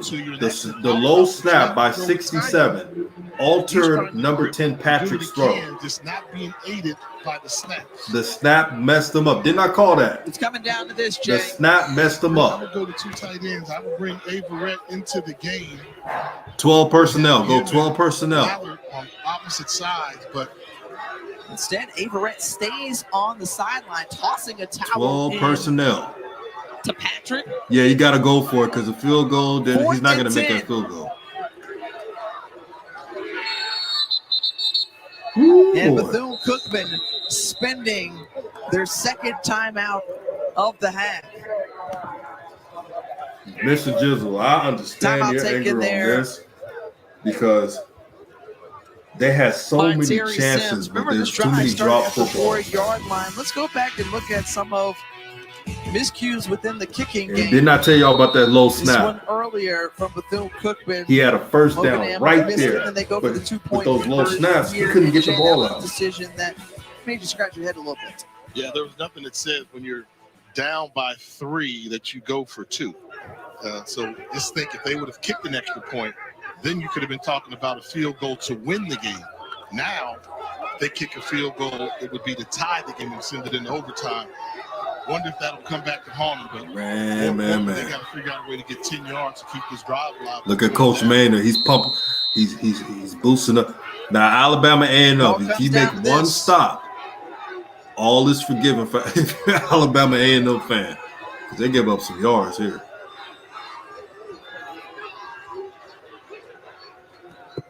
Patrick with time makes the throw across and it's intercepted. Trenell Troutman. That's that dude who's been there active all game So long. Coach He returns Walker, to Central Florida, where he's Coach Walker pointed out that Troutman was a great defender. Troutman made the interception, game-sealing interception. So shout out to Coach Walker this ball all the way for pointing that out. Troutman playing the hash. The quarterback took him right to the throw. Patrick, not a strong arm thrower. His struggle. And number 10, Patrick, why would you throw it that low? You got number 1 out there. As fast as it normally would. But this was a good game. I just hope that the SWAC refs do not ruin any more games. For Alabama A&M, because you go back to that game against South Carolina State in week 1, and it was Troutman. The first down drop was a momentum coup for Cookman. Yeah, that was the game. Seconds left. When they dropped that, I was telling myself Bulldogs. They ain't gonna win. And here he's able to do it again. I mean, like, what more can they pull out? That's what I'm curious. But next, they're going to have their SWAC championship. So Alabama A&M has had 2 close games. One against South Carolina State and with Bethune Cookman. Bethune Cookman is 0-3, but played FBS teams and then played the SWAC champion of last season, Alabama A&M. Now, if you're a Bethune Cookman fan and you're listening, you have a chance to go on a win streak. But you got to clean up the turnovers. 27 decision. And you got to take away that buffoonish play. A coach that will go next. So if you're Bethune Cookman, don't look around, woe is me. A&M could beat Bethune Cookman by 3 touchdowns. They thought that you guys are going to lose by Alabama A&M by multiple touchdowns. They're going to but fight you did a lot of people during this conference. And number 5, keep giving number 5 the ball if you Bethune Cookman. But Jay Walker, I got a bone to pick with Jay Walker. I know he hates on Jackson State.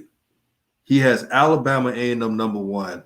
They have 2 close games against teams that they should have put away, but they didn't.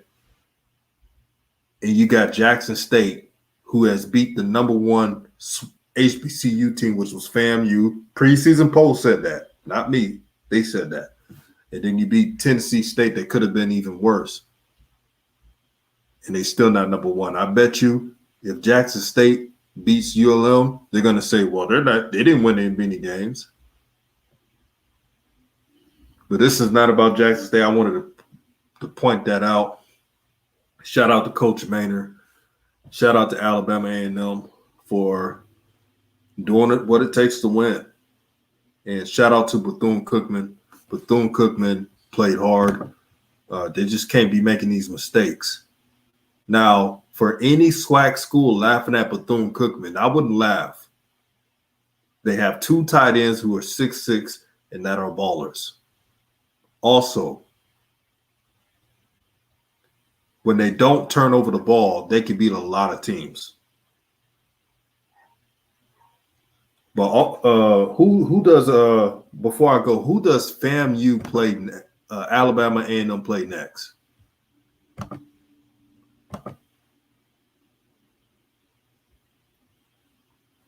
I'm gonna take a look. Alabama A&M plays Tuskegee. That's gonna be a blowout. They play Grambling on the 2nd of October. So Alabama A&M plays Jackson State on the 9th. So mark that on your calendars. So Alabama A&M has a gauntlet. So they got Grambling on the 2nd, Jackson State on the 9th, and FAMU on the 16th. That's going to be their toughest stretch. Everything else, they're good. But that stretch, early October, is going to be their toughest stretch. So if you're the Bulldogs, keep improving on defense. Stop the run, stop the run, stop the run. But Grambling, I think they can beat Grambling. But Grambling's defense, they play hard. But really, the Jackson State FAMU back-to-back, it's gonna take a lot out of them.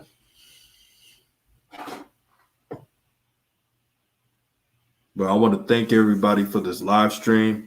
Man, it took a lot out of me, 4.5 hours. But I appreciate every single one of you. If you're a Bulldog fan of A&M or a fan of Bethune-Cookman Wildcats, y'all got to be proud at the end of that 4th quarter. You had everybody in the edge of your seats, and that's what the SWAC is all about. These brothers work so hard to put out a product that can change the game. So shout out to y'all. Saturday, make sure to put the bell icon. I will be going live, Jackson State versus ULM Monroe. Hit the bell icon to get the notifications. It's your boy says Gramblers defense is tough. They just have terrible offense. That's why I implemented that. That game won't be easy for them. But shout out to everybody. Shout out to all the content creators that talk about the SWAC. It's all love. I appreciate everybody. Peace and blessings. Love your friends. Love your family. Love your neighbors. And let's ride out. Peace.